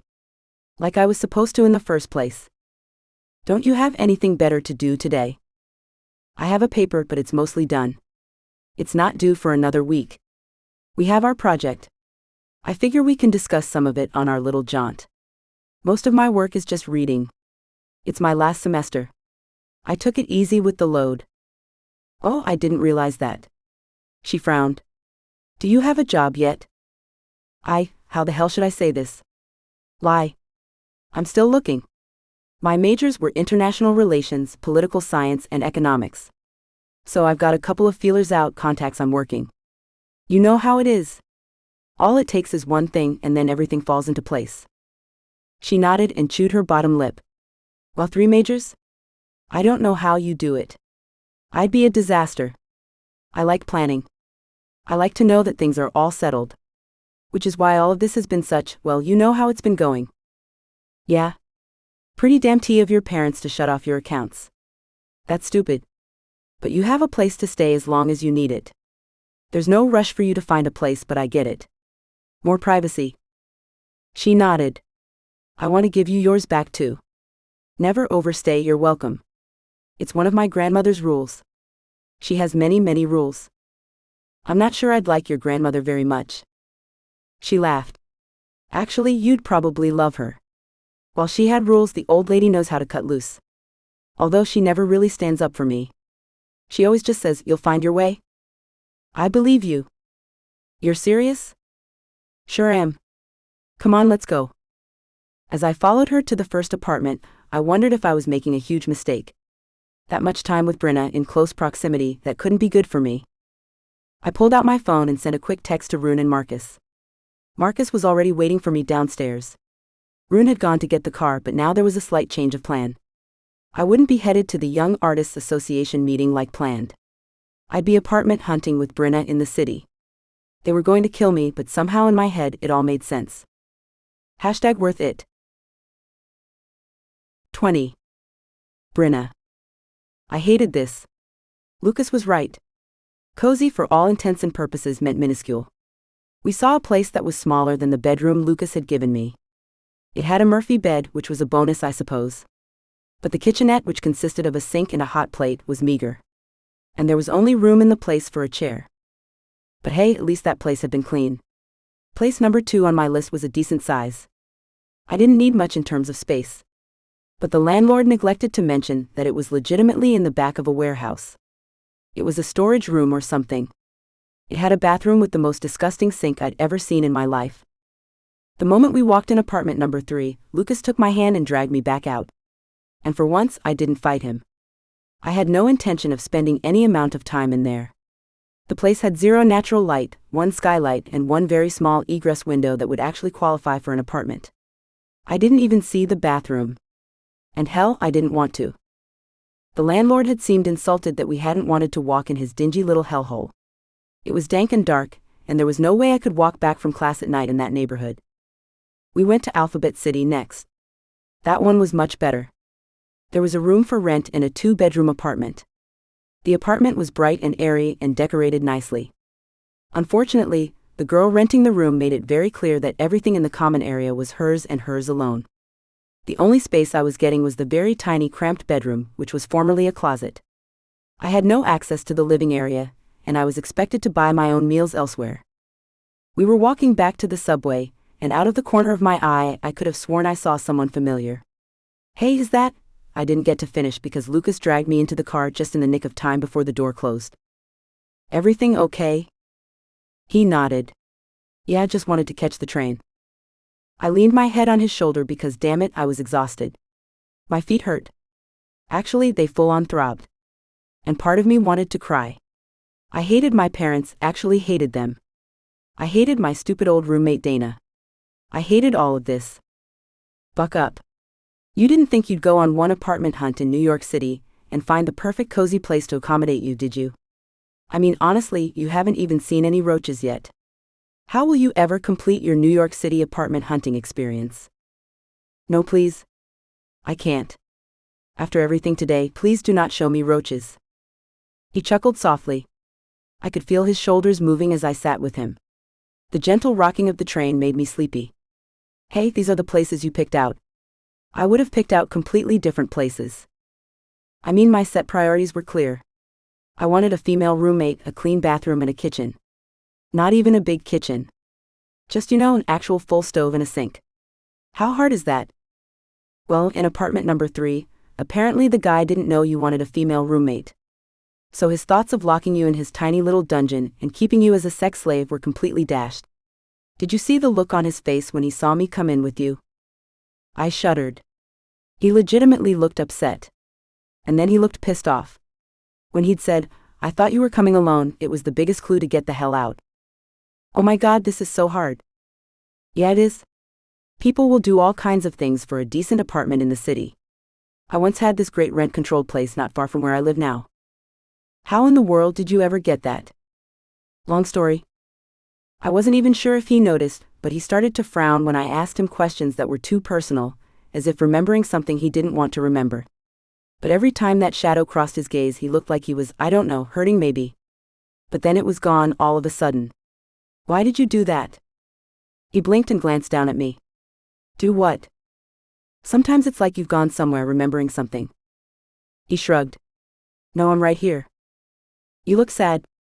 What could you have to be sad about? He licked his lower lip and shook his head. You're right. Nothing. I've lived a charmed life. Much like you. There was no malice when he said, come on. Let's go find your dream palace. The train stopped and he stood and extended his hand to mine. I took it, letting my hand slide into the warmth of his. He made me feel safe and protected. Who the hell was Lucas Newsome really? Because that persona he put on for the rest of the world, that wasn't really him. I'd seen it today in flashes. Bits and pieces. The Lucas I saw on a daily basis, the one that was too charming for his own good, that wasn't the real one. Lucas. Was it bad that there was a part of me that was secretly happy she hadn't found anything decent? It was probably worse that I didn't mention that my former place was currently sublet, and I was looking for a new renter.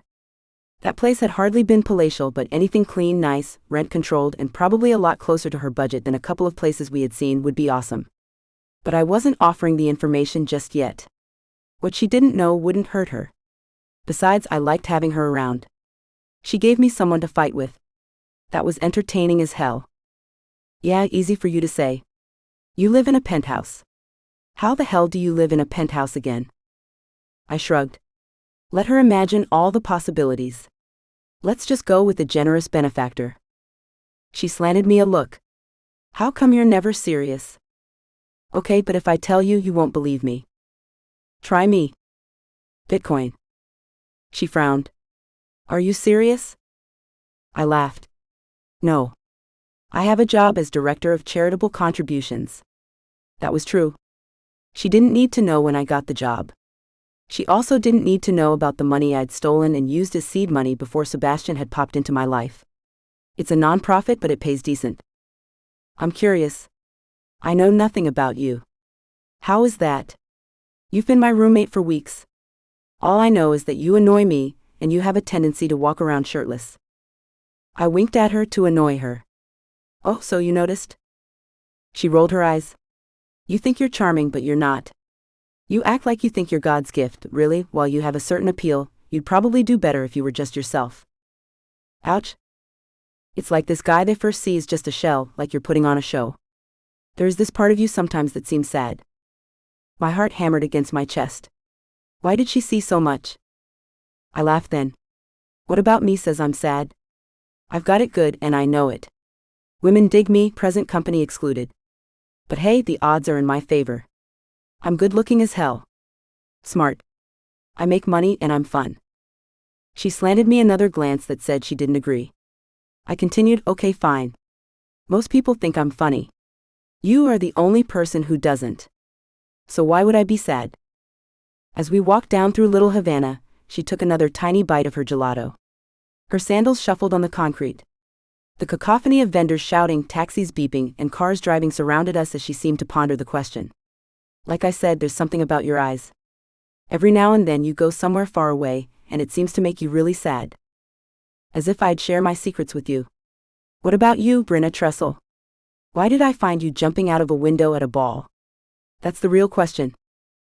My parents had me engaged to my boyfriend on my 20th birthday. Instead of presents, they got me a ring I didn't want. I sighed. Later, I caught him cheating with Charity and dumped him. I might have also played their sex tape at the engagement party. He whistled low. Wow. Yeah, they acted like I was being ungrateful. He cheated, and they wanted me to marry him still. Anyway, fast forward 2 years, and they orchestrated a sit-down at the wedding to resolve our differences and see if things could start again. You're kidding. I wish I was. She shook her head then. Most of her hair had escaped the braid by now and was a wild mess of curls. Let's just say I don't have the best of luck in dating. Actually, I've never really dated on my own. I frowned. What the hell does that mean? Well, I've had 2 boyfriends. Both of them were sort of arranged by my parents. You know how the last one worked out. I blinked down at her. What the hell are you talking about? You heard me. Both times I ended up dating people that my parents just kind of shoved me toward. And you know, it's like proximity. Like, oh okay, you've been around them. You know the same people. Your parents are friends. There's always a dinner or a function or something. You're always sitting with that person. You're basically dating them. And so then you just sort of start really dating them. Next thing you know, they're walking you home or you're getting into some chauffeured car together, and someone kisses you goodnight. She shrugged. That's how it worked in my case. I have zero idea how to do things the normal way. I stared at her. You seem so blasé about it. Not really. I wanted a chance at normal, you know? I stayed in the islands for university, but with my father's influence and everything else, it's hard to be me. You can't be normal if your presence is demanded at balls. You can't be normal and get asked out by normal people if your father is chummy with the king. So you see, I endured seeing the same kind of people over and over again. And that was not living the kind of life I wanted. So yes, my methods of escape were slightly unconventional, and I feel like I owe that gardenia bush an apology, but I had to leave. I was suffocating. My parents showed no signs of letting up, and I was at my breaking point, you know? I chuckled. I still can't believe it. You're telling me you've never met a guy at a bar, and had him take you home and had random sex that you regretted in the morning? She shook her head. Nope. I feel like I haven't even lived at all. I've been stuck living everyone else's life according to their plans for me, so I started to live a little. I feel obligated to fix this. She shook her head. I don't need your help. I've got it under control. You already helped me. Because of you, I got a job. Not my first, but my first normal person job. And I will have you know, I have learned how to give blowjobs now. I choked. What? She frowned and shook her head. No. Oh my God. She clapped her hands over her mouth. I mean, make blowjobs the drink. Damn. I fell out laughing. I laughed so hard tears ran from the corners of my eyes. I couldn't hold it in.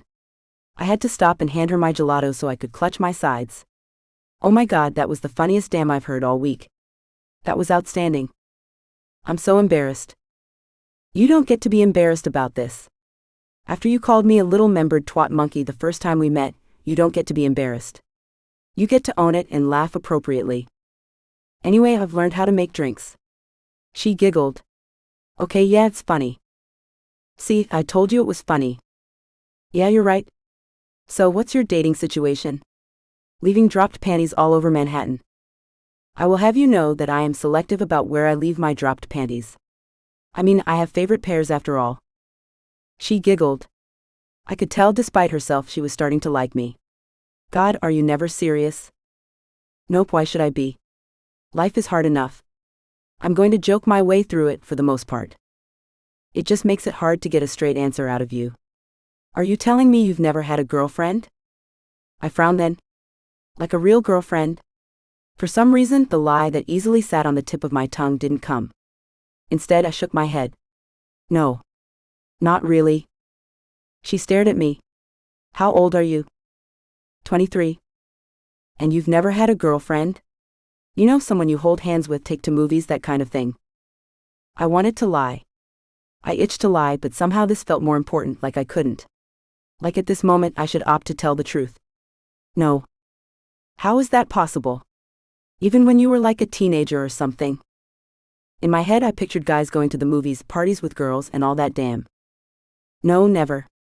I moved around a lot when I was a kid. The truth was that by the average dating of age of say 15 or 16, I was already running long cons. And Tony already had me working the angles with the trust fund girls. Girls like Bryna, who I had no business being near. But I looked older than my age and it worked, so he'd used it. No, but we're not talking about me. We're talking about you. One thing I have experience with is dating, actual dating. You know, where you meet a guy who takes you out, you have fun, you have normal conversation, and then he takes you home for a wild night of sex. She smacked me on the arm. We will not be having a wild night of sex. Just why the hell not? It was worth a shot. I don't like players. You made it very clear that I'm not your type. You don't like hot. She snort-laughed then. And damn me, it was the cutest thing I'd ever seen. So what, you're going to teach me how to date normal people? Why not?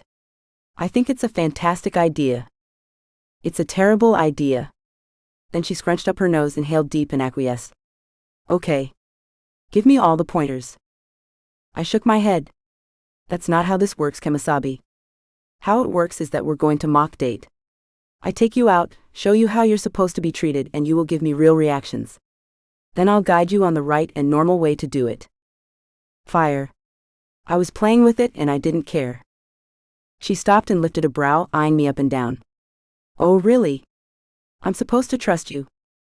Yes. I won't ever lie to you. Her gaze searched mine. Are you capable of such a promise? I am. If you promise to be open and unfailingly honest. You mean with my verbal vomit? Who wants that? I grinned down at her. Tell me, what do you have to lose? She considered this for a moment and bit her lip. Okay, fine. You're right. I've got nothing to lose. Let's do it. Alrighty then, let's go.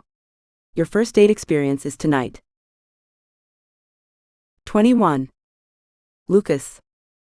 I only gave her an hour to get ready.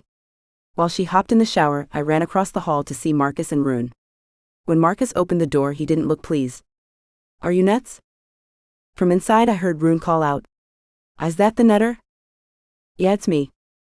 Rune came out wearing sweats like he was about to work out. Are you mad? Look, Rune, I held up my hands. They had a right to be pissed. I hadn't given them much time to scramble to get security together, and then I'd slipped the noose.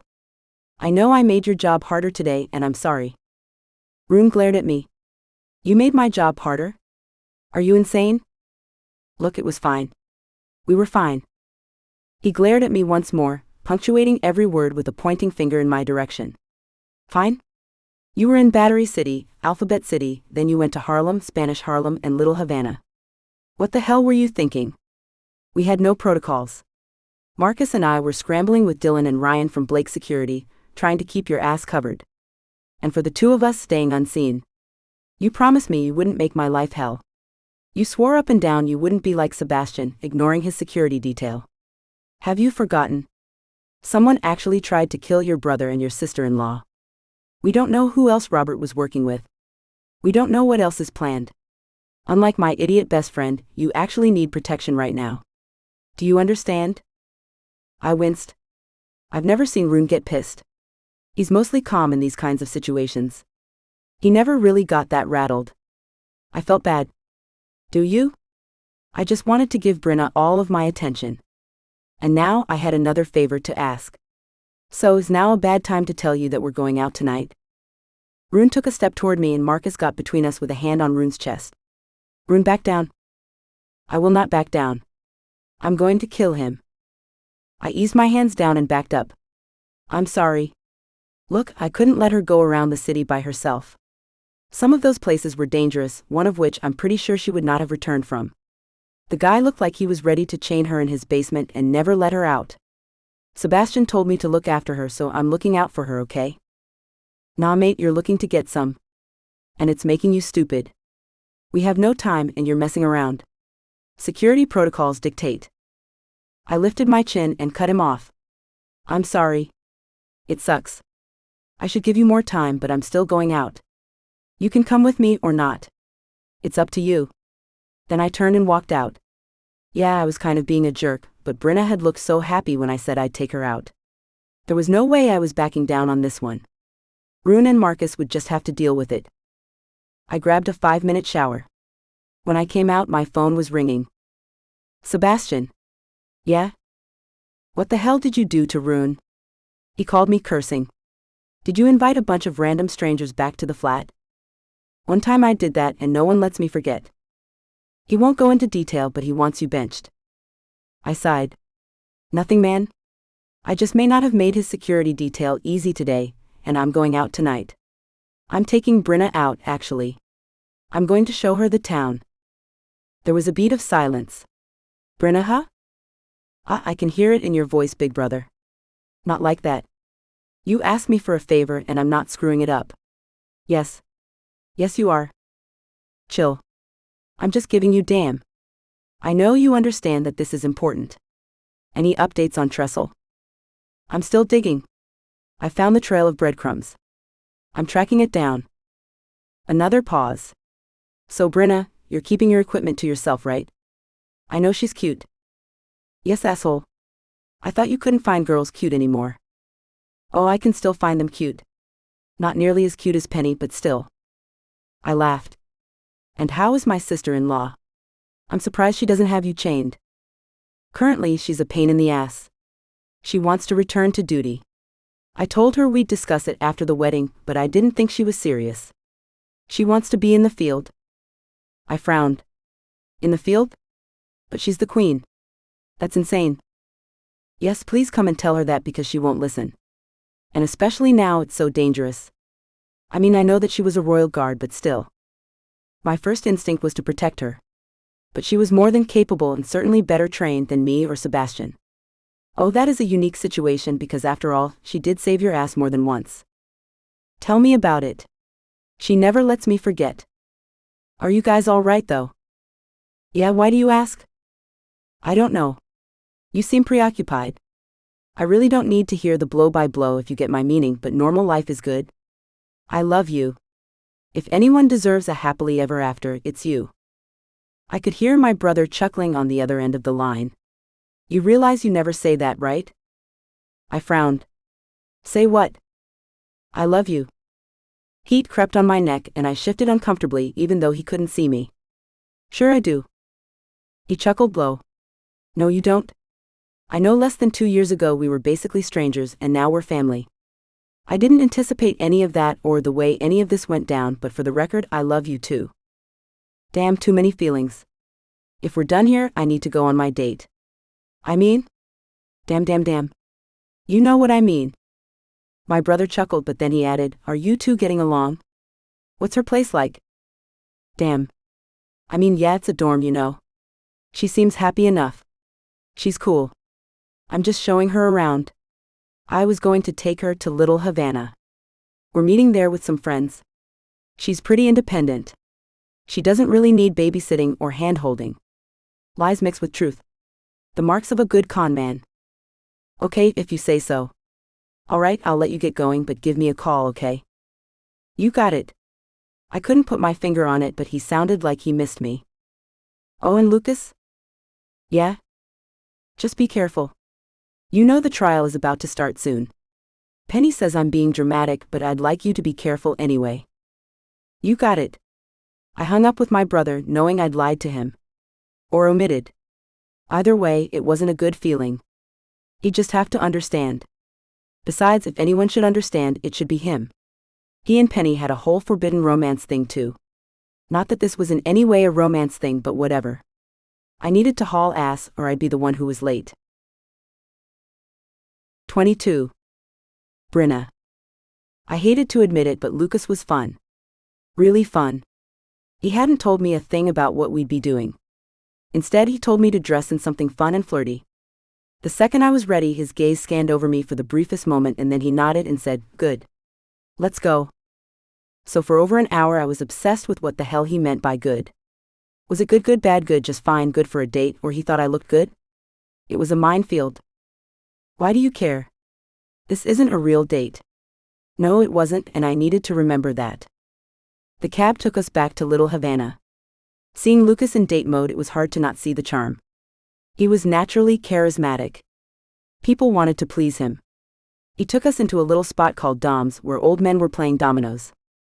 He slipped into easy, fluent Spanish with the old Dominican guys, translating for me when necessary. We didn't win. Actually, I think I got our asses kicked. But it was still fun. There was laughing and joking, and with every laugh Lucas brushed up against me, took my hand or wrapped an arm around my shoulders. That feeling I'd been searching for, the elusive one, the one where I felt wanted and actually like my company was cherished, all that stuff I had said to Jinx when I ran away from home, I got that with Lucas. And I knew he was just showing me what it was supposed to be like. But now there was this part of me that wished it could be real. That Lucas could want me. Bad idea. You live with him. He's connected to your parents. He's absolutely smoking hot and he clearly can't stay with one woman. Just look at him. All those things were true. Plus it would just get awkward because we were roommates. After we left Dom's, Lucas took my hand in his, the early fall evening cooling off my too warm skin. I couldn't believe how casually he just held my hand. As if we'd been doing it for decades. When he stood, he barely even looked back at me. He just waited for me to take his hand as if it was the expectation. The moment I slid my hand into his, that was it, we walked out together. How was he supposed to know that my heart raced as if the finest thoroughbreds were dragging me behind a chariot? He couldn't know any of that. As far as he was concerned, he was being a nice guy, showing the noob how to date. And this noob needed to get her damn under control. Lucas Newsome was not someone I could date. He wasn't someone I could have. He wasn't someone I wanted. Oh yeah, he had some of the edge I wanted, but he was too charming, too slick, too much like the man that I dated before. Too likely to hurt me. Yeah, there was that too. Are you having fun? He pulled me into an overpacked restaurant where hordes of people waited outside. The moment we stepped in, my nostrils flared. I could smell the spices and everything delicious mixed together, combined with an elegant and cozy ambiance. This is amazing. Where are we? Casa Cuba. A friend of mine's parents own it. An older woman, maybe about 60 or so, came from around the counter. Lucas. Where have you been? Since Pedro left for his master's, we haven't seen you. Yes, Maria, I'm so sorry. I've been busy, you know, with school and work. It's my last semester. You, this boy, you make me start to love you, and then you don't call your mama. Lucas chuckled low, his grin showing off a slight dimple. Oh boy. He even had this old woman charmed. She swatted him on the arm and then she smiled at me. "Oh, we have a guest." "Yes. Maria, this is a friend of mine, Bryna. Bryna, this is Maria Cruz. She's the mother of Pedro, my freshman year roommate and the sole reason that I stayed fed my freshman year. She would send these care packages to UCLA, so when I transferred, I looked her up. Pedro, smarty pants that he is, graduated a year early. He went to grad school up in Boston." Maria beamed at me like a proud mother. "That's my boy.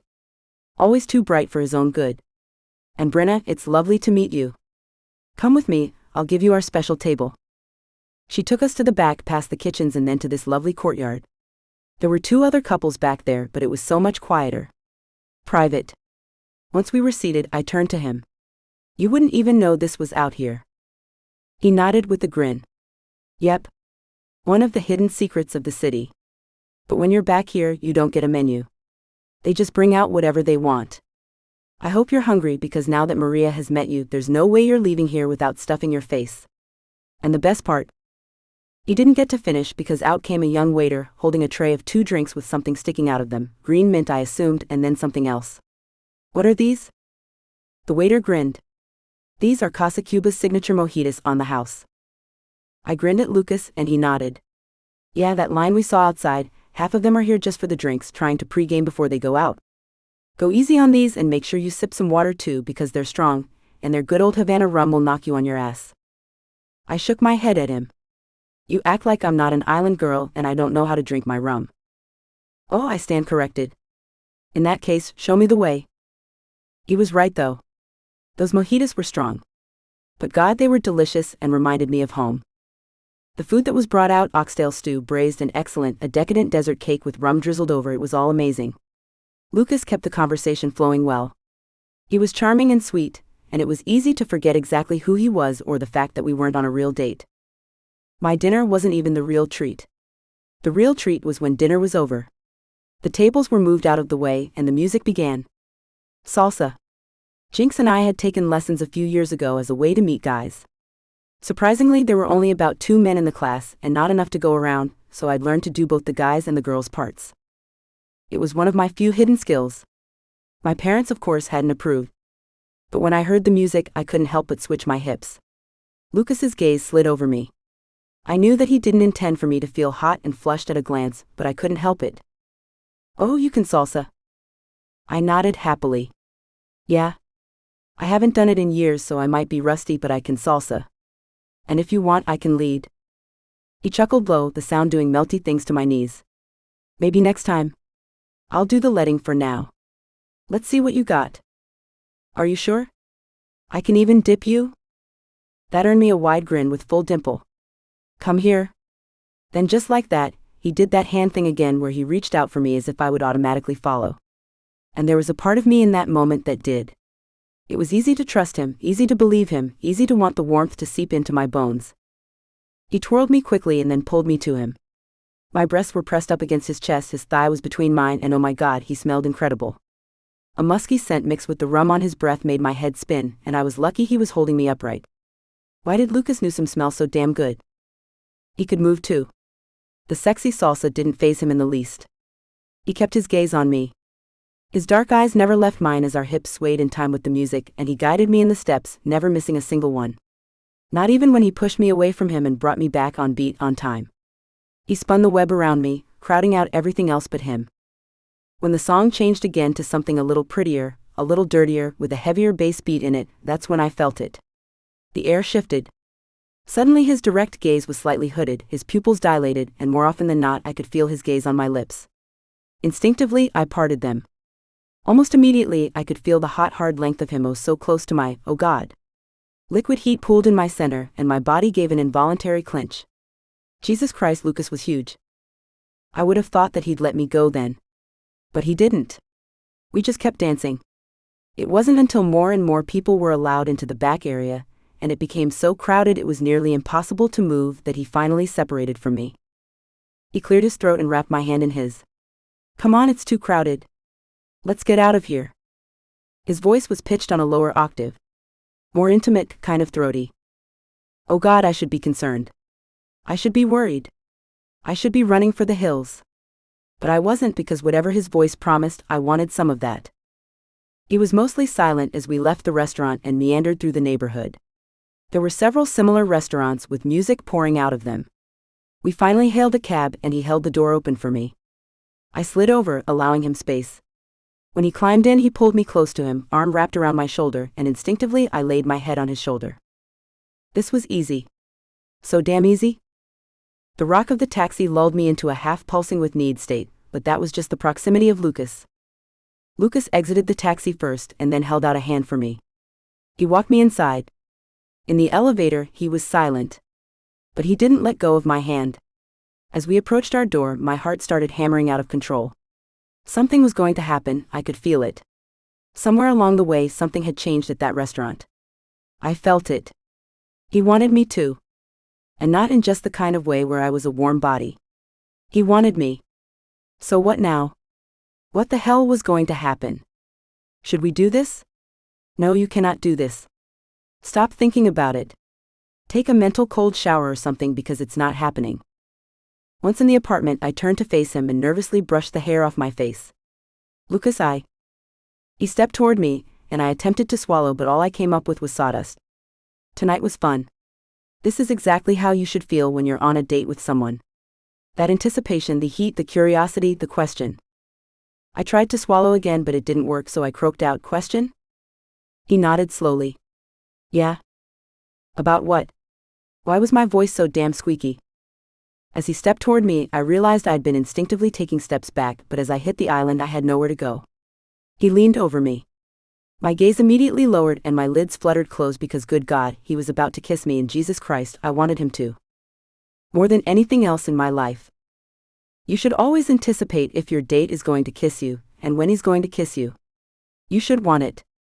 You should be desperate for it. That's what a good date feels like. His voice was so low and soothing. I couldn't put together all the words right away. The way he was talking, I wanted to believe this was real. I tried to force my eyes open, but I couldn't manage it. He was so close. So damn close, and I could just feel him and smell him, and God, this was going to be a mistake, but I didn't give a damn. Okay. I could feel his breath on my cheek.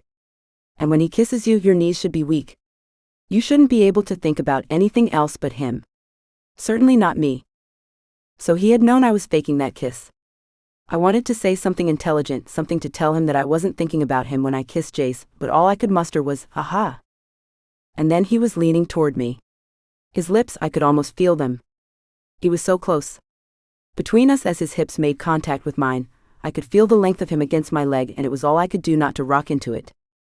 It terrified me to admit it, but right about then, I'd have done anything to have his mouth on me. 23. Lucas. I felt like a creeper. Our mock date had been intense. Surprising. Perfect. But I had messed up. Time to face the music. She was already dressed and ready for class. Her hair was damp. As soon as she heard me, she stilled, then turned around slowly. "Good morning." Her gaze didn't meet mine.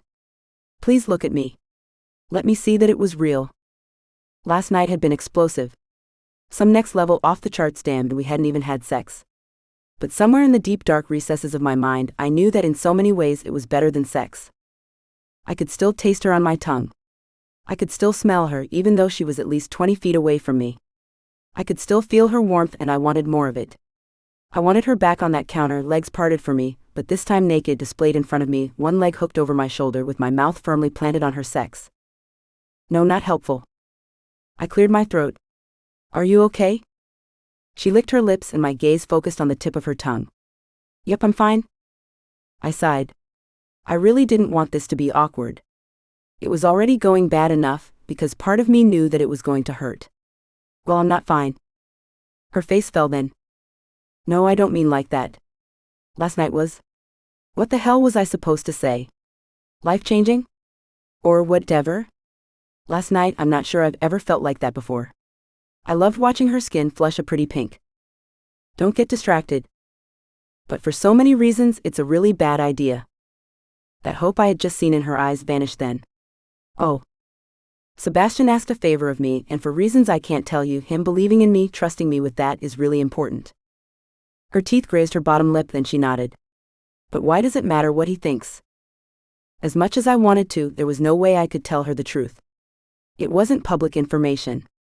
Her father might know, but as a member of the Regents' Council, it was confidential information to him, so no matter what, he couldn't out me.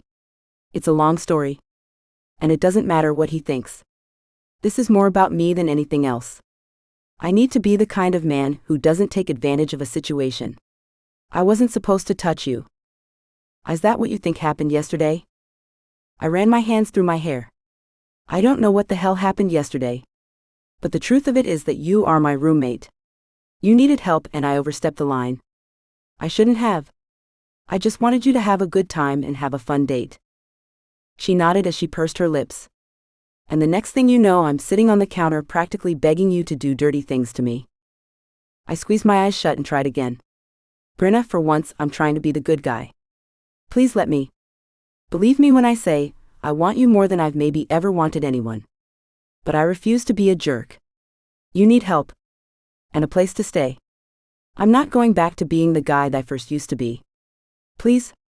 I wasn't above begging. I couldn't have her. And in the long run, she wouldn't want me. I want us to actually be friends. No bull damn. And I promise to be a gentleman. A furrow formed in her brow, but she nodded. Okay. Right. None of it was real anyway. We both got caught up in the moment. My gaze searched hers. I didn't want that to be the truth, but if it meant I could keep my word for once, then I'd take the lifeline and swallow the truth. Yeah. Just a little carried away. 24. Lucas. Two things kept running through my head all day. Sebastian's words, "You wouldn't do anything to mess this up. This is too important," and the scent of Bryna's perfume. Last night had been an exercise in flirting with disaster. I'd been an idiot. I thought I could handle it. No problem. You know, just to be that close to her, to feel her soft skin, to hold her close, I thought none of it would matter. I thought I'd be fine. Rookie mistake. The truth was I could still smell her. Hibiscus gardenia's heaven. Hell. I wanted her. Had wanted her. I got it now, why Rune and Marcus laughed their asses off when I said staying away from her wasn't going to be a problem. They'd been able to see what I couldn't see. I wanted that girl, and not in the way that I wanted most, but in a way that was going to crush me if I wasn't careful. I wanted her in a way that made me want to laugh. I wanted her in a way that made me want to tell her things, my secrets, my truths. I wanted to tell her everything. Mostly, I just wanted to hear her laugh. That throaty, full-on laugh, I'd kill for that. That was a goddamn problem because guys like me didn't get to have that. If she had any idea who I really was, she'd run for the hills. She'd run so far and so fast her head would spin. Not to mention Sebastian had asked me for one goddamn thing, to not go there. Way to go, rookie. You screwed up. Getting that close to her was like asking for trouble, because I wanted more than to touch her. I wanted her to touch me and my soul. And given who I was, she was going to get hurt. Where's your guard? I whipped around at the sound of the quiet, lilting British accent behind me. Jesus Christ. Why are you so damn silent? Matthias Weller just shrugged. Where's your guard? I pointed at the coffee cart. Marcus had taken the shift today, even though it was supposed to be Rune's. Rune, it seemed, was still pissed at me. Which was fair. I was intentionally making his job more difficult. And last night I would have said that it was well worth it, but now I didn't know. Matthias shook his head. There are a lot of people between you and him. What if I had intended to do you harm? I squared my shoulders. Even before Rune got a hold of me in training, I was never helpless. There was something in Matthias's eyes then. Respect? Acceptance? I don't know what it was. Frankly, I didn't care. What are you doing lurking around anyway? You asked for privacy. You haven't exactly been alone, mate. Last night was a risk too. You're lucky the Blake security guys were so good. Oscar almost took out 3 guys last night, all because they got a little too close to you. I threw up my hands. Jesus Christ, all of this is unnecessary. Matthias's gaze narrowed. No, it's not. If for nothing else, your mother and her husband are involved with some shady-ass dam. Some dodgy characters like the Molina cartel. I stared at him. Are you damning me right now? Matthias shook his head. Nah, mate. That last job you did, the dam you stole, was worth well over $300,000. I whistled low. I only got a fraction of that. Those diamonds were supposed to be payment for a Melina courier. Now your stepfather and your mother are in deep with them. They need to pay off their debts. I crossed my arms. I'm not going back. Matthias shrugged. I don't think you should. Even though he was quiet, there was something about him that said he wanted to say something. Spill it. I'm guessing you have an opinion about the whole situation. He handed me a flash drive. Take it from someone who knows. Leave your past where it is and fast. You don't invite them into your future. They'll go messing up all the good that you did. I should know. I know you're worried about your old lady, but mate, she made her bed. She made her decisions. Don't let her drag you back in. The Melina cartel, they're not screwing around and there will be collateral damage. Yeah, I hear you. And I did. It was the same conclusion I'd come to myself. Mom and Tony were on their own. The problem was she was my mother. She was family. And despite all her faults, she loved me. Okay, maybe not as much as she loved Tony, but she was still my mother. I couldn't let her twist if there was a way out. Matthias frowned at me. I can tell from the look on your face that you don't plan on listening. Nah, I hear you, mate. I do. But she's my mother. Matthias shook his head. If only people would ever listen. Okay, deal with it how you will. If you're going to see her, I suggest you take an army, because she's going to pull you back into it. I watched him walk away just as Marcus was heading back. I turned back toward Marcus to make sure he wasn't within earshot.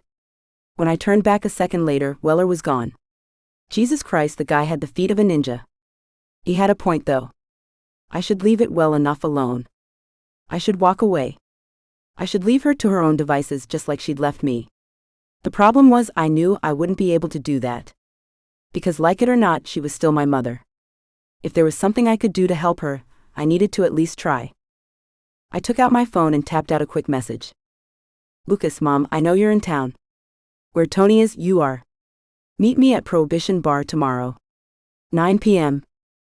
Marcus rolled up with my coffee. Everything okay? I saw you talking to someone. Yeah, just a guy from class. Marcus's narrowed gaze told me he didn't believe a word of what I just said. But he let it go, which was fine by me, because there was no way I could allow he or Rune to accompany me on my little family reunion. Lucas. I need to head into the academic building for a second to see a professor. Want to hang out here? Marcus lifted a brow as if I should know the answer to that by now. I never really noticed how intrusive it felt having Marcus or Rune around all the time. I never really had consistent friends who weren't Marks when I was a kid, so I thought it was great at first. Now I saw. As much as I might like them, they were not here to screw around. They were doing their job. And right now Marcus was being a pain in the ass. I rolled my eyes. Fine. Suit yourself. I hit the stairs 2 at a time and heard Marcus mumble something behind me. When I turned my head, I wasn't looking where I was going, and bumped into a pretty brunette. Her hair was long and flowing and hung down her back. She smiled up at me. I'm sorry, I wasn't looking where I was going. I shook my head. No, my bad, totally. You're Lucas, right? I frowned. Yeah, why? I'm in your marketing management class. She was? How the hell had I never noticed her before? Because you're always so focused on Bryna. Oh, small world? Well, I hope you're okay. She frowned slightly as if I'd said something wrong. But then instead of letting me pass by, she stepped directly in front of me. Well, I know you already have a partner, but I was hoping I could run some thoughts by you. I know it's your last term. Someone was saying you're a senior and you have some fancy gig in the works, but I was just hoping I could get some input from you. Sure. My email is in the class roster. She shifted on her feet and bit her bottom lip. That's when the alarm bells went off. I knew that look. Oh, she didn't want future job help. She was trying to get me to ask her out. Behind me, Marcus cleared his throat. I ignored him though. Sure, we can maybe work something out. You know, go over some notes. She beamed at me. That's perfect. Christ, that was almost too easy. I'll get your number from the roster. She shook her head. No. That's the house phone. I mostly just use that for my parents. She pulled out a note card, scrolled something on it, and handed it over to me. That's my cell. I'll talk to you soon, Lucas. Marcus chuckled as she sashayed away. Man, is it always so easy for you? I nodded slowly. Yeah, I guess so. You're not even humble about it. I shrugged. Yeah, whatever. It is what it is. She wouldn't like the real me anyway. She just wants a little walk on the wild side. Let me guess, you're willing to help her? I threw him my best devil-may-care smile at that point. Never let it be said that I'm not a giving person. Marcus just chuckled. When I grow up, I want to be like you. Well, you can study, but there's only one Lucas. Marcus rolled his eyes. I didn't want to ask her out. Not really. She was beautiful, of course. She also had a striking resemblance to Bryna. But as I couldn't have Bryna, it might not be a bad idea for me to wear some of the tension out. After all, turning my attention elsewhere, I wouldn't end up thinking about my sexy-as-hell roommate. 25. Bryna. I told myself I didn't care.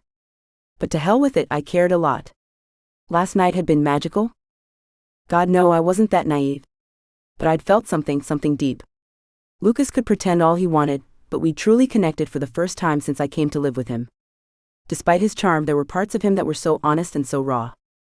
He wasn't at all what I thought, and I'd had a hard time wrapping my brain around it at first. I'd thought he was a heartless player. But while he might be a player, he was so much more than that. And it was reflected in the people we'd met last night. They all cared about him, and the feeling was mutual and genuine. Once I chipped away at the exterior, the show, underneath, Lucas was someone I could talk to. And then there had been that kiss. My toes were still curled, damn it. I had felt it to the center of my chest. But now he wanted to go back to before. Before I knew what it was like to have his hands on me. Before I knew what it was like to have his tongue coax mine into a dance. Before I knew what it was like to have his body pressed to mine. I wasn't sure I could do it. Well, you don't have any choice. He said it wasn't supposed to happen. That he hadn't meant to touch me. He said he'd gotten carried away. What hurt the most was I'd let myself open up. I'd let myself feel with him. He seemed like it was tearing him up. But he was trying to be the good guy. What the hell was so wrong with me that I kept picking the wrong kinds of guys? Last night had been more fun than anything I'd done in so long that I could barely remember. Everything I'd ever said about him before, about how I didn't see the appeal, how I didn't find him charming in the least, and how he was really trying too hard, was lies. All lies. He was right though, he wasn't someone I could entertain. I'd made my deal-breaker list. At the top of it, sincerity. Next on the list, a non-awkward situation which, hello, I was living with the guy. Third on the list, must not be a member of court. My list was screwed. I'd made my own damn list. Why couldn't I keep up with it? Why couldn't I keep it together enough to remember these little rules I made for myself? It said a lot that I'd never been on that kind of date. It said a lot about me and the guys I'd previously dated, though granted it's not like I had a whole sea of experience. I don't know what possessed me, but I picked up the phone and made a call. It took 3 rings, but he finally answered. Hello? Braxton? It's me, Bryna. There was a beat of silence. Bryna? What the hell happened to you at the ball? Last I spoke to you, you were supposed to save me a dance at the wedding. What happened to that? Sorry about that. I had to make an unexpected departure. You don't say? Well, are you in town? We should do something. Talk. No, I'm in New York actually. You know what, I just have one question. I wasn't sure I wanted to do this. Yeah, shoot. Why? Why did you go out with me? Propose even. I'm realizing now you never really seemed like you were particularly interested. He was silent for a moment. For a second I thought he was not going to answer me. But then he surprised me when he said, honestly, this isn't to hurt your feelings or anything, but your dad still has a lot of power. It was simple, easy even, angling for the two of us to get together. So I just followed suit, I guess. I mean, you're pretty and all that, but not really my style, you know? I needed someone way less uptight. And I didn't want to get married, but the old man threatened to cut me off if I didn't settle down, so I proposed. Ouch. Well, I had asked. Thanks for your honesty, I guess. But hey, that was then. Maybe you've loosened up since then. What do you mean, loosened up?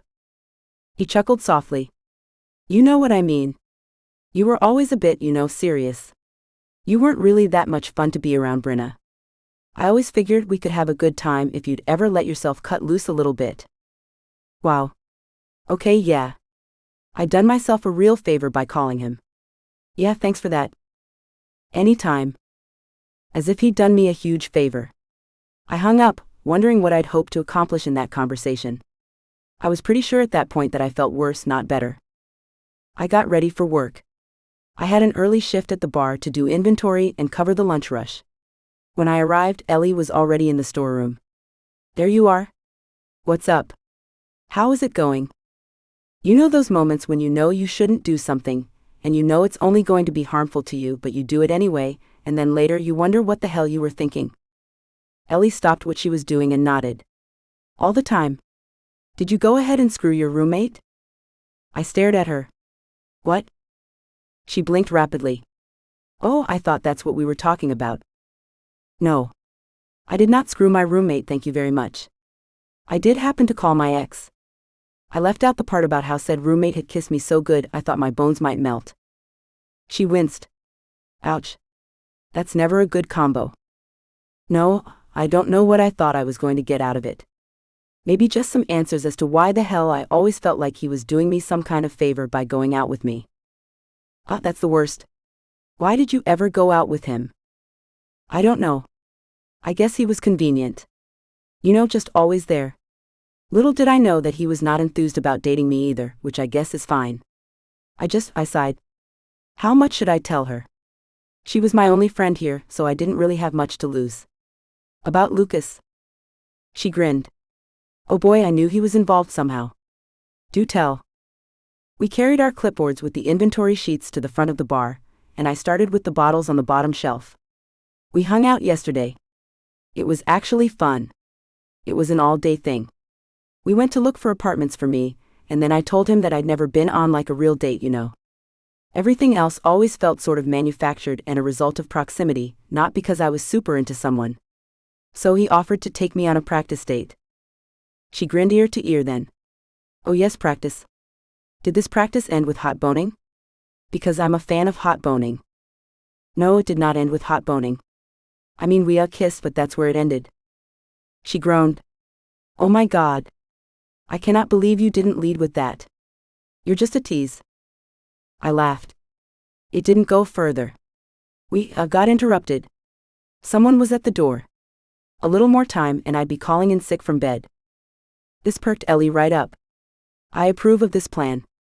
Please give a girl some details. I laughed. I will say the man can kiss. It's illegal how good he is. That and he has really big hands. Ellie fake fainted. Well honey, I promise you were not the only one who went to bed frustrated. He looks at you like he can practically taste you. I lifted a brow. I mean, I'm not sure why it didn't go any further. I'm embarrassed to say it, but it was pretty clear that I wanted him. It's not like I was playing hard to get. I wasn't being subtle. There I was, eyes all closed, lips all parted, looking like a caricature for a romantic comedy. This morning he said we should just be friends. She snorted a laugh. Oh man. Maybe he recognizes that it's going to be awkward. You guys are roommates. Maybe he doesn't want to screw it up. She snorted. See what I did there? I couldn't help but laugh. Maybe, I don't know. The whole thing was just... I was frustrated and confused, hence I called the ex. Spoiler alert, it did not make me feel better. It rarely ever does. The door to the bar opened and Ellie called out. I'm sorry, we're closed right now. We're going to open in another hour and a half. I won't be here long. I knew that voice. I whipped around and groaned. Mom, what are you doing here? How did you even know I work here? You know what, never mind. I was worried about you. I was worried you'd be looking for money. Imagine my surprise when you'd already found a job. Where was she getting all this information from? Of course, probably Lucas. Mom, we have a lot to do, so if you could just... Ellie glanced between her and me and back again. Then she said, I'll just go recount the bottles in the back. I gave her a tight shake of my head, begging her not to leave me, but she still scooted around me and made it to safety. I turned back to my mother. Mom, this is ridiculous. What do you want? I want you to come home. Or to the flat anyway. This is absurd. Where are you staying? What do you mean, where am I staying? I went back to that awful apartment of yours to try and talk some sense into you. And that horrible girl, the one with the dog, she said you moved out. She gave me no forwarding address and I was really concerned. So then I had your father make some calls and they led me here. This is madness, Bryna. You could be in a lap of luxury at the moment. You know, you totally look like you could use some time at the spa. Just come home? That would make you happy, wouldn't it? If I came home and had to admit failure. I do not take pleasure in you failing, Bryna. But you at a bar, a pub, or whatever they're called these days. Honestly, what would everyone say? What they would likely say is that I'm independent and that when the chips are down, I know how to figure out a solution. If they have anything to say other than that, I'm not really interested. Well, at least tell me where you're staying. So you could ruin that for me too. No. Mom, you and Dad took money out of my account so that I would be forced to do what you wanted. I'm not gonna make it easy on you. Don't come here again. If you do, I'll have the owner call the cops. That was an exaggeration, of course, but she didn't know that. My mother left in a huff, as was her nature, almost as if she left in a cloud of smoke. A cloud of indignant smoke, to be honest. As I watched her, it occurred to me Lucas had kept his word. He hadn't told my parents where I was, which led me to think that maybe the reason he backed away last night was something other than him not wanting me. Maybe Ellie was right. Maybe he had his own demons to slay. Perhaps I'd misjudged him because he'd been true to his word. Maybe I should actually look at him as a viable option. Heat pulled low in my core as if my body was saying, finally you're catching up to the game. Well, better late than never. Bryna. My feet hurt. My whole body hurt. After my shift that morning and the unexpected visit from my mother, I went straight to class. Then I was called in to cover someone else's shift that afternoon. By the time I trudged off the elevator, I was feeling every single minute of the day. I met Marcus as I walked past to the garbage chute, and I gave him a smile and a wave. He waved back, but I could have sworn I saw a wince accompanying his smile. What was his deal anyway? He and Lucas were always together, but they didn't seem entirely close.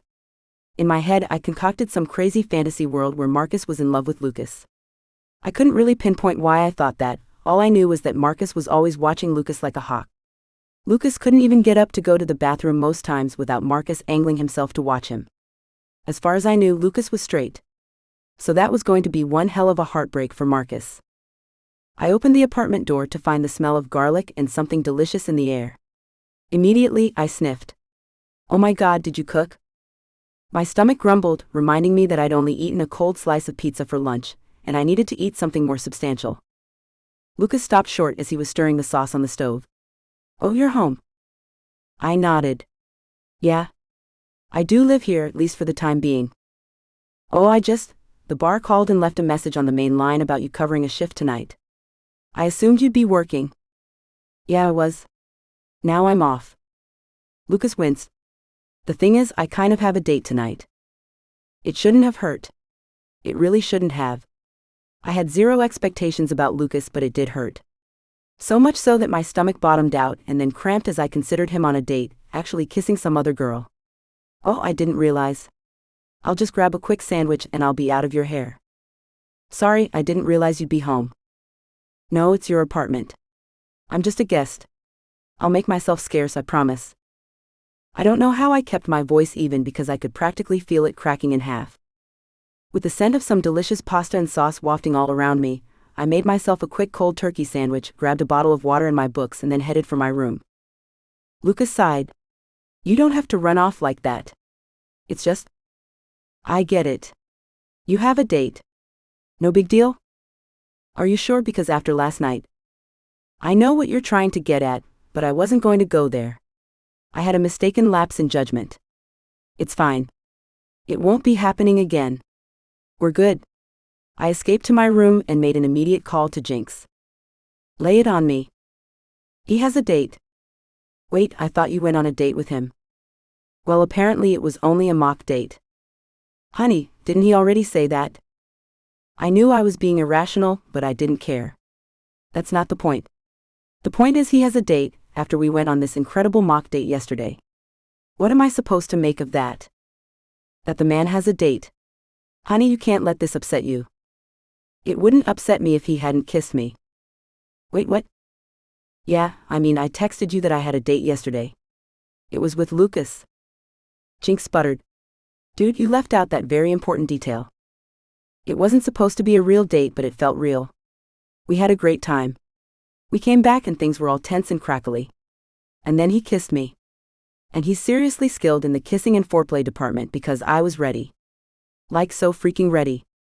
And he was touching me. But then someone knocked at the door and interrupted us. Let me guess, no continuing where you left off. Nope. As a matter of fact, this morning, he acted like it never happened. Said he wants to be friends.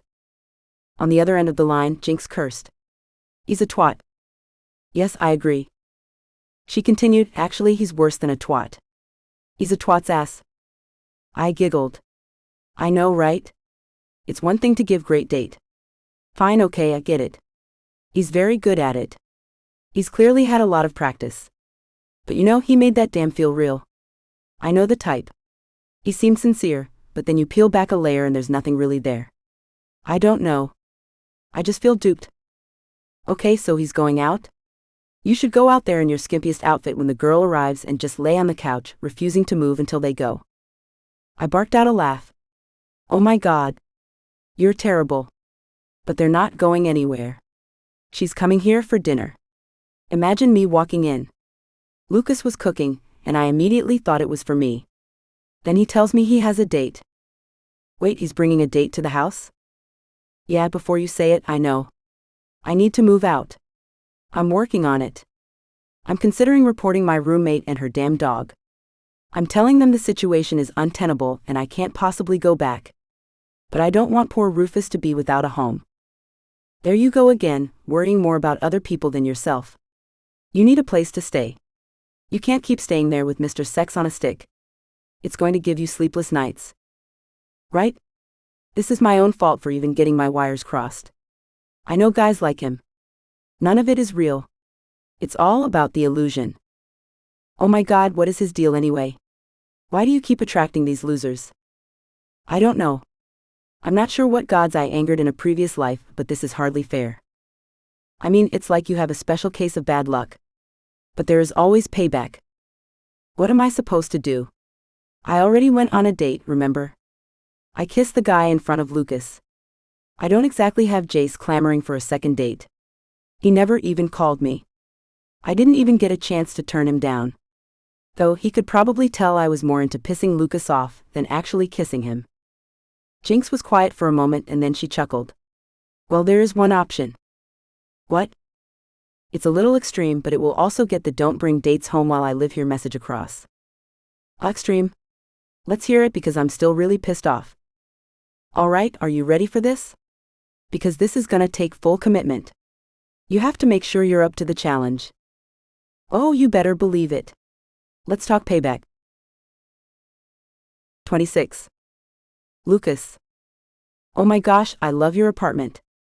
I mean, how did you even get into a building like this? It must have cost a fortune. This is a bad idea. I'd known it the moment I asked her out, but I'd done it anyway. Then the moment she arrived, I just wanted her gone. Not that there was anything wrong with Jessica per se, it was just that she wasn't Bryna. And she talked a lot. She seemed more fascinated by all the cool damn than by getting to know me. Not that I'd actually let her get to know me, because, well, I had no intention of anyone ever getting that close. But still, as we sat on the couch after dinner, I just kept wondering what the hell Bryna was doing. Was she listening? Could she hear us? Was she upset? You are so whipped. I knew she wouldn't understand that technically this was for her own good. I wasn't the kind of guy she wanted. She'd made that abundantly clear, so why was I bothered by that? Because for just a moment you thought maybe you could be that kind of guy. And I'd let myself open up just a little bit. It was stupid, a dumb, foolish mistake. Now that I had started to feel, there was no turning it off really, which was a problem. The kind of things I'd done and the kind of places I'd been had taught me pretty early on not to feel a thing. If you let feelings creep in, you'll make mistakes. Mistakes can cost you everything. Jessica cuddled closer, and I resisted the urge to pull back. I could use some emotion and show her a good time. It's not like I had to talk to her again after this. The door to Bryna's room opened and I couldn't help it, my gaze automatically shifted over there. Jessica's did too. In that span of seconds my breath caught. I couldn't breathe, couldn't get any oxygen in. I couldn't believe what I was seeing. There was no way it was real. It was my mind messing with me, making me crazy, trying to tell me I was seeing things and I wasn't. The problem was Jessica saw it too because her gaze flickered back to mine and then back to Bryna. Oh damn. It was not a dream. Mayday, mayday, this is not a drill. All systems will shut down. My brain screamed to me, but I couldn't help it. I drank in the sight of her. Bryna, without ever shifting her gaze toward us on the couch, merely stalked into the kitchen as if she owned the joint, wearing nothing but attitude and a smile. She stood in front of the open refrigerator door completely naked, with the interior light highlighting that insane silhouette. She got herself a yogurt and sauntered over to the drawer to pull out a spoon. Then, happy as she pleased, she sauntered right back into her bedroom as if she hadn't even seen us. The problem was I had seen her. And the image of Bryna Tressel walking naked in my apartment was one I would never forget. As a matter of fact, I'm pretty sure it was all I was ever going to see for the rest of my life. Bryna. That was insane. I still couldn't believe I had done it. When Jinx had suggested it, I thought she was crazy. And she was. My bestie took no prisoners. And neither had I. The moment I walked out, I could feel his gaze on me. I'd almost turned around and run back. Who the hell walked around naked? But once the door was open, there was no turning back. I deliberately did not stick around to hear what his date might have to say. I went back in my bedroom, ate my yogurt, and then headed straight for the shower. Then I went to bed wearing my earbuds so as to drown out any noise. But no doubt there would be retaliation. There would be payback, and it would be painful, so painful, but I was ready for it. This was more fun. This was easier. I knew how to do this. We draw our battle lines and take our corners. That was a dynamic I understood. Me wanting to feel Lucas close, to feel his arms around me, that wasn't a dynamic I understood. As a matter of fact, that dynamic freaked me out, so this one was good. I opened my bedroom door the next morning, and sure enough, Lucas was all about payback. He was shirtless, which wasn't that unusual, but he wasn't just shirtless. He was in his boxers. Boxer briefs to be exact. He was just walking around happy as he pleased, looking like an underwear model. How was that fair? Do not react. He is looking for a reaction. Simply get your cereal, make your lunch for today, and get the hell out of Dodge. Easy. Yeah, easy. Just ignore him. But Lucas was not going to be ignored. Bryna? His voice was low, soothing, engaging, meant to hypnotize. Yes, Lucas? Want to tell me what last night was about? What? I wanted a snack. Bryna, you came out here naked. My date was pissed. Oh, that's a shame. Did I ruin your date? His brows drew down. He looked pissed off, but there was a hint of mischief in his eyes. I went over to the cabinets to grab the cereal and pulled the boxes out.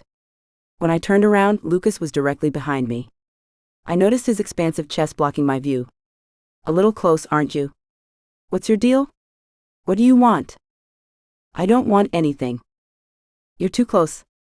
He backed up a couple of inches. I gave myself away the moment my gaze landed on his shoulders, though.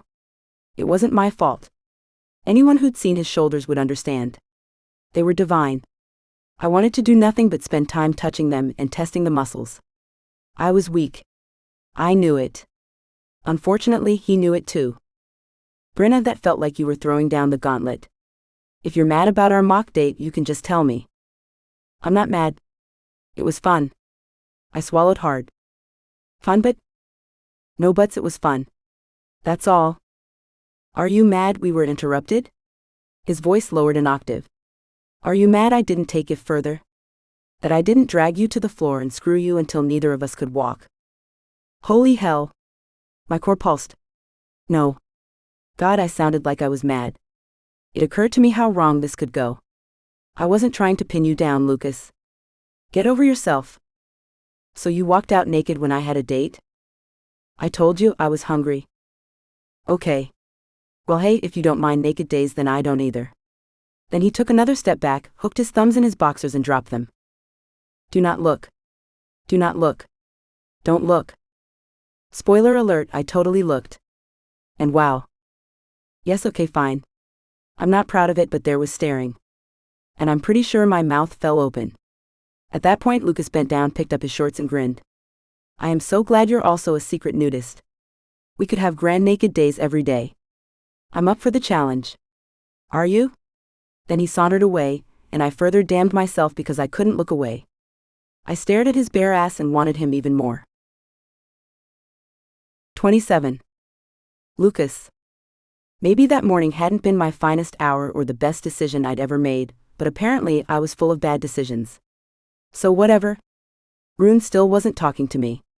He just treated me like I was more of a job than his actual friend.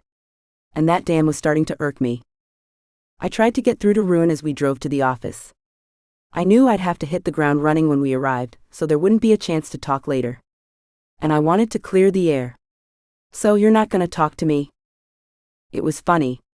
I'd never noticed how subtle Rune was about his job. He somehow managed to walk in front of me everywhere, prepared to take all the dangerous hits first, his gaze sweeping from left to right, always shrewd, always watchful.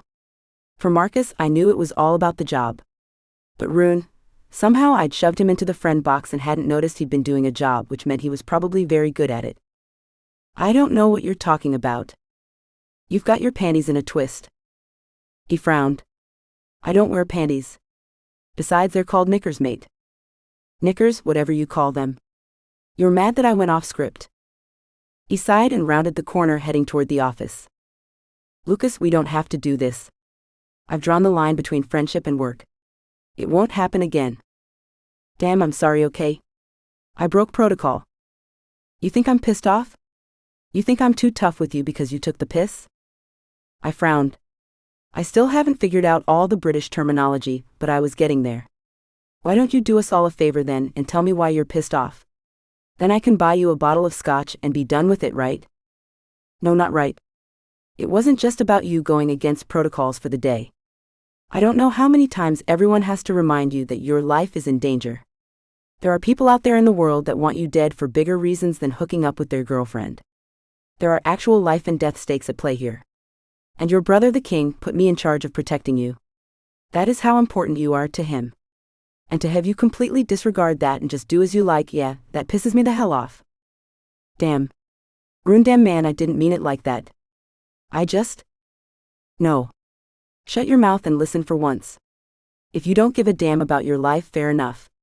Your father gave his to protect you and your brother and sister, but whatever. You certainly didn't give a damn about my job, and what that would do to me or Marcus if anything happened to you. No, you were just thinking about yourself. So don't act now like we're gonna be mates, because you completely disregarded everything that is important to me. I am not here to hang out with you. I'm not up your ass because it's fun. I am doing a job. When you screw with that, we don't get to be mates after. He parked in my assigned space, then left me in the car as he marched over to the elevator. All I could do was stare after him. But honestly, he only got about 4 steps when he realized I wasn't following him, and he came back for me. Out. Oh no, he didn't get to throw a hissy fit without me saying anything in response. Rune, I know I messed up. Mate, it's not up for discussion. I have a job to do, and you're it. And if you think... Damn, I'm sorry, okay? I just wanted a day with Bryna to myself. Since everything happened and you were assigned to me, I've been mostly good. I know Sebastian was a problem, there are legends about him. And because you're my mate, I don't want to put you through that. I know it's a pain in the ass. I sighed. Since this whole thing happened, I haven't felt like myself. I haven't felt like I am me. And sometimes I just want to break out and be me, even though that guy was an asshole. Sometimes I just forget. I am sorry. It won't happen again. I wasn't used to apologizing, and I wasn't sure how long I stood there waiting. Rune's shoulders relaxed slightly and he gave me a terse nod before turning back around. We need to go. I wasn't sure if I was forgiven or not, but at least I wasn't catching the waves of hostility now. It might take a while, but he'd warm up. At least I hoped he would. We entered the elevator, and once we hit my floor, I went left toward my office. Rune had no choice other than to keep close, but when I stepped into the small office, there was someone in there waiting for me, someone unexpected. Mom? She looked exactly like I remembered her. Blonde hair, sun-streaked, slightly frizzy, lightly curling on the ends as it swung around her shoulders. She was never one for getting styles or blowouts or anything like that. Her eyes sparkled and her skin was sun-kissed as always. Lucas, I got your message. I glanced around. What the hell? How the hell? She moved a hand. Did you really think I'd meet you at an open bar like that? Life is a little complicated right now for me and Tony. Going to a place like that is asking for trouble. So you don't say anything and you just turn up here? Well, you summoned me, didn't you? How much trouble are you in? Is it money? I can. You think I want money? There's no way you'd have enough. I do. I still have the core of what I fenced. If you need it, it's yours. Are you kidding me, Lucas? We owe 6 times that. That's why we're back. Tony wants you to do one last job. I shook my head. No, that's what you said last time. I had to leave UCLA. I took a semester off and came down for one last gig. I saw the way he treated you. I mean, the things he had you doing. I shut my mouth. I inhaled with deep breaths, trying to swallow it down. You were sick and he still had you running cons. I was the one who took care of you when I came back, made sure you had your meds. I had a way out for the both of us. All you had to do was show up. But there I was at that private airstrip waiting. I suppose I should be happy that you didn't send Tony and his goons after me. Don't be melodramatic, Lucas. I couldn't leave. I had a life. What life? I immediately dropped my tone. I didn't want Rune running in here. What life? The way you were living. It was like the old days all over again, always one job away from starving. Tony, though, he sure as hell had a fine ride and nice clothes. Those are for the jobs, and you know it. Do I? I spat, the venom and hatred from my childhood spilling out. Listen, baby, I just came to ask you to do this. Just one last time. It's never just one last time. You still haven't told me how you found me. She laughed. What? You think you're slick? Using his last name? Wow, that was original. I didn't expect you to go back to it. So she'd figured it out. I always liked him. Yeah, I know you did. And that was always your problem. You wanted to believe that the pretend world was real, where somebody would come in and save you from yourself, save you from me. It's never going to happen, kid. Michael Newsom had been a mark of my mother's when I was about 7. He was successful, wealthy, and handsome, and she and Tony had worked that mark for 3 years. She'd married him. For those 3 years, I'd had a hint of stability. I'd been well taken care of, even loved. Michael Newsom took care of me like a father should. It was only after he asked to adopt me that my mother and Tony knew it was time to end it.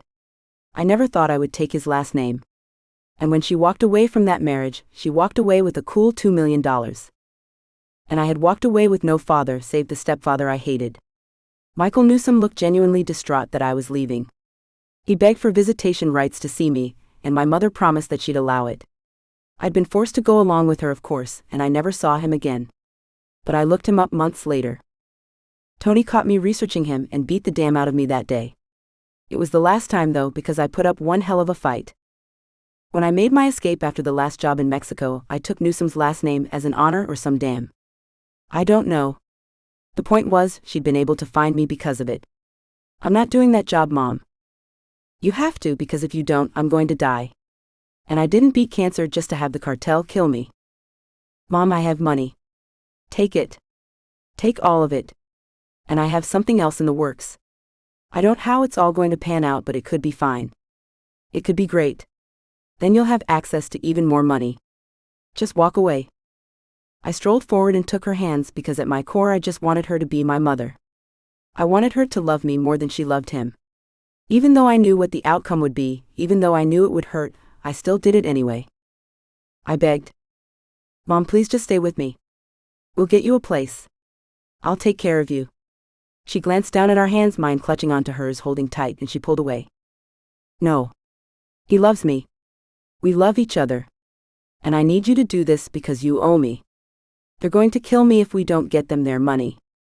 Why can't you see what he's done to you, Mom? Every job, do you see any of that money? He takes good care of me. You know that. I knew how this worked. When they pulled off a score, Tony would shower her with gifts and attention for a good solid month, sometimes 2, maybe 3. And then his little gambling habit would make it so that they'd have to start taking damn jobs again while he built up to the big one. It was a pattern I'd seen all too often. I'm not going to help you dig yourself in deeper. I'm just not. You owe me. You think this new life you have for yourself is real? It's not. This is a fantasy. The sooner you realize that, the better off you'll be. You have my number. Call me when you change your mind. We have our differences, but you're not going to let me die. And then she walked out, leaving me to stare after her. There were moments in my life when I truly hated her. I wasn't sure if this was one of those times. I also wasn't sure if I hated her because she was wrong or because she was right. Lucas. By the time 7:30 hit that night, I was rubbed raw. After my mother's visit, things just went from damn tea to worse. After my mother left, my meeting with the board didn't go well. One of the other charity directors wanted to know why I was looking into fund allocation. So much for keeping damn quiet. Then in one of the classes I taught, I realized that Jessica was sitting front and center.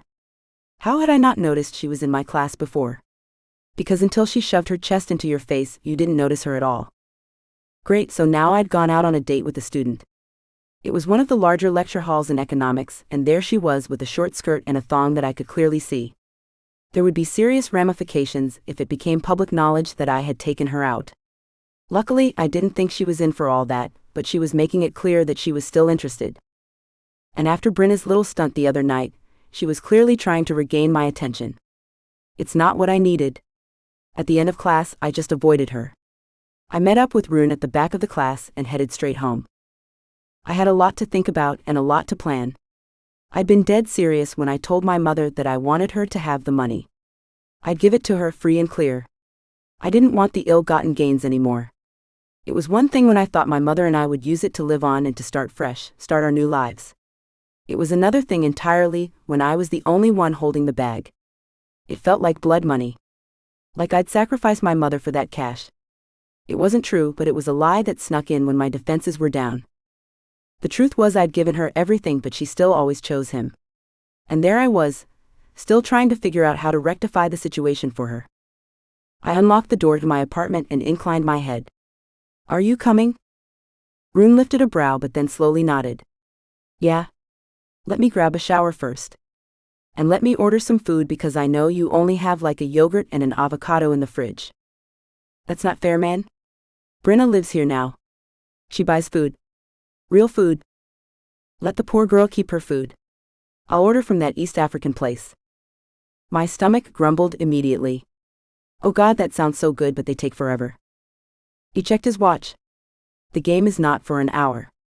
Go take a bubble bath or something. I'll check in later. At least things were getting a little bit better. He was still a bit stiff and cool, but since we'd had that talk earlier in the day, it had been better. Baby steps. I'd pissed him off, and he was right about that situation. Sebastian had trusted him to keep me safe.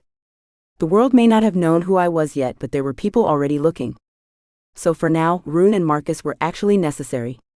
I just had to figure out how to meld the necessity of their protection with me living my life. I opened the door, ready for a naked attack from Bryna, but no, this time she was in sweatpants and a midriff tank. It was odd. She was more covered but somehow infinitely sexier like this. And with my edges raw and exposed, I wanted to devour her, which obviously was not going to happen. Oh hey, there you are, Bryna said. Here I am. My response was terse, muttered through clenched teeth. She rolled her eyes. What, pray tell, have I done to you this time? First you complain that I'm naked, so I sit out here fully clothed, and you're still complaining. What's wrong? You know what? You're my problem. Your girly damn is everywhere. Candles. I don't even own candles. You've burnt more candles than anyone I know. Different scents too. I walk in here and the smell of girly and pretty, and I was being a jerk. I like that smell.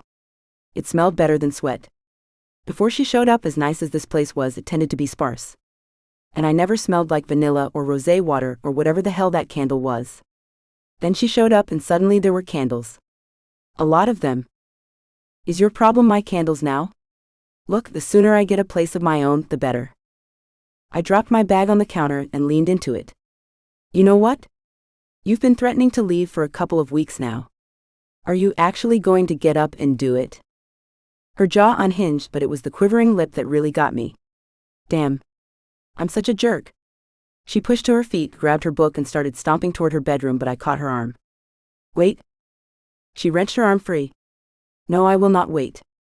What the hell has crawled up your ass and stung you? I haven't done anything to you. And let's not forget that you strolled into my apartment and demanded that I come and stay with you. And for your information, I have been looking. There's just not a damn available that I can afford. Whatever. I'll call Ellie and tell her I'm crashing on her couch for a week or so until I figure myself out. I might be going back to student housing. You won't have to put up with me for much longer. I sighed. Stop.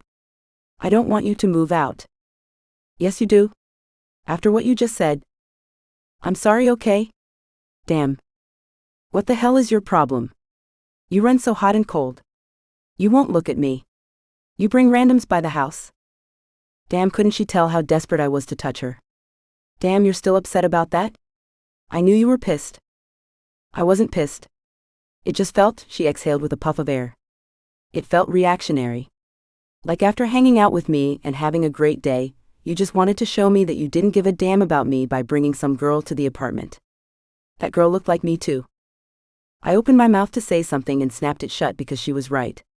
It had been a reaction to that great day with her. Once again, the two versions of Lucas had to fight their instincts. Damn, I'm sorry. It's been a damn day, but you know I can't be with you, right? You know you say things like that, but I don't even know what that means. You think I don't see you with your big doe eyes, looking at me like I'm Christmas morning? My God, you have such an inflated sense of self. I do not look at you like that. You sure? Because that night we kissed, you sure did. You're such an asshole and so completely full of yourself. I swear to God, guys like you. Oh my God, here we go again. Guys like me. Honey, you don't know the first thing about me. You've never known a guy like me before in your life. You've dated a bunch of eunuch Ken dolls and you dare compare me to them? Yeah, right, princess, you should only be so lucky. You are such a cocky, arrogant bastard. I chuckled harshly. Little did she know. Oh my God, yes. You are absolutely right on that one. You're a jerk. I rounded on her. She was standing there looking beautiful and innocent and tempting in her low-slung sweats and her cropped tank, the soft skin of her belly on display and the scent of flowers wafting around her. And she was giving me that look, part hellcat, part soft, appealing and completely touchable. I am not a good guy, Bryna. You can't just package me like you do your little Ken dolls, call me out when you want to play with me and then expect me to go back in my cage. Once I'm out of my cage, that's it. I'm not going back in. I am not the good guy here, so don't look all hurt when I try to protect you from myself. She jutted her chin up. When I need protection, I will tell you. What is it you're hiding, Lucas? Why won't you let me see the real you? For the love of God. My world slowed. I knew what her tone was like when she had a full head of steam going. And part of me welcomed that, but the other part of me wanted to show her that she was wrong. I wasn't good. She didn't want to know what I was hiding. And God, when I was exposed, once everybody found out, she'd be the first to run right back to the safety of her parents and the circumspect guys she'd dated. She would know that I was the kind of guy she was looking for all along, and I couldn't stand the idea. She continued her rant. God, are you about to kick my ass? Drag my ass from hell to breakfast by the roots of my hair again? Because I have better damn to do. What have I done to you? From the moment we met, you have disliked me. I'm not even sure you know why. Oh, I know why. You think why? I'd had enough. I wasn't listening to any more of it. So I kissed her. The air changed around us and I shivered. I knew I couldn't fight it right now when I was feeling so raw. My brain gave one command, but before I even registered it, I was tugging her against me. I gave her no chance to pull back. I just pulled her response from her. It wasn't fair. I knew it. But damn, I wanted her so bad I couldn't breathe. I slid my arms around her. My lips were demanding. Hers didn't yield at first, but finally with a whimper she parted them for me, and her hand fisted in my t-shirt. A spike of electricity flared between us, scorching my lips when her tongue met mine. With a low groan I shifted our angle, kissing her deeper and ripping a moan from her as she started to melt. I didn't have the defenses to fight off these feelings. Somewhere in the far recesses of my mind, alarm bells rang, starting as a low buzz but quickly intensifying to a sharp clang. With a strength I didn't know I had, I pulled back. This is why I can't touch you. Because every time it's like napalm. I'm not the good guy, Bryna. I'll only hurt you. I forced myself to turn my back on her. To keep walking for that door and to go across the hall. If I stayed, I might not be strong enough to keep my hands off of her. 28. Lucas. As it turned out, staying the hell away from Bryna was easier said than done. Everywhere I went, I could smell her. Vanilla and roses, like a calling card left all over the house to torture me. I figured things might be awkward for a while, but I was serious about helping her find an apartment. I had to figure out her budget, and then I'd certainly make it happen. Somewhere safe where I wouldn't worry. You have it so bad. Yeah, so what if I did? For once I got to be the good guy, even if she didn't see it that way.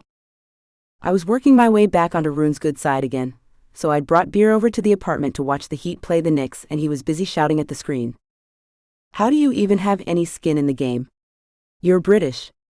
You guys don't have basketball. Oi mate Samson Wickham, he's British. I've come to support my guy? I rolled my eyes. Marcus had zero interest. If it wasn't rugby or cricket, he didn't care. Of course there was football. He thought European football was king. But he couldn't even get into basketball, which was just disappointing. So on nights when Rune and I were watching it, he watched TV in his room. My phone rang and it was an unknown number. The hairs at the back of my neck stood up in attention and I frowned. Even without looking at me, Rune picked up on my mood immediately and he paused the TV. What's up? I shook my head. I'm just going to take this over to my place. I'll be right back. When I unlocked the door to my apartment, Bryna was nowhere to be found. Maybe she was at work. Or maybe she's just avoiding you. My phone kept on ringing. Hello? Ah, the prodigal son answers the phone. A chill ran down my spine. Tony, I already told you, I'm not doing the gig. I'm not helping you. I'll give you my cut from the last job, but I want nothing to do with you. I'm not part of this, whatever you've got cooking. Your mother said that.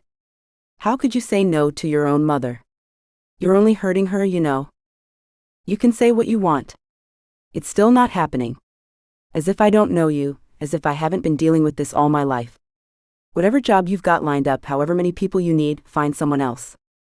You know, I had the feeling you'd say that. You will do this. If you don't, I will hurt her. I ignored the twinge in my gut because he knew how to play me.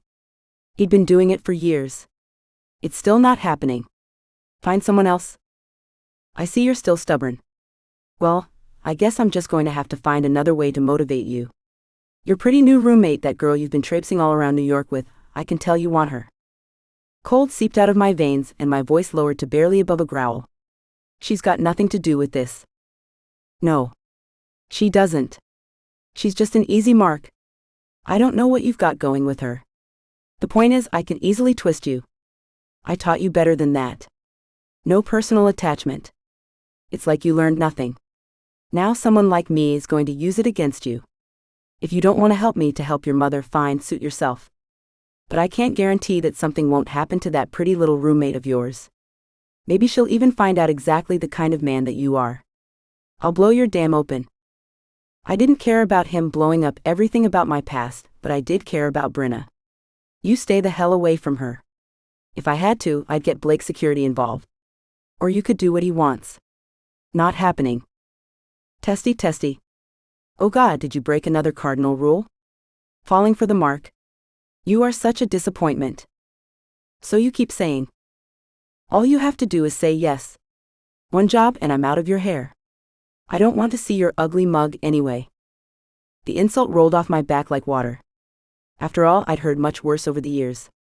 If I do this, you stay away from her. Leave her alone. She has nothing to do with any of this. If there was honor among thieves, I'd go ahead and make you a promise. But you and I both know there isn't, so let's just say this, consider your debt paid if you do this. I didn't want to do it. I was free. Finally free. But he knew about Bryna. And if he was throwing that dam out there, he would do whatever he could to mess up my life and hers. I told her earlier today that I would protect her from me. And I meant it. Send me the details. I swear to God, if I ever see you after I do this, I will kill you. Yeah, you wish you could. Little did he know that it was more than a wish. I certainly was capable. And if he did anything to hurt Bryna, I really hoped my diplomatic immunity would hold because I would put it to the test. Bryna. To say things were awkward would be downplaying the situation. Awkward didn't even begin to cover it. Like when I woke up and caught a partially clothed Lucas out in the living room. Shirtless is one thing, but he only had on loose boxers that showed off what he was working under the soft gray material. The man was mouth-watering. But that wasn't the point. The point was now Dan was uncomfortable. It had been 3 days since the hottest thing to ever happen to me in my life, and 2.5 days since the backpedal to end all backpedals. It's not like he said he didn't want you. He just said he was being the good guy, not an asshole. Except he had been sort of an asshole by making that decision for me, as if I couldn't be trusted to decide for myself what I wanted. I had decided he wasn't a bad guy. Who was he to tell me that he was? All that sounded like maybe it was his problem, not mine. So I'd had some serious sleepless nights. I didn't even know how it had happened, but somehow, Lucas had become the guy I first shared everything with. Not just an apartment, but my family problems, everything. I'd gotten used to coming home and having him explain basketball to me. Honestly, did it really make sense? Somehow Lucas had turned out to be the first real guy friend I'd ever had, completely by accident. Half the time, I didn't even like him. But if I ignored all his bravado and his charm and all that extra stuff, it was easy to see that he was actually a really good guy.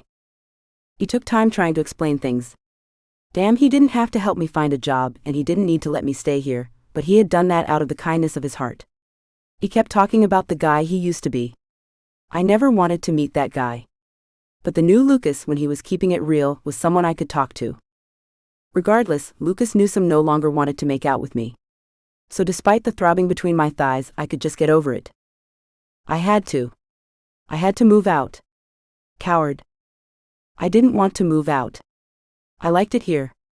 Not just the fantastic location and hello penthouse apartment, but a girl could be lonely on her own. I liked the company despite myself. Squaring my shoulders, I unlocked the penthouse door only to find that it was dark. Fantastic. All that angst for nothing. I turned on the lights and found the mail on the counter as always. It's not like it was my permanent apartment, but I was pleasantly surprised to find something addressed to me. It was a very fancy envelope with gold embossed letters and little delicate embellishments, and the return address was the Royal Artistic Trust Charity Ball. I'd called my old mentor to ask her recommendations for a job. She'd asked me for my new address. I didn't think I'd given her this one, but she must be the reason for the invite. I pulled out the heavy cardstock. To Miss Bryna Tressel and guest. Oh, fantastic. I needed a date. My mind, traitor that it was, wandered straight to Lucas. He was admittedly delicious in a tux. But despite being friends, there was no way was I going to open myself up to that particular brand of torture or rejection. I'd made the mistake of getting too close to him once. It wouldn't happen again. I couldn't stand it. No. Maybe I'd take Ellie. She seemed like she'd get a good old laugh out of the whole C&B scene charity set. It might actually be fun. Sometimes these events would have date auctions to drive excitement. I might actually volunteer. Lord knew I wasn't having any luck the good old-fashioned way. I stared down at the envelope. Maybe it was about time that I rediscovered a little bit of the old Bryna. New Bryna was great too. New Bryna was independent. But old Bryna occasionally had some fun. Maybe I didn't have to give myself up completely to become a new and improved version of myself. 29. Lucas. The presentation lecture hall was half full. I shifted in my seat. Meeting here like this was risky. It was a tax symposium about the future of charitable giving for corporations. It was just boring enough to make sure Marcus and Rune were more interested in covering the exits than actually flanking me. I could feel the hairs on my neck stand up as soon as Tony sat down one row behind me. Why, after all of these years, did he still affect me like this? Because he taught you everything he knows. Hatred was definitely the emotion that poured out of me as soon as he spoke. I have to tell you, Golden Boy, I'm actually surprised you showed. I didn't turn around. I made no indication that I was even speaking. Hand over the plans. That's the only reason I agreed to meet you. Oh, touchy. Afraid some of your fancy new friends will know where you actually come from? What friends? Friends get you caught. I don't give a damn what anyone else thinks of me. Tony chuckled. Of course you don't. Just your new roommate, right? I said nothing to that. I wasn't going to give him any more leverage. As a matter of fact, the more distance I put between me and Bryna, the better. As much as I hated for her to go, I needed her to go. But the look on her face was going to be brutal, so I needed to find a way to be gentle about it. Plans? Oh, easy does it. I want to hear this interesting chat on the future of charitable giving. A bunch of rich idiots with too much money. I'm sure it will be fascinating. I ground my teeth. If you're here to bulldam, I'm leaving. I started to push out up my chair and he tsked. Sit your ass back down, boy. Then get to the goddamn point because I don't have time to waste. Oh, you think you're badass now? This con has messed with your head because you're a believer. Your rich friend from last year, the one you were photographed with in the papers. Seems he's a king. Got me thinking that maybe you were trying to cut me out of the job. I want a piece of that action. There's nothing to get in on. It's not a job. I'm doing this one gig for you. If you change the terms, our deal is off. I'll take my chances with Bryna. He was silent for a moment. I figured he was contemplating, but he finally relented. Fine. Under your seat, I already taped the flash drive there. It's got schematics of the building, all the exits, our egress points for the getaway, and the storage boxes for the jewels. What's the target? The Royal Artistic Trust Charity Ball. We have men on the inside who work there. There's going to be an auction, and the event is going to be dripping with everyone's mamas and grandmamas' jewels. I cannot wait. We're going to go with the Leaning Tower of Pisa con. Holy crap. What? We're going to rob a charity event? You wanted me to steal from Sebastian? Tony nodded. You bet your bottom dollar we are. They're raising money for the poor. If you believe that, then I'm the Easter Bunny. I could hear it in his voice, the ambivalence, the indifference. Besides, I don't care. And you shouldn't either, because as soon as I have what you owe us, you won't ever see me again. And all I had to do to get that was betray my brother. Good. Because I really will kill you. It's not an empty threat. If you come after someone I love, then I'll go after someone you love. Who, your mother? His chuckle was harsh. I pushed to my feet. I didn't bother to look at him, but I muttered low, my mother made her choice and now I have to make mine. Then I headed up the stairs to the exit.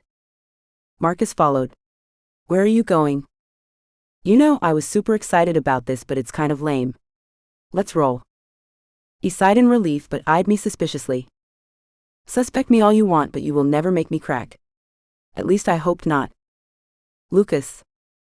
After the symposium, I heard Bryna's cries of pain in the other room. I'd have to try and school my expression before running out to check on the problem. Trying to mask how I felt about her was getting more and more difficult. And since I'd been the one to put a little halt on things after that scorching make-out, I needed to be the one to be cool. When I opened my door and sauntered out, I was anything but cool when I saw her limping. She was shuffling to the island, attempting to reach her foot to take off her shoe. I ran over and tried to give her a helping hand. What the hell happened to you? It came out more of a bellow than a question. Bryna winced as she startled. Jesus Christ, Lucas. My head. I forced myself to take a breath. Sorry. But what the hell? You look like a mess and you're limping.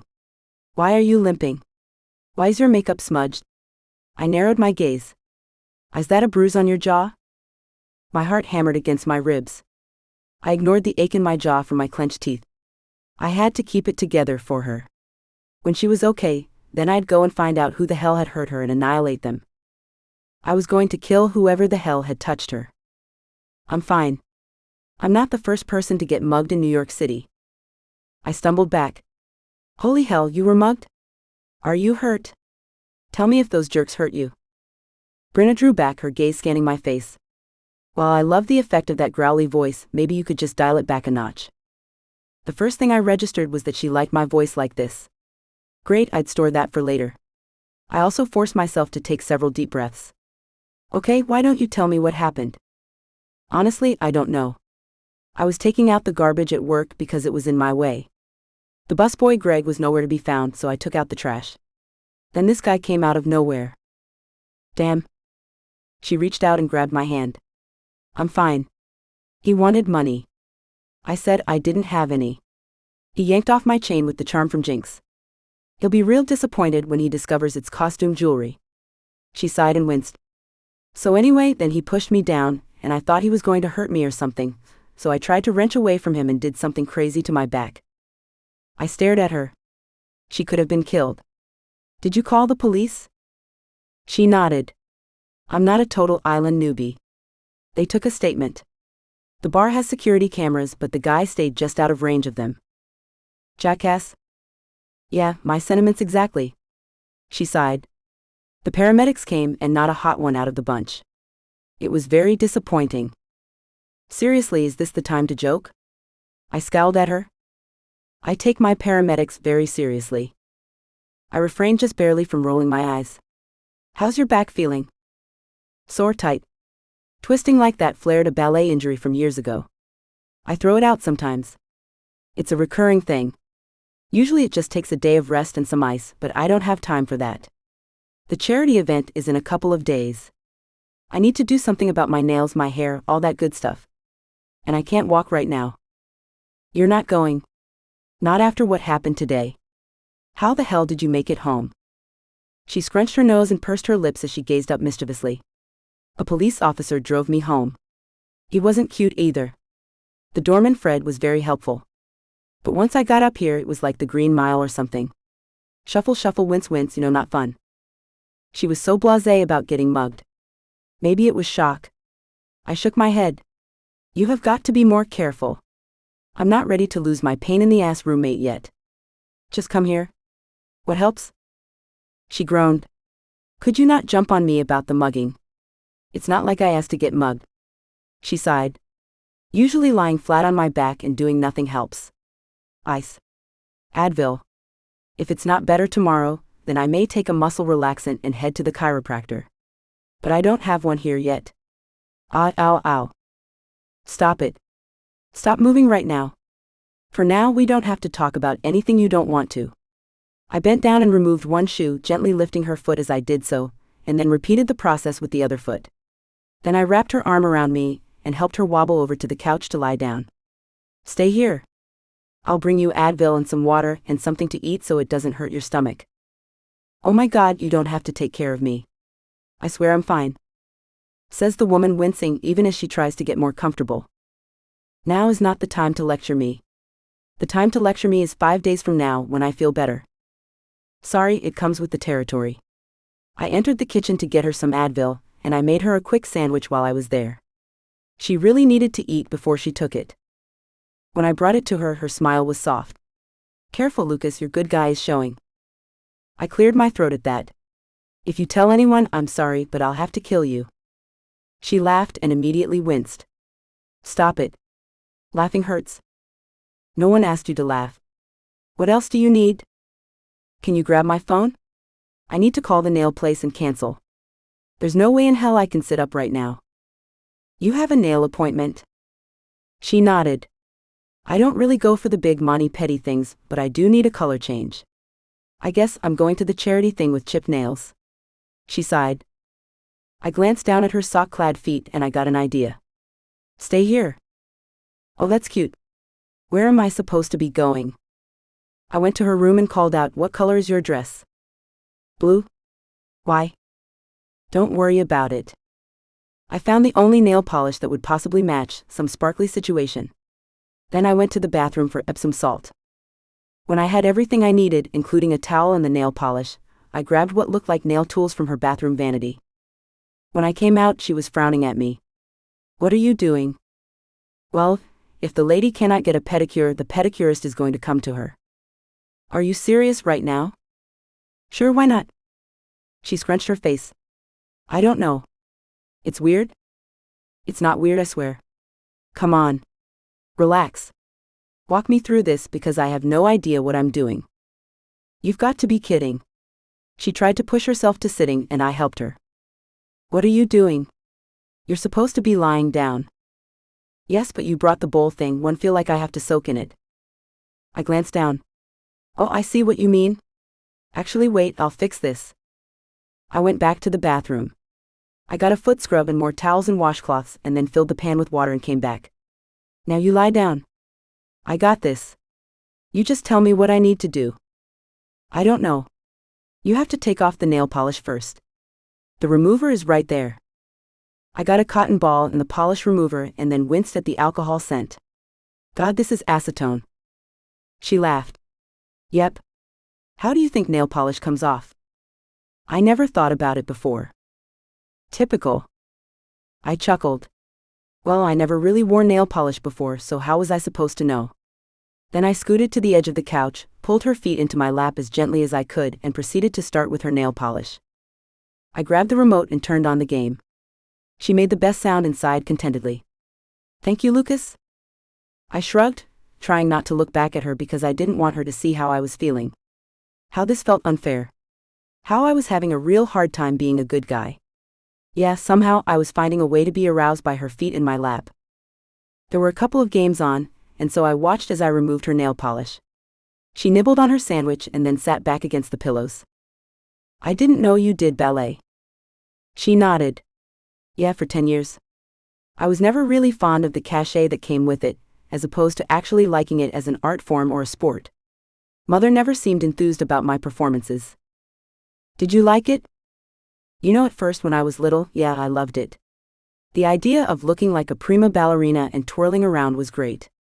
But no one tells you that your body will go through hell. I didn't know. As I got older and I realized how strong ballerinas have to be, I really did enjoy it. Then, well, my back injury happened. I was trying to do a lift and I landed wrong and twisted it. It's never been right again, and that ended my illustrious career as a ballerina. Do you miss it? I made the mistake of looking at her as I asked. I was wiping off the scrub from her feet using the wet washcloth. She was staring at me as my hands worked. Yeah, I miss it. But I'm not sure if I just miss the consistency of the training. I nodded in understanding. Yeah, sometimes things become a habit. Then when they're gone, you almost don't know what to do with yourself. Exactly. I mean, I did enjoy it. I loved it, but when it was gone, the thing that I missed the most was, I don't know, just knowing that it was part of who I was, even if it wasn't all of who I was. But later on, I just had to figure out what I was going to do for me, I reached for the lotion and then started massaging her feet.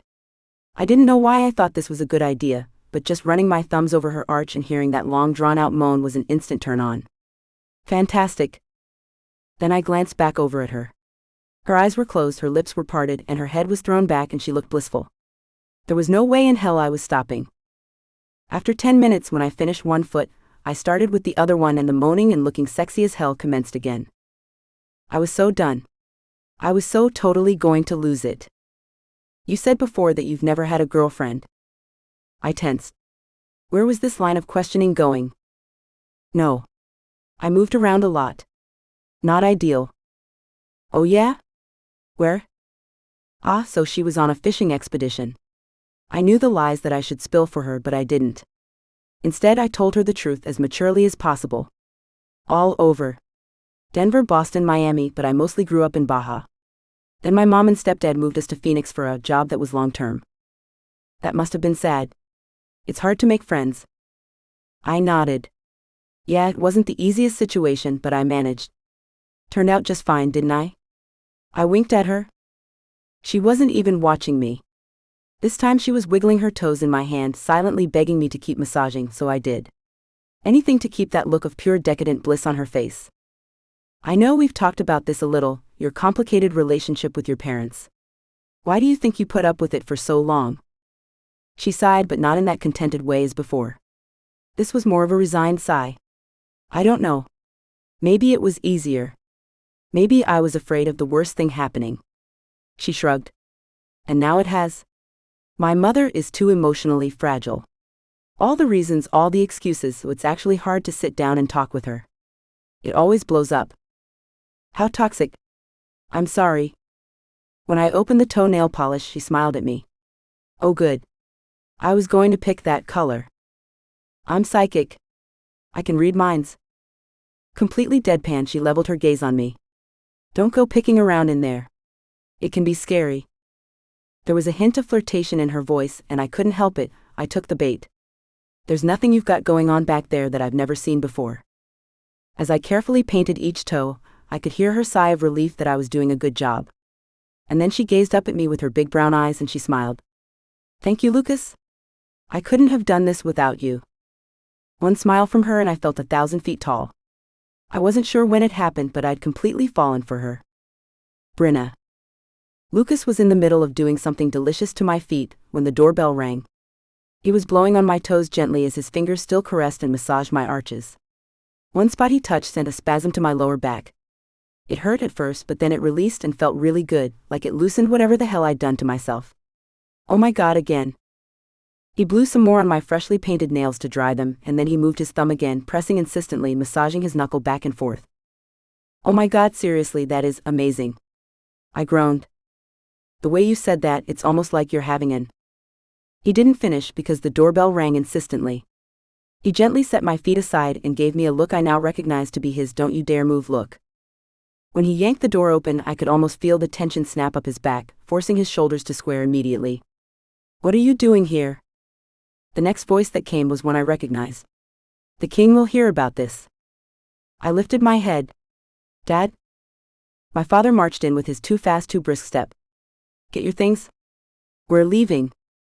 I frowned as I tried to sit up. "What? Dad, how did you?" He interrupted me. "Young lady, you will get your things right now." Lucas closed the door behind my mother, who sauntered in looking smug.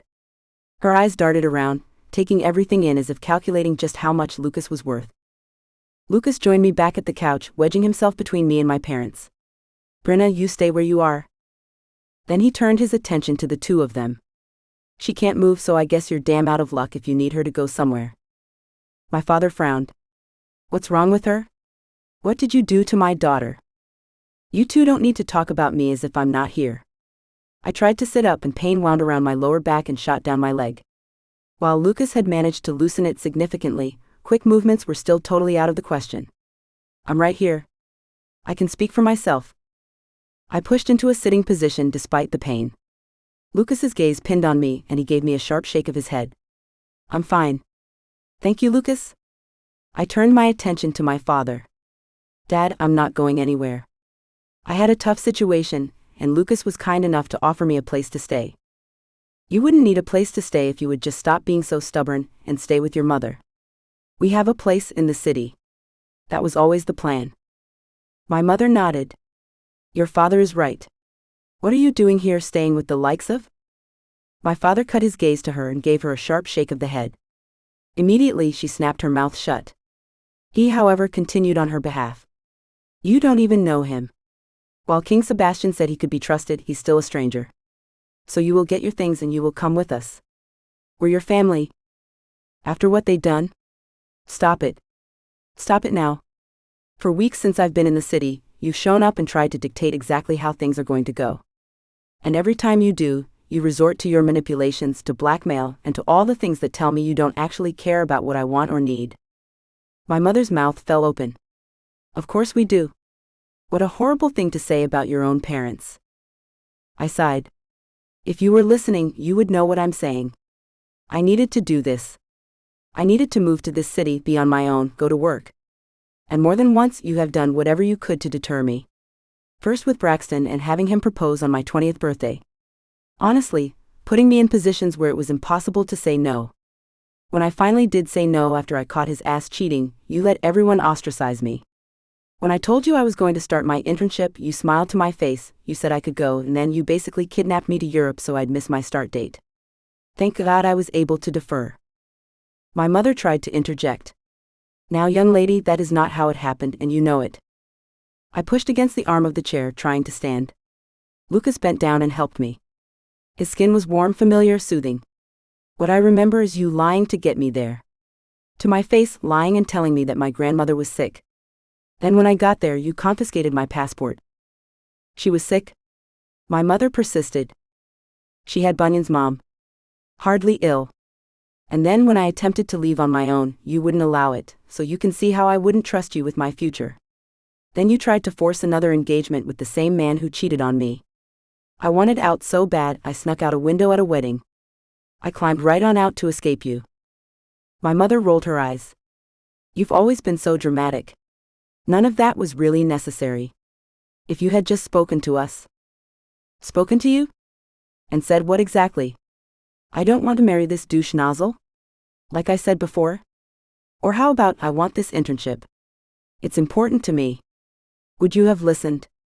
Would you have let me just do it?" She sighed. "You are always so prone to melodrama. Sometimes you don't know what's best. You don't make good choices." My father shook his head. "You are our daughter, and you are supposed to do as we tell you. We have your best interests at heart. If you don't see that, we'll have to agree to disagree." I shook my head. "You almost had me fooled before. But I am done with your manipulation. If you ever decide to start treating me like an adult and respect my decisions, I'm willing to hear it. Until then, get out." My father's mouth hung open. My mother sputtered. Bryna, how can you talk to us that way? I just can't even believe it. What has gotten into you? Lucas spoke up then, subtly blocking me from their view. You heard her. Time to go. My father glared at him. How dare you? Lucas crossed his arms. And then his voice went low, deep, barely above a growl. Are you refusing to go? My father might try and bully, but if someone was strong enough to stand up to him, he would back down. He peered around Lucas to glare at me. Bryna, this conversation is not finished. He pointed a finger at Lucas. Careful, boyo, nothing is official yet. What the hell did he mean by that? What wasn't official? Was Lucas's job in danger? Let me be clear. You retaliate against Lucas in any way and we're done for good. He did what you asked. He kept me safe, looked out for me, which is more than you ever did. Lucas went to the door and opened it. He said nothing as they stormed out. With my hands shaking, my knees wobbly, and adrenaline rushing in my veins, I eased myself back onto the couch, and then I covered my face with my hands and sobbed. I had 0 damns left to give that Lucas was seeing me cry.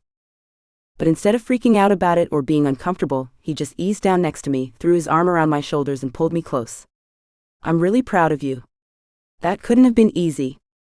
And as if I hadn't already fallen for Lucas Newsome, that completely sealed it.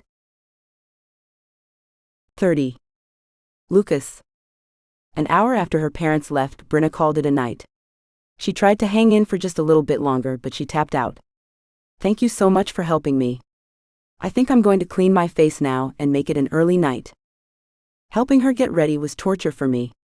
But she clearly needed it in more ways than one. I averted my gaze and helped her, even though I already knew exactly where her moles were, how she tasted, and how she smelled right behind her ear. I should be nominated for sainthood.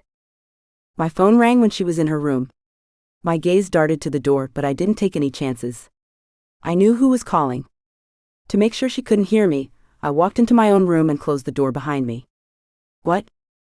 What the hell do you think you're doing with my daughter? Lord Trestle, I'm sorry that it panned out the way that it did, but it was her choice. What choice are you talking about? You have taken my daughter from me. Well, for starters, she's not a toy, and I haven't done anything to her. She kicked you out of her own volition today. She knew what she wanted, and she knew it wasn't you. I think you forget that you work for me. Anger slid up my spine and held as I let the fury leak into my veins by drops. I don't work for you. I work for the crown. And I'm pretty sure there are appropriate ways to refer to me, such as His Royal Highness or Your Royal Highness. I'm not an errand boy. My brother, your king, is the one I answer to. Not you. Never mind that Sebastian knew nothing about my roommate situation. This was where Trestle was supposed to dial it down, step back and take a bigger picture look, but he didn't. His Royal Highness my ass. You would not be a prince if it weren't for me. You are nothing. Your mother is filth, and you are no more than a common gutter snipe. That might be, but you cast your vote. No take-backs, asshole. You will sign when it comes time. If I don't? I guess we'll see. What your daughter told you today had nothing to do with me. You made your choices. You made your bed. How you have treated her, that's all on you. Her refusing to let that happen again, that's all her. I had nothing to do with it. So you can be an asshole all you want, but it's not going to change the fact that your own daughter wants nothing from you but to be left alone. She wants no part of what you're offering. You screwed up the moment you tried to manipulate her, the moment you tried to control her. She fought back and it didn't end well for you. Your brother will hear about this. You know what? That's good. I'm pretty sure you'll find we'll be on the same page. You think you're so untouchable. The world will find out who you really are. You know what, yeah, there will come a time when I can't hide, when everyone will know who I am. But maybe they'll also see who I can be. You think he'll stand with you? When the king sees who you really are, when he really finds out all the nasty little details, he will cast you out and you will be left alone. I swallowed the bile in my throat, and the fear of abandonment trying to claw through my belly. Sebastian knew about my past, but history had taught me that you don't get to keep good things. I kept waiting for something to happen to turn Sebastian away from me. For my new life to go away. It was only a matter of time. No, it's not. You are the master of your own destiny. I just had to remember that. One last job and I'd be free, and then no one could ever threaten to take my family away again. If that's what it takes to ensure that Bryna gets to live her life, then so be it. She's my friend and she deserves better than you. I'm going to make sure she has it. 31. Lucas. Lucas, what's wrong? Sebastian's voice was gravelly, like I'd woken him up. Damn. I'm sorry, I should have checked the time.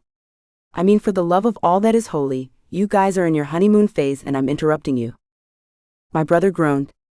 If I was otherwise occupied doing something fun to my wife, I never would have answered. Not even if giant monsters were swallowing my kingdom. Right, my voice trailed. He was quiet for several seconds. Lucas, what is it? I rubbed at the burning hole in my chest. Sorry. I don't know.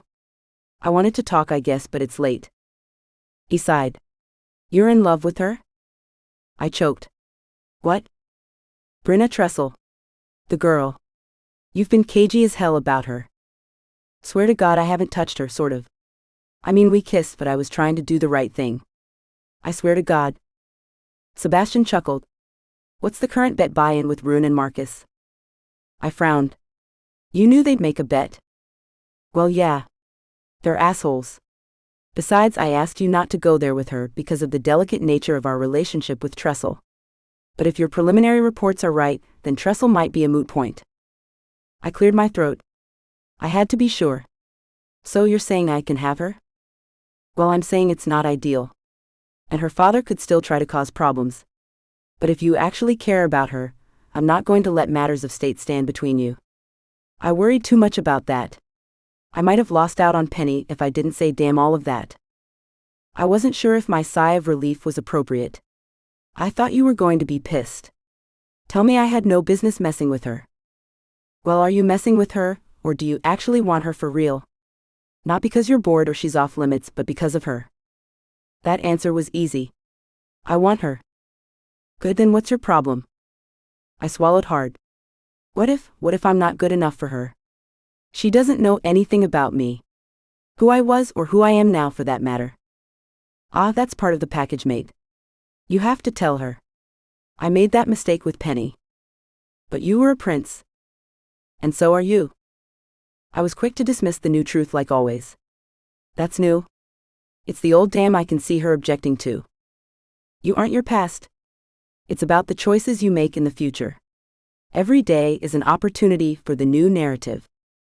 Man, you've really been taking the bull damn parable book I got you for Christmas seriously. Sebastian's chuckle was low. Basically, I'm saying don't be a jerk now, and she'll be able to overlook who you were. That's if she's good enough for you. Oh, I think you and I have already established that she's out of my league. I'm the one who's not good enough. You are, mate. You just need to believe it.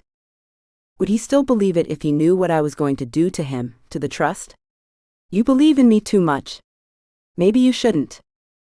He chuckled again. Yeah, but you're my brother. Literally cut from the same cloth. If Dam comes up ready to drag you back to that old place, I know you're smart enough to ask for help. It's like we used to talk about. You would never do anything to jeopardize your new life. You're too smart for that. No, I wasn't, but thankfully Sebastian might have just put me on the right path. That remains to be seen. But thanks, man. I guess I never really had anyone to call for Dam before. Well, I'm happy to be number one on the speed dial. Unless, of course, I'm busy making my wife. La la la la. I cut him off. The last thing I wanted to hear about was him and Penny. Hey man, you could learn a thing or two. I have stellar technique. Nope, got to go. Thanks and all that. I could still hear him laughing to himself as I hung up. He knew how to get rid of me. He also had helped me without even knowing it. It was time to call in reinforcements. As for Bryna, she might be better off not knowing who I really was. Lucas. You want us to help you rob a charity event? Noah Blake's gaze narrowed. I thought you were retired. Not exactly right. I am planning on robbing a charity event. I want your guys to stop me. Jonas Castillo slid a glance between me and Noah. You guys know I used to be a cop, right? I can't casually sit by while you guys chat about a jewelry heist. Oh, come on, Jonas, said the tall blonde guy at the end. He spoke with a slight German accent. We all heard you and JJ playing cops and robbers the other night, and I'm pretty sure from what I heard that you were the robber. Castillo's face flamed and he launched himself at the gigantic German. Seriously, the guy looked like a Viking. Or like one of those Norse vampire dudes from that TV show. But luckily it didn't come to blows, because Weller planted a hand on Castillo's chest easily. Despite looking evenly matched, there was something way the hell deadlier about Weller. Castillo backed down even as the German cackled to himself. Blake just rolled his eyes. Ignore the animals. And you know we can't help you rob the event. It's for charity. I shook my head. My stepfather is back. He says this one last job and he'll be gone. But I know him. He'll never be gone. He's threatening Lady Bryna Trestle if I don't comply. Noah sat straighter. Protecting people is something we actually do. We can put a man on her for now. She'd hate that. But she'd be safe. I think that's a good idea. I also suggest you make that tail discreet. She's prickly. Can do. Delaney blends into the background. The dark-haired guy in the corner rolled his eyes. Not another debutante watch. Noah grinned. But you're so good at them.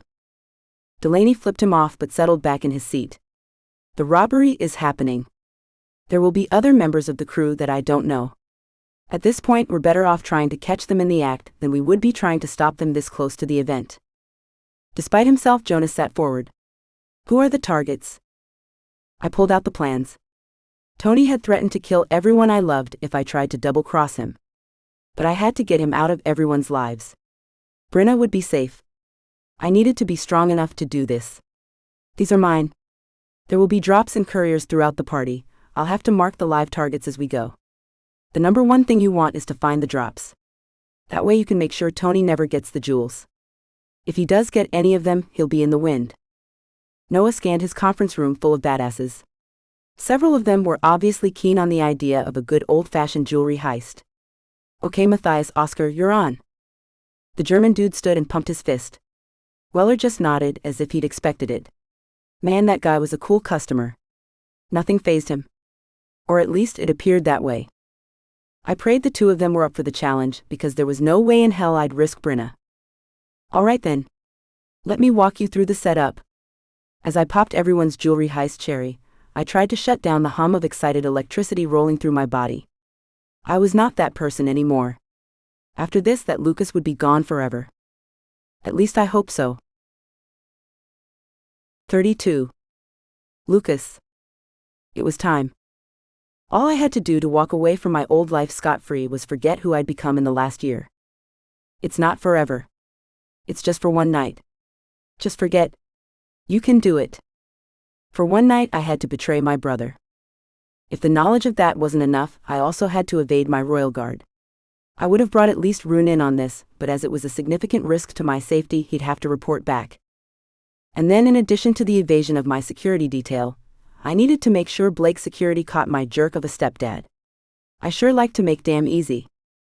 But all in all, I didn't mind as much as I should. A part of me felt like I was stretching after a long sleep. But the thought of what this would do to Sebastian, that burned. He trusted me. Never trust a conman. Tony had made a targets list. He knew exactly who and what they would be wearing, and we had a series of drop points throughout the venue. Each of us was responsible for several individual targets. I was pretty sure that Tony had a scout watching my drop point. I didn't care. He would do everything to make sure that I didn't run off with his cash again. I got that. Fool me once and all that good damn. I understood his world. I knew what to do. I looked the part. I was a philanthropist seeing after the king and queen's interests. But deep inside I was who I'd always been. A thief. A liar. But a damn good one. Even I'd managed to believe I was different now. The greatest trick the devil ever played was convincing the world he didn't exist, right? With a quick survey of the room, I was ready. Willing. And then the hairs at the back of my neck stood in attention. I sensed her before I saw her. When I turned, my breath caught. Bryna. She didn't see me right away.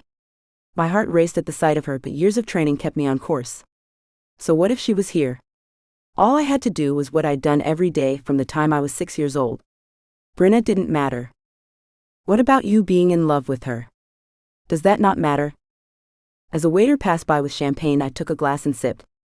It wasn't so much that I wanted the champagne, but I wanted something to do with my hands. Plus, it made other people much more comfortable if you appeared to be having a good time. In the far corner of the room, I saw my mother. For a moment, she looked younger than I remembered. Her smile was bright. She was on the arm of some older guy. He looked like old money, probably a new mark for access to this charity event, or maybe they were working on some bigger con. Newsflash. You don't give a damn. Out of the corner of my eye, I saw Tony. He was alone and his gaze was pinned on me. Suddenly he smiled. But it was more like an evil baring of the teeth, really.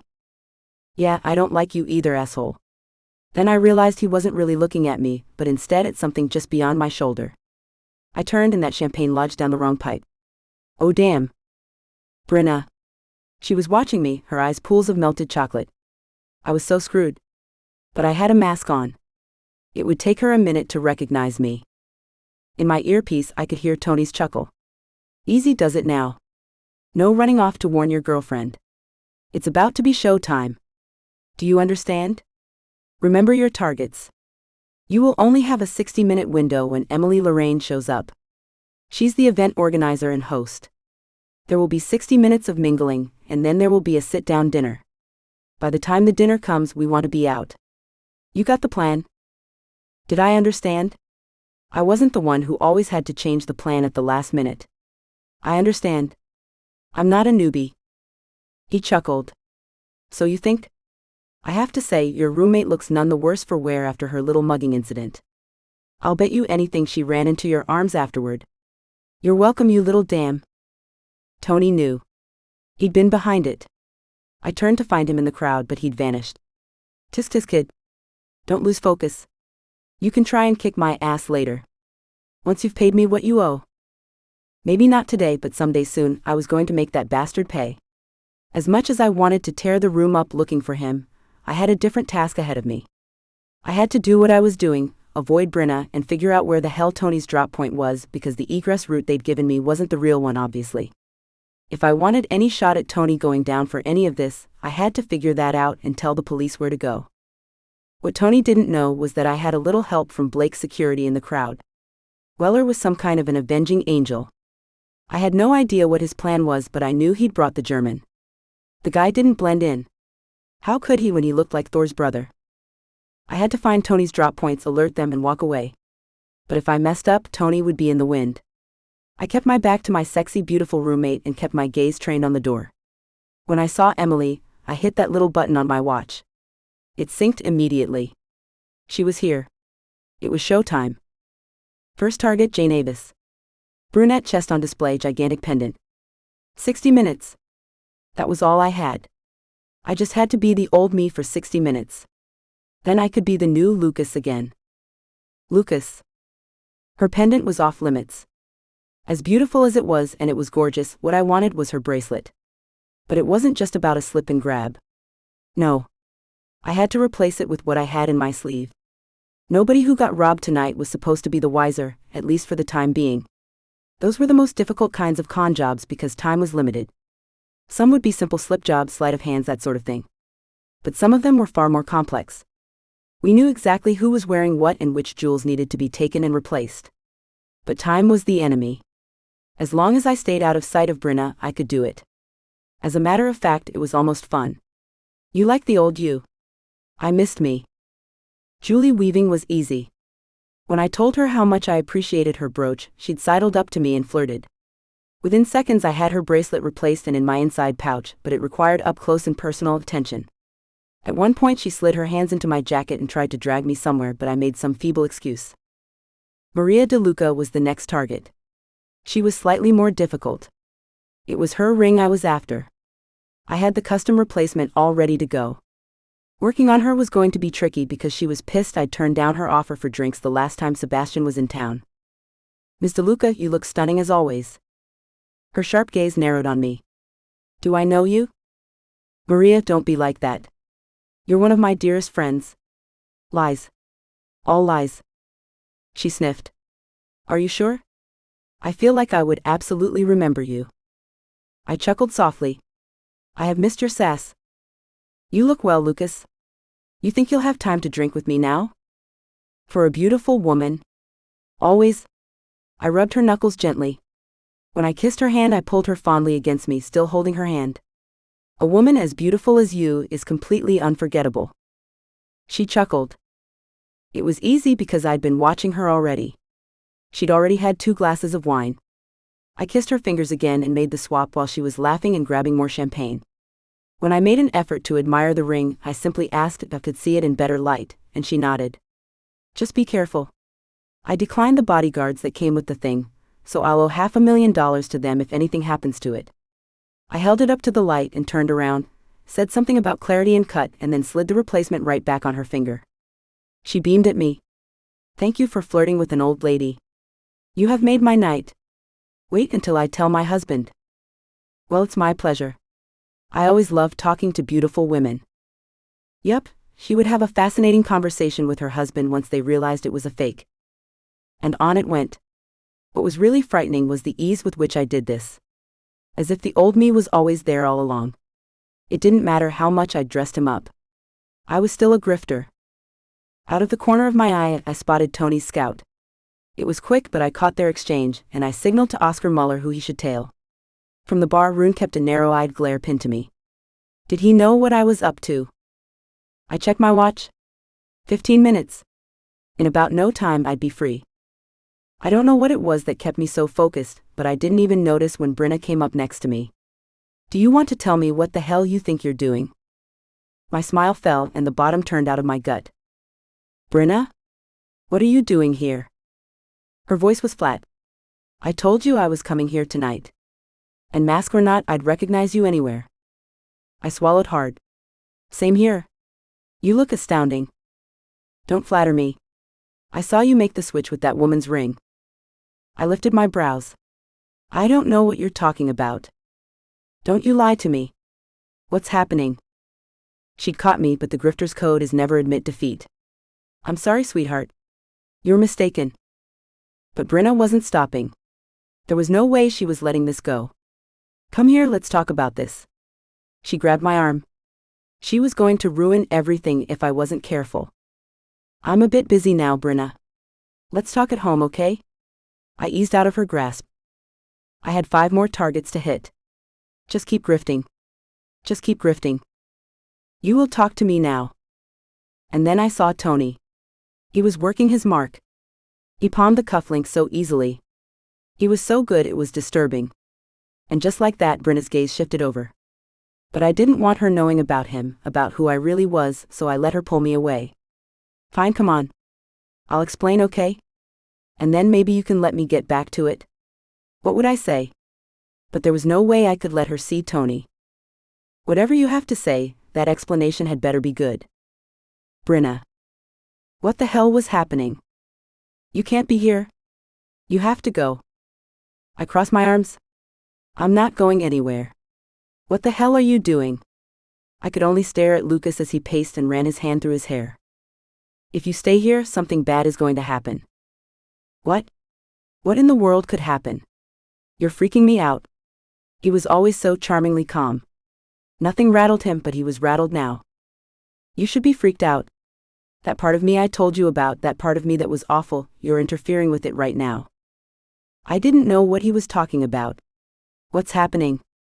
Why did you take that woman's ring? 33. Lucas. It was a no-brainer. I'd always choose to protect Bryna no matter what. But I was out of options. Not telling her could get her hurt. Over the crowd, my eyes connected with Rune's. I inclined my head to let him know where I was taking Bryna. His nod told me he'd seen me. His lips barely moved, but I could assume wherever Marcus was, he had me in his sights. How much had they seen? Anything? Did Weller or Muller have their targets? I turned my attention to the more pressing problem. You are not supposed to be here. How was I supposed to tell her? How the hell was I supposed to explain what the hell was going on? I'm waiting, Lucas. This is so messed up. How do you even know how to do that? Most people can't see it. Most people can't see what's happening right in front of them. They never notice. Why are you so bloody shrewd? Why did my charm not work on you? This would have been a whole lot easier if you would just be like everybody else. Damn me. I was losing it. She threw up her hands. I'm sorry if that makes your life harder. But come on, talk to me. I thought you and I had a rule. We're going to be honest with each other. Why the hell had I made her that promise? That had seemed like such an easy thing to promise at the time because I got all caught up. Look, I wasn't kidding when I said my family was all messed up.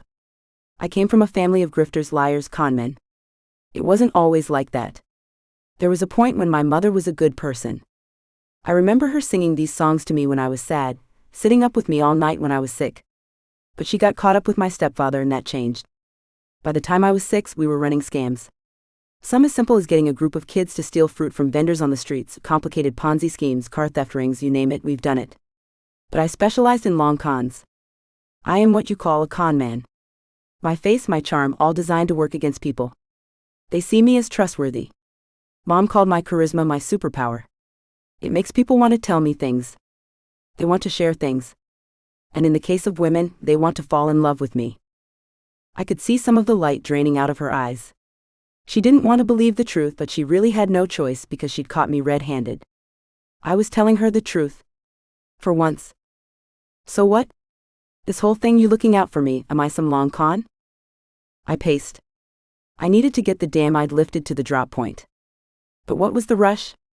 If Oscar was on, then it might be okay. Tony had threatened to tell her, so I might as well come clean.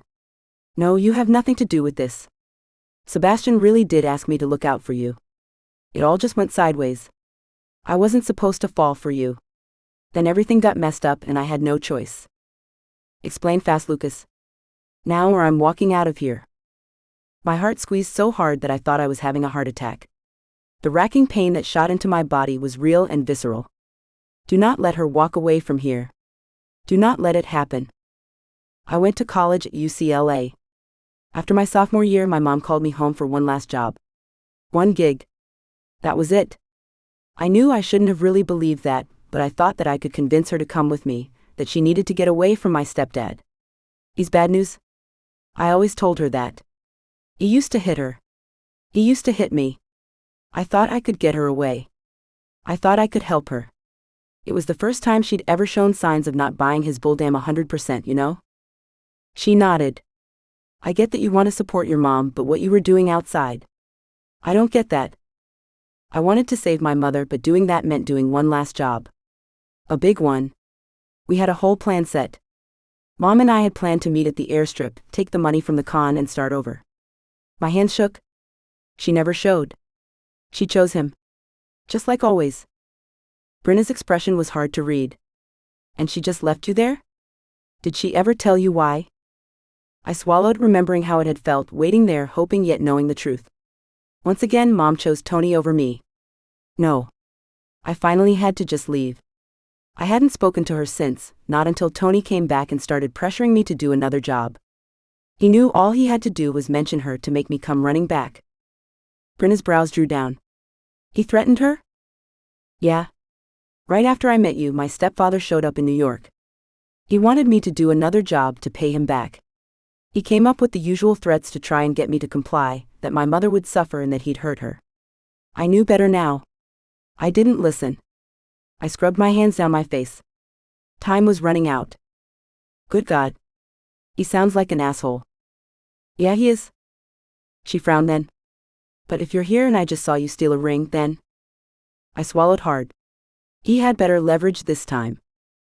She frowned. What could he possibly have on you? If you knew not to trust him with your mother, why would you trust him with anything else? Damn. You. She frowned. What? He'd been following me. He had pictures of you, and after you were mugged, I couldn't take any risks. You're doing this because of me? Her brows lifted and her eyes went wide. The horror on her face was so plain. She could see it. I was a monster. That good guy she'd insisted lived inside me, there was no such thing. Yes, you. But why? What do I have to do with any of this? That mugging was no accident. Maybe I suspected before, but he just confirmed it. I wondered, but when he confirmed, I knew I was out of options. Here goes nothing. He threatened to hurt you and tell you the truth about me, and I wanted to protect you. I was rambling now. I have so many other secrets, it's like I'm a pressure cooker. What truth? What could you possibly be hiding? If you're telling me this, what could be worse than this? Jesus Christ, have you killed someone? The pain sliced deep. You think I'm capable of that? No. But you're standing here looking worried and terrified and about to let this dam control your life. What could be so bad? I swallowed hard and then muttered the one thing I'd never said aloud except to one other person. I am the lost prince. Sebastian is my brother. But before that I was a different person. I did things, stole, lied, anything I had to do to survive. If I didn't do this job, he was going to tell you about my past and hurt you. I couldn't risk it. I could tell that it took several seconds for that to sink in properly. When it did, she blinked rapidly and stared at me. Her brows were drawn together in concentration at first as if disbelieving, and then her eyes roamed over my face, my chin, the one I've been told looks so much like my father's, the one I've been told makes me look somewhat like Sebastian. Then she gasped and stepped back. But she didn't drop on a knee or some such damn. She just stared at me. Oh my God. I didn't know which was worse, the prince thing or the thief thing. You cannot tell anyone yet. Marcus and Rune, they're my guards. It was then that she surprised me, because I thought she was going to open the door of the conference room she'd locked us in and run. I expected to never see her again. But with her back pressed against the door, she merely sagged. You're the prince.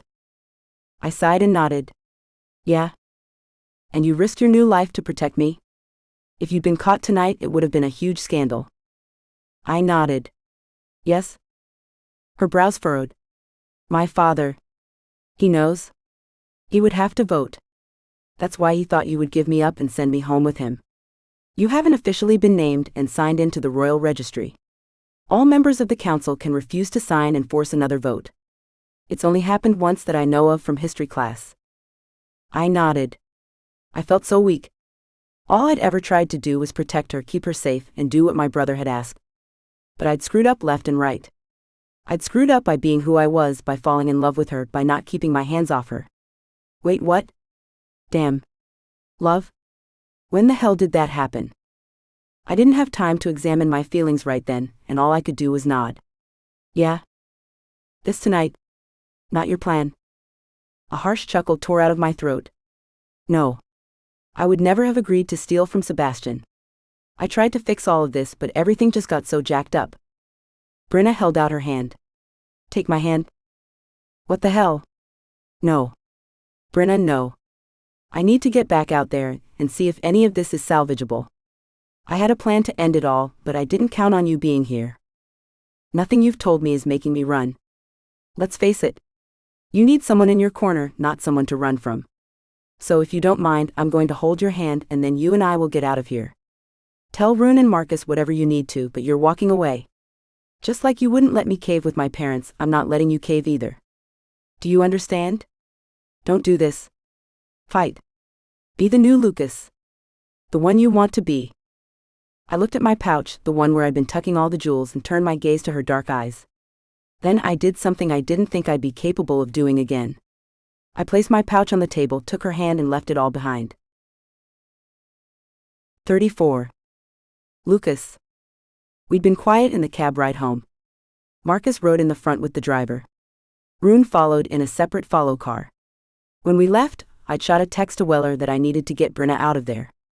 I knew I'd jeopardized everything. Walking away like that. Would they still catch him? Was he in the wind? I'd walked away for her. My life could be in shambles back in the real world. But I'd deal with that later. Tonight the woman I didn't deserve had asked me to walk away with her, and I had. I'd deal with all the consequences of that tomorrow if tomorrow comes. We were silent as we waved to Fred, then walked to the elevator. Marcus went up first to sweep the floor. The next one came down and we stepped in just as Rune marched into the lobby. He had his take no prisoners face on. Was something wrong? Was he still pissed off? There was no time to ask him what was happening back at the event. Deal with it tomorrow. We stepped inside the elevator, leaving Rune in the lobby. Gently, Bryna took my hand. I marveled at how soft her skin was. She turned to me easily, and I couldn't help but wonder. Was this real? Was she mine? I tugged her close and dipped my head. Reckless and impulsive, that was my mo. From the moment I'd met Bryna, I'd had some outrageous fantasies about her lips. How they would feel under mine, how they'd look around my. She moistened her bottom lip with the tip of her tongue, and I bit back a strangled moan. I'm going to kiss you again now, if that's okay. She gifted me with a smile. I think it might be okay. The tip of her tongue peeked out to lick her lip again. I sighed. Cupping her face in my hands, I pressed my mouth to hers, meaning to be gentle. Instead, I felt like I had electrodes molded to my lips, sending electric currents of need through my body. Damn. The elevator dinged, and we both pulled back. Her eyes were wide, her lips soft and thoroughly kissed. Her chest was rising and falling as she dragged in air.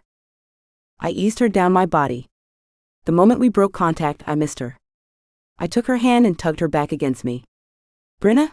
I was quickly distracted by the long column of her throat. I kissed along her skin and she shivered. Lucas, that feels.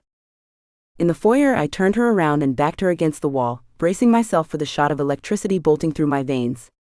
But when I dipped my head and our lips met, her return kiss was so tender it had me on slow melt. While my lips glided over hers in curious exploration, her tongue teased and coaxed mine. Without breaking our kiss, I slid my hands down her arms and brought them up to wrap around the back of my neck. I mumbled nonsense words, more focused on getting her as close to me as physically possible. One kiss had reduced me to a bumbling mess and my brain couldn't compute. Looking down at her, feeling her warmth around me, the soft curves of her body gently molded against me, I couldn't remember my own name. Couldn't think beyond what I wanted. Couldn't think beyond the love slamming through my chest. Bryna arched her body into me and smiled. I couldn't remember why I'd ever thought it was a good idea to stay away from her. As I kissed her again, I thought I was branding her as mine, but it was her leaving an indelible imprint on me. In the tiniest corner of my mind, a voice called to me to be careful. It tried to warn me that she was dangerous to me. That she wasn't mine. But I didn't listen. All I could hear were her ragged pants. All I could think about were those lips and where I wanted them. How much I wanted her to be mine. She tasted like home. The flavors and scents of the islands wrapped around me, intoxicating me. My hands tightened on her waist, and I nipped at her bottom lip as she responded with a shiver. Bryna. I woke to the sun streaming in Lucas's bedroom window, and my body still tingled. Lucas lay snoring, one arm thrown over his face and the other loosely thrown over me, sheets in a complete and total tangle. I tried to scoot out of bed while keeping at least part of the sheet covering me, but that wasn't an option as Lucas was tangled in them. I eventually just gave up before grabbing a t-shirt from his top drawer. I glanced down at him and couldn't help but smile. He looked so sexy with his abs on display, an arm thrown over his head and every muscle deliciously revealed. I glanced at the clock on the bedside table and winced when I saw it was 5:30 a.m. I padded out to the living room to get some water. I couldn't help the sheepish grin when I saw most of our clothes strewn all over the living room floor. I stepped over my shoes, my dress, Lucas's tuxedo pants, his tuxedo jacket. When I finally quenched my thirst, I filled another glass for him. I started to carry it back to the bedroom when I paused to pick up his discarded jacket. His wallet fell out, and I picked it up to put it on the counter. Several cards slipped out. I picked them up and meant to shove them back in. I was not snooping. Totally not snooping. But one quick glance and my breath caught. They were IDs, several of them. Only one of them was Lucas Newsome. The others were for Lucas Beard, Jason Atkins, and Lucas David Anton. I let them all clatter back to the kitchen counter with a sigh. What the hell was he doing with these? Stop. You know who he is. He told you everything about his history and who he was. And I'd chosen him. Last night I told him that none of it mattered. And it didn't. I knew who he was. I knew him well. He would never hurt me. So what the hell was this? He had 5 driver's licenses, each with a different name and address. I didn't want to invade his privacy anymore, at least not by going through his wallet, but I found credit cards in those other names too. If I kept digging, those addresses would likely flush out too. He'd have built a whole life with those names. Just in case someone like me came calling and he had to run. You gave him your word. My heart started to race in my chest. The rapid thud thud thud thud drowning out all other rational thought. Turbulent waves of emotion crashed through me. I just needed? Damn, what did I need? I couldn't talk to him. Not right now. I needed some distance, some time. I needed to filter and work it out. I had made him a promise. I headed straight for the shower and my brain still tried to make sense of what I'd just seen. Pieces of last night's conversation kept coming back to me. All the things he'd said, every part of his confession played over and over again in my head. He'd confessed to being a thief and a grifter, but that was in the past. He walked away last night from a job that probably would have been extremely lucrative. He told me who he was. I couldn't even imagine that kind of pain, finally finding his father and then losing him. He found out his father was a king and he a prince, every fairy tale come true. And then to have that ripped out from under him. He had reasons for what he did. He had to survive. And there would be consequences for last night, someone he'd have to answer to. It worried me how little I knew him. You do know him. I told this to myself as I climbed into the shower and let the hot spray pelt against my skin. He'd given me a job. He'd given me a place to stay. And he'd given up himself to save me. That was who he really was. Those IDs weren't him. Those were for survival. When we'd come home from the event, I'd felt the kind of connection with Lucas that I'd only read about in books or witnessed in movies. That was real. There was no hiding from that. It existed. It was tangible. I could feel it and examine it. So I needed to find a way to deal with this. I loved him. We still had a lot to work out, but we could do it. I knew we could. 35. Lucas. Panic. Not because I might have a bunch of psychos after me. Not because I walked away from my old life, not because I burned bridges, but because I woke up and Bryna was gone. It took me several seconds to actually feel her side of the bed and realize it was still warm. She hadn't been gone for hours. If she'd run, it was only moments ago, and I still had time to catch her. I recognized how desperate I sounded, but I didn't care. Maybe she needed time, and maybe it was just safer for her to be away from me. After all, there would be retribution. I had my phone out ready to call Rune, but then I heard the shower going. See, dumbass? She's just having a shower. Except she was having a shower in the other bathroom. All her shower dam is in there. We hadn't been exactly looking where we're going when we were aiming for the nearest bed for round 2. We'd eventually made it to my bedroom. I'd been out of control. I ran to the bathroom door, and it took everything in my power not to thrust open the door and ask her if she was running. My instinct said she was, and I needed to know why. After what you told her, what did you expect? She recognizes that you're a crazy person who'd made a whole career out of lying, and then you told her you were the prince. Oh yeah, that screams you should totally stay with this guy. But she'd promised she would talk to me. She wouldn't just leave me. Oh yeah, you believe that? She made you a promise between orgasms and you bought it? Okay, yeah. That was dumb. I should have made her promise before I started giving her orgasms, held them for ransom. It didn't matter though. I wasn't giving up. Even if she'd bolted from bed. I was going to be as understanding as possible, because it was a lot to digest. So much. But I wanted to be better for her. I needed her like I needed air, so I wasn't going to push. I was going to wait. I sat on the bed and tried to stay calm. The water finally shut off, and several moments later she came out wrapped in a towel.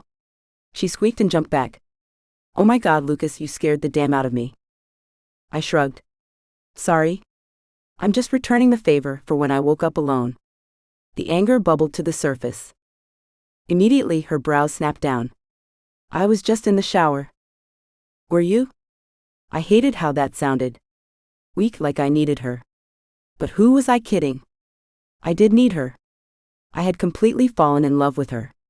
She knew every single one of my secrets. There would be no recovery from this when she left me. And I knew it wasn't a question of if but when. I just hoped that I would have a little more time with her first. I just came to grab a shower. Tell me the truth. Don't hide. Don't lie. You were running. She shifted, her dark hair curling on her neck. I shook my head. Don't lie to me, Bryna, if you're running, tell me now. She sighed. I just needed a few minutes to myself. Your wallet fell out of your jacket and I saw your IDs and I just... She shook her head. I don't know what I'm doing. I sat up. I wanted to go to her. I wanted to wrap my arms around her. Everything that happened last night was so visceral and emotional, and I just needed to mute things for a moment so I could think. I ground my teeth and swallowed the pain like shards of glass in my throat. Second thoughts? My voice came out low, almost inaudible, but she heard me. She shook her head. No, because I still know who you are. I'm just having a hard time understanding. For over a month now you've been lying to me, lying to my father, lying to Sebastian, lying to everyone. It worries me how good you are at it. She was right. I was a really good liar. I tried not to lie to you. Outside of keeping the secret of me being the prince, everything else I've told you is true. I worked with your father on behalf of Sebastian. Yes, I lied by omission. But several things I didn't have the authority to tell you. Not that I have the authority to tell you now, but considering I've been inside you, I don't give a damn. She swallowed hard. You have such a fluid relationship with the truth. You said it didn't matter. I never would have touched you last night if you. I shook my head and ran my hands through my hair. What the hell was I going to say? I was going to say whatever was needed to make sure she didn't leave me. I couldn't stand to have her walk away. Lucas, it's not. I shook my head to cut her off. I couldn't stand for her to say the words. I know. This is too much. I've asked for too much. She sighed. Stop. You haven't asked for too much. I volunteered for this. I'm just confused. I'm allowed to feel this way, right? Last night I could feel it. Being with you feels right. But it's terrifying when I see 5 different IDs in your wallet. You could leave me at any moment and I would have no idea where to look or who to call or what to say or what to do because this is what you do so well. And that's terrifying for me. I pushed to my feet. You think I'm not scared? Hell yeah, I am. Even one of those things I told you is enough to make you walk away, to make you run. Why did you stay? Why? She tilted her chin up. I love you, you idiot. But those IDs, where are you going?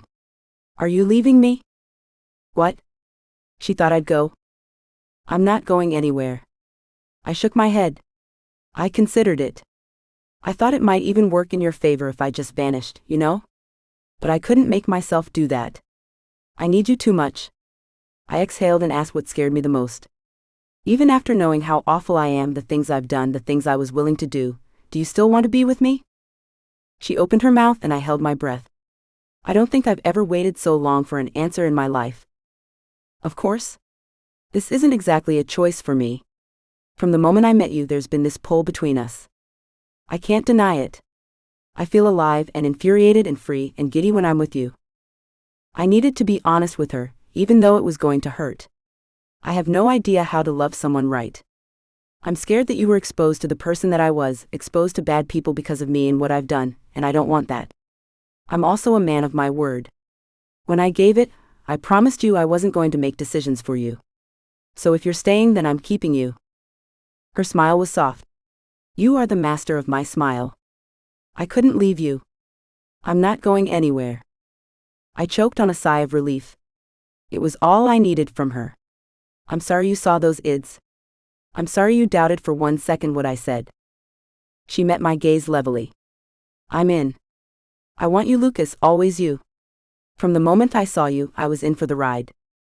I didn't realize I'd been holding my breath until I finally let it go. She was really mine.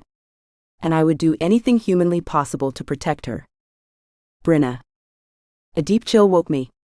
I peeked an eye open and shut it immediately when the sunlight nearly blinded me. I reached for my blanket, came in contact with hard, searing heat. Lucas.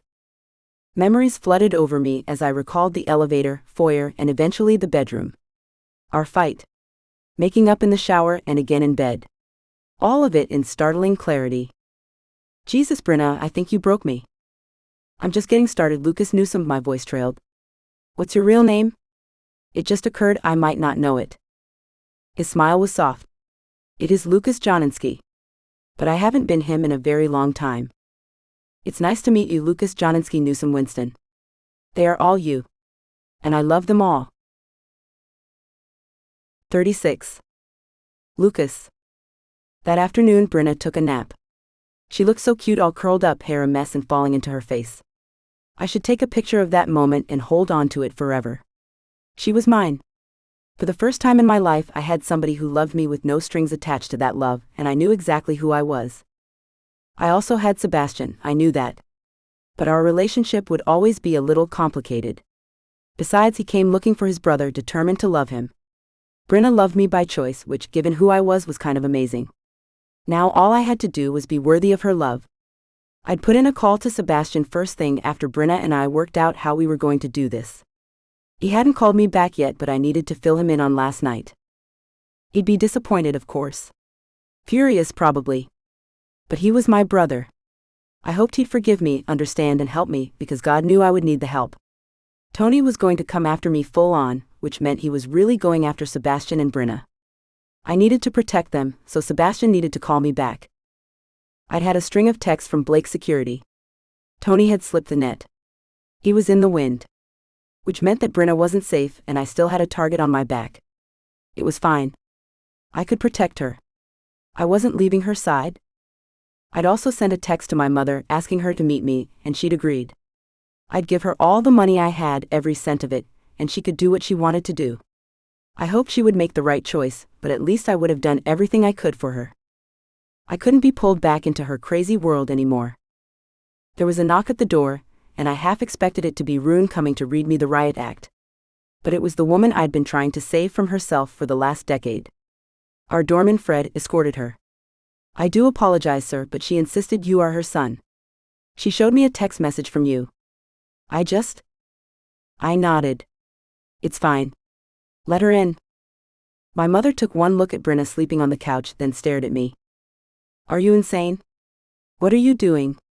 You should have skipped town already. He almost got pinched at the ball.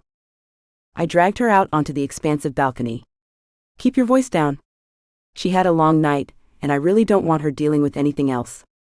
You're the one who wanted to meet. Yeah, I wanted to meet you on my terms and in a neutral location. You decided it would be best to just show up here unannounced. Let me guess. Tony's not far behind? She frowned. He doesn't know I'm here. We caught the heat last night. He almost got pinched with his stash. He had to hide it. He assumed you would be laying low too. You know better. I worry about you. You have to leave. He's coming for you. I want you safe. You know, it's funny you toss that word around when it's convenient. But when I actually needed a mother, to protect me, to give me everything I needed, you weren't exactly available. She crossed her arms, her blonde hair blowing in the October breeze. I taught you how to survive, didn't I? When I was a kid, I used to wish that you would have just given me up for adoption or something, so I wouldn't have to spend all my life surviving. I could have run away, but I loved you too much to leave you behind. She winced at that, and I felt sorry for the bitter sting of the words. I wasn't bitter anymore. Now it was just a statement of fact. Look, I don't want to fight with you. I want to give you the money that I owe you and that you deserve.